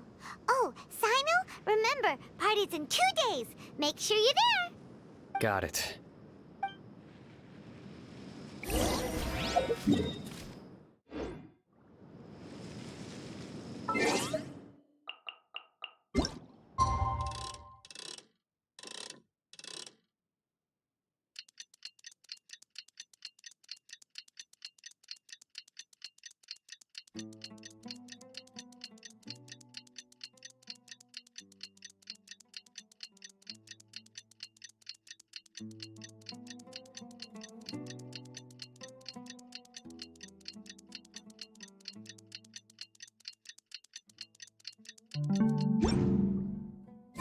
Today's the big day. Let's go to the Grand Bazaar and see how the celebration's coming along.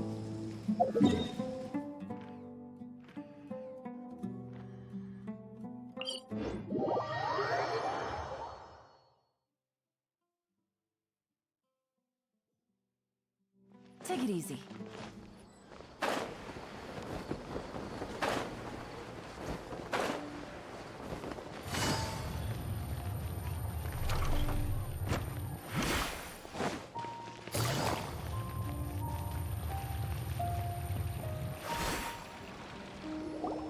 Everybody's already here.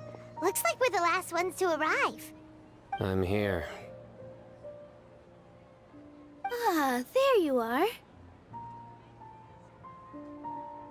Well, look who finally decided to show up. You look like you came here immediately after finishing up some work. I'm very happy to see you here. But we're not late, are we? It's just that everyone else arrived ahead of time. I propose that the last one who arrived be put in charge of today's speeches. Nah, there won't be any speeches today. Oh, really? Well, even better. Come join us over here.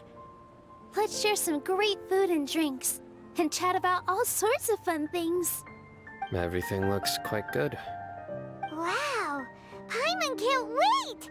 Traveler, just look at all the delicious food here!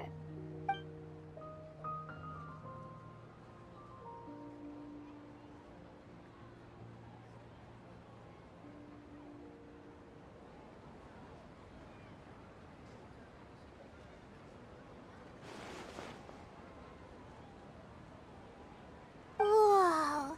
It's so delicious! Oh, this grilled meat tastes amazing! The food was specially prepared for you by everyone in the Grand Bazaar.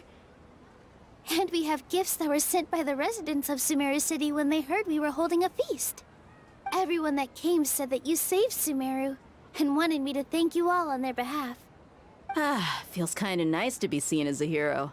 I could get used to this. Being a bodyguard is also a hero's job. You've always been amazing, Dia. My lady sure has a way with words. Thanks. I'm glad to hear it. And I'm happy to meet everyone that participated in the great plan. Don't mention it.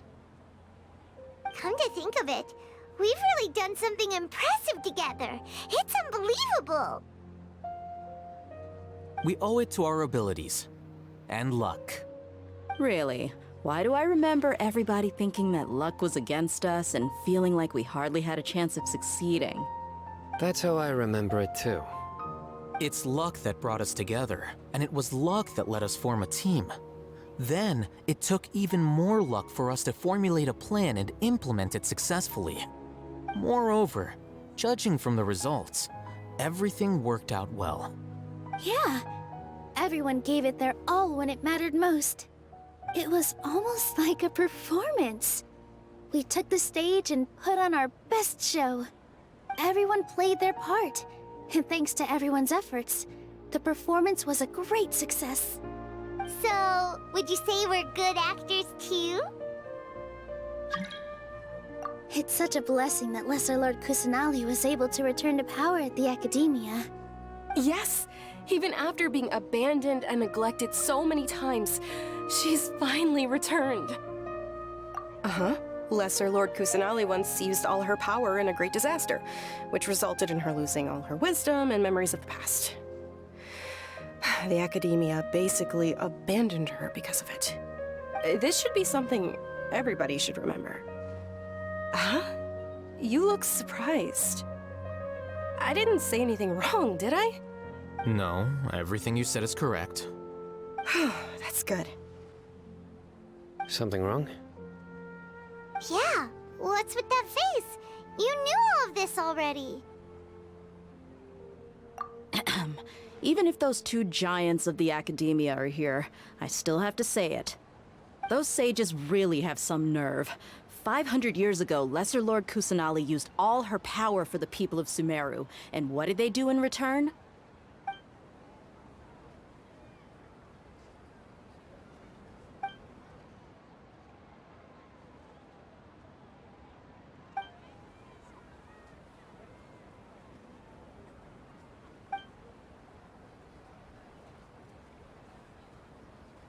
If you bite the hand that feeds you, don't act surprised when it turns into a knuckle sandwich, right, Sino? Perhaps I shouldn't say this, but their treatment of Lesser Lord Kusanali calls for a more severe punishment.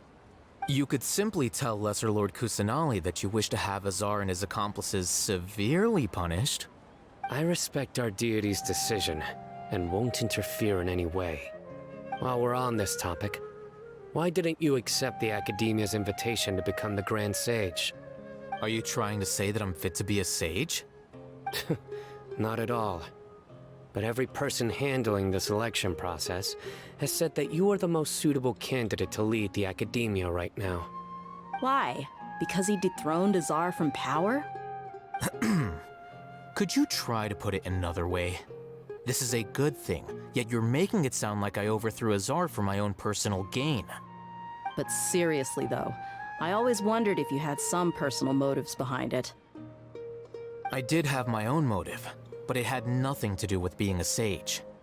If the rules of our nation were suddenly cast by the wayside, then it wouldn't be long until chaos ensued. I had no intention of letting their dreams disrupt my life. By that, you mean your life working as the Academia's scribe. Precisely. Wait, is that all? So, that's the only reason why you joined us and came up with all those plans? It's reason enough. You've certainly got quite the personality. You flatter me. All right then. How about you? You've already resumed work as the General Mahamatra, right? That's right. Will you be happy with that life? It's not about being happy. There are merely a lot of things that I must do. Even so, keep your spirits up and try to be happy, okay? And try to smile more every day, just like I'm doing now. Thank you. I'll keep that in mind.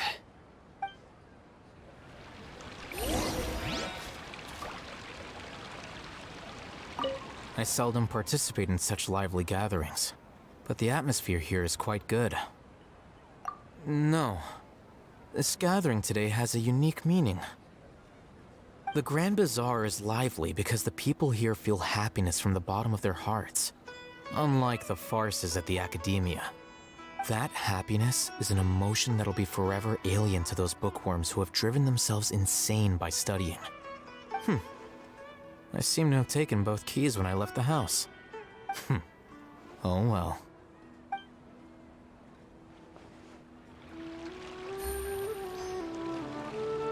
Ah, there you are, traveler. Well, how is it? Are you enjoying the feast today? If there's anything you're unhappy with, just let me know. I'll be sure to take note of it. That's good. It's the first time I've ever invited so many exceptional people to one place. I was a little nervous myself. You see, every guest here is quite extraordinary. It's unbelievable that we've got everyone together here. Almost like a fairy tale. Make sure you live it up tonight. I'll be happy as long as you're enjoying yourselves.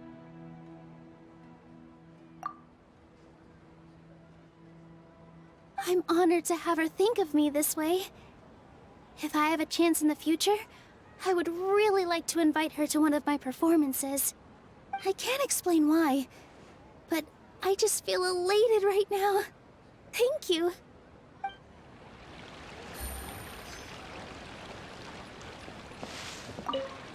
The atmosphere here is good, and everything is delicious. Yeah. I don't often come to such places, but it feels quite good. I have a lot to handle these days. Otherwise, I could show you around. There's always next time. We're friends after all. This feast is pretty good. I like it.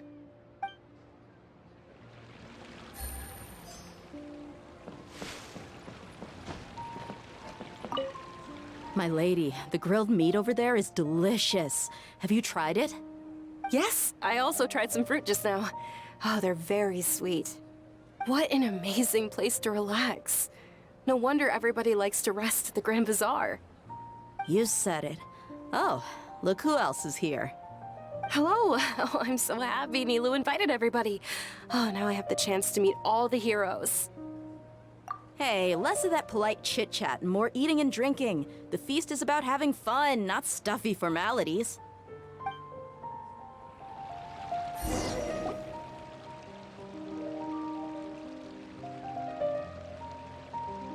Hey, what's wrong? Your head is starting to droop.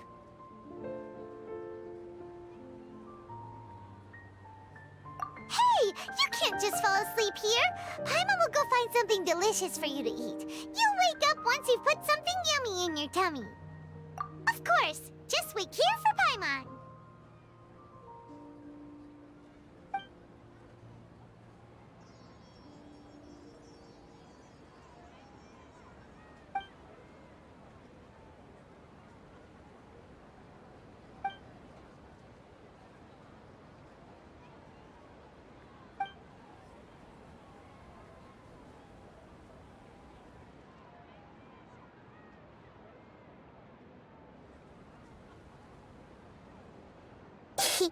It's me.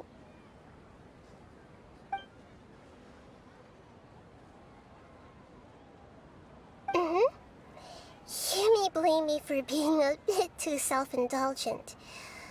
I was thinking about talking with you, and the next thing I knew, I had made a connection with you. The connection between us is amazing. It's like flora and the fence it grows upon.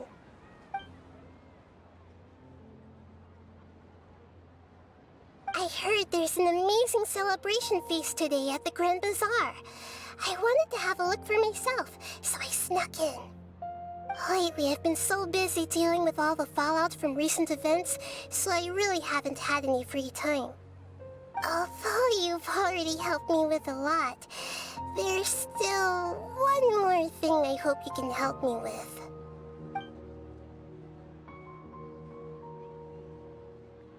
Please say thank you to everyone for me.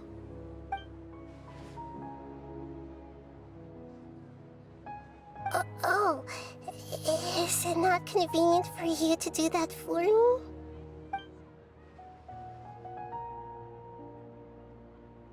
But if I just show up all of a sudden, people will become all quiet and stiff, won't they? What if I end up scaring them and ruining this wonderful feast? That'd be the last thing I want.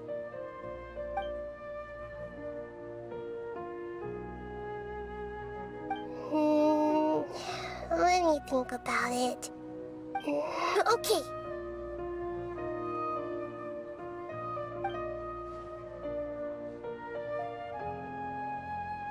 Yes, I have.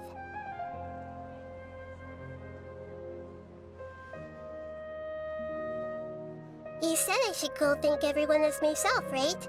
So... I've decided to borrow your body for the time being. Please don't blame me. The floor also climbs up to the fence to get closer to the sky.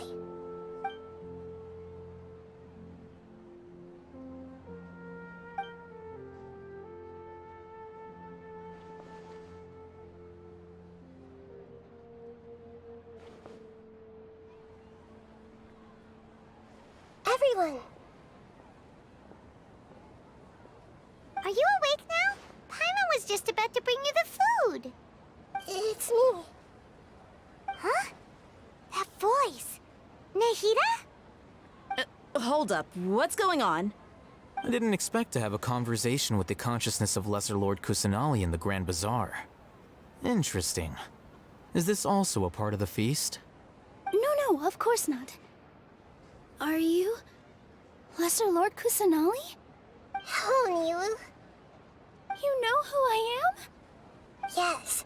I already know every one of you.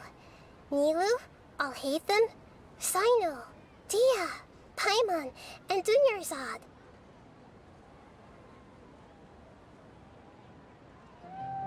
Lesser Lord Kusanali?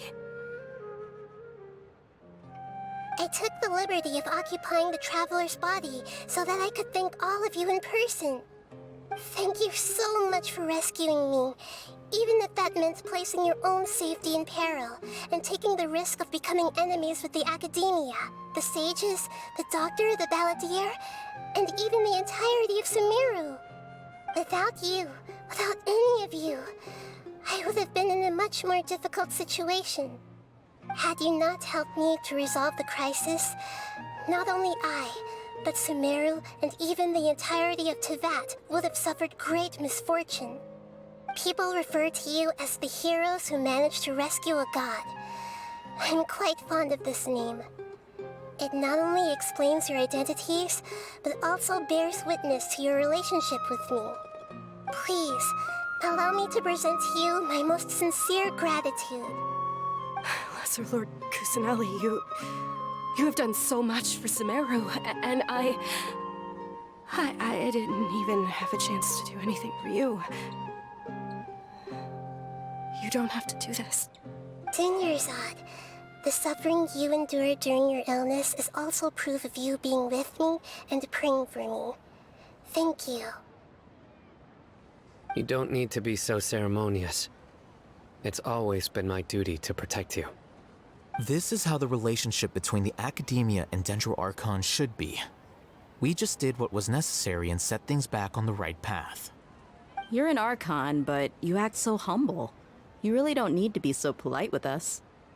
I'm honored to have been able to take part in this plan. I hoped you liked the dance I dedicated to you. Thank you, all of you. Thank you so much.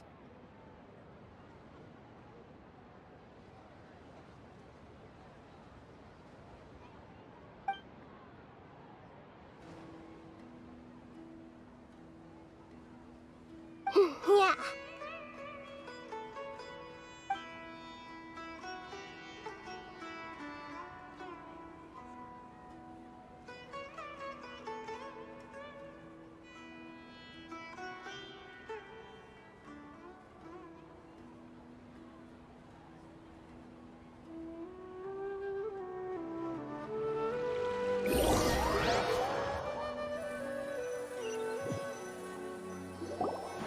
you awake?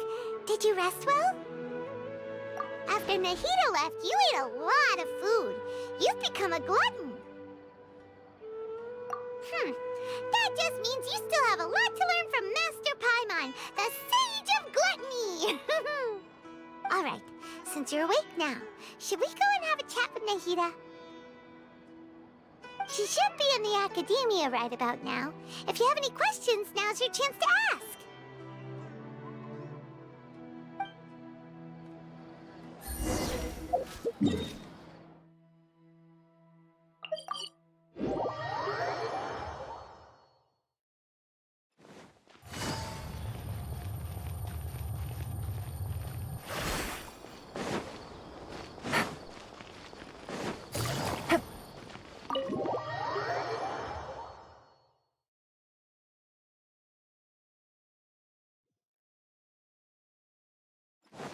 Take it easy. Nahida! Hello, Traveler and Paimon. What a fantastic night. I'm still immersed in all the happiness and joy, like a candle floating on water. So are we, and that's why we're here to talk with you. Is there anything you want to know?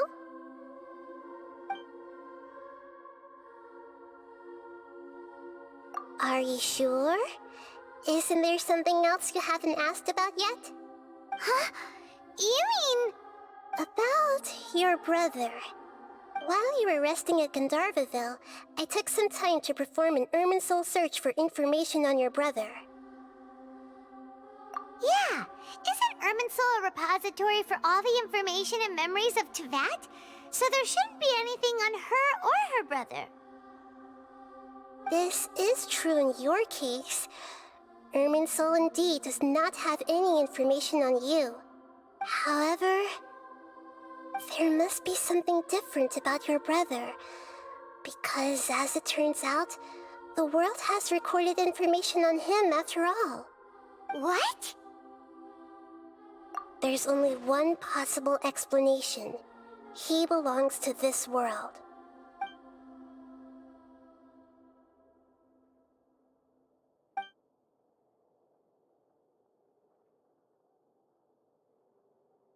But nothing about this makes any sense! Wasn't this your first trip to Teyvat? According to the records I was able to access, your sibling suddenly appeared in Conria. After the Conria disaster, he began his journey through the 7 nations of Teyvat. But just as his journey was about to reach its conclusion, the Irminsul records on him suddenly become fuzzy. What do you mean, fuzzy? Did something happen to him? All I know for sure is that somebody, for reasons only they can know, is deliberately obfuscating his fate. And whoever it is, if they can do that, who knows what else they're capable of. But even that wouldn't explain how he somehow comes from this world. Something else I noticed was that according to these records, the Fatui have not classified your sibling as one of the Descenders. What's a Descender? Paimon's never heard of it. Look, I'm sure you must be curious about the information I received from the Fatui in return for my gnosis, right? A very important part of the intel was about this world's Descenders. External beings, ones that don't belong to this world. Traveler, you are Teyvat's 4th Descender. Huh? So the Fatui count 3 other Descenders before the Traveler, and her brother isn't even one of them? That's right. My current hypothesis is that the first Descender was likely what we now call the Heavenly Principles. As for the other Descenders, I still need to verify their existence. It could take me some time.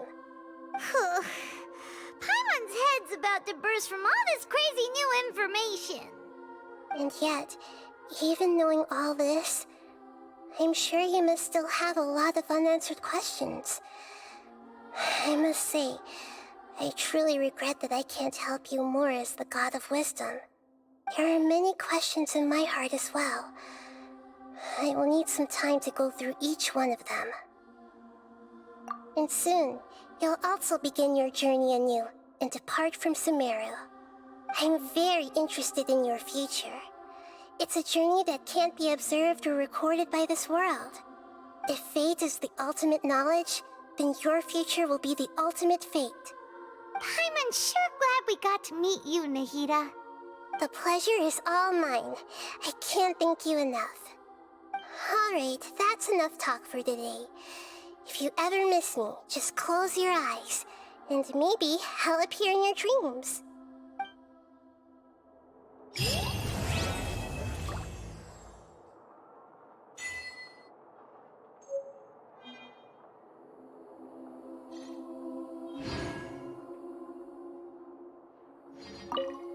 Is there anything you want?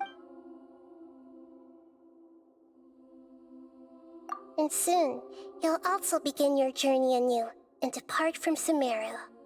I'm very interested in your future. It's a journey that can't be observed or recorded by this world. If fate is the ultimate knowledge, then your future will be the ultimate fate. I'm sure glad we got to meet you, Nahida. The pleasure is all mine.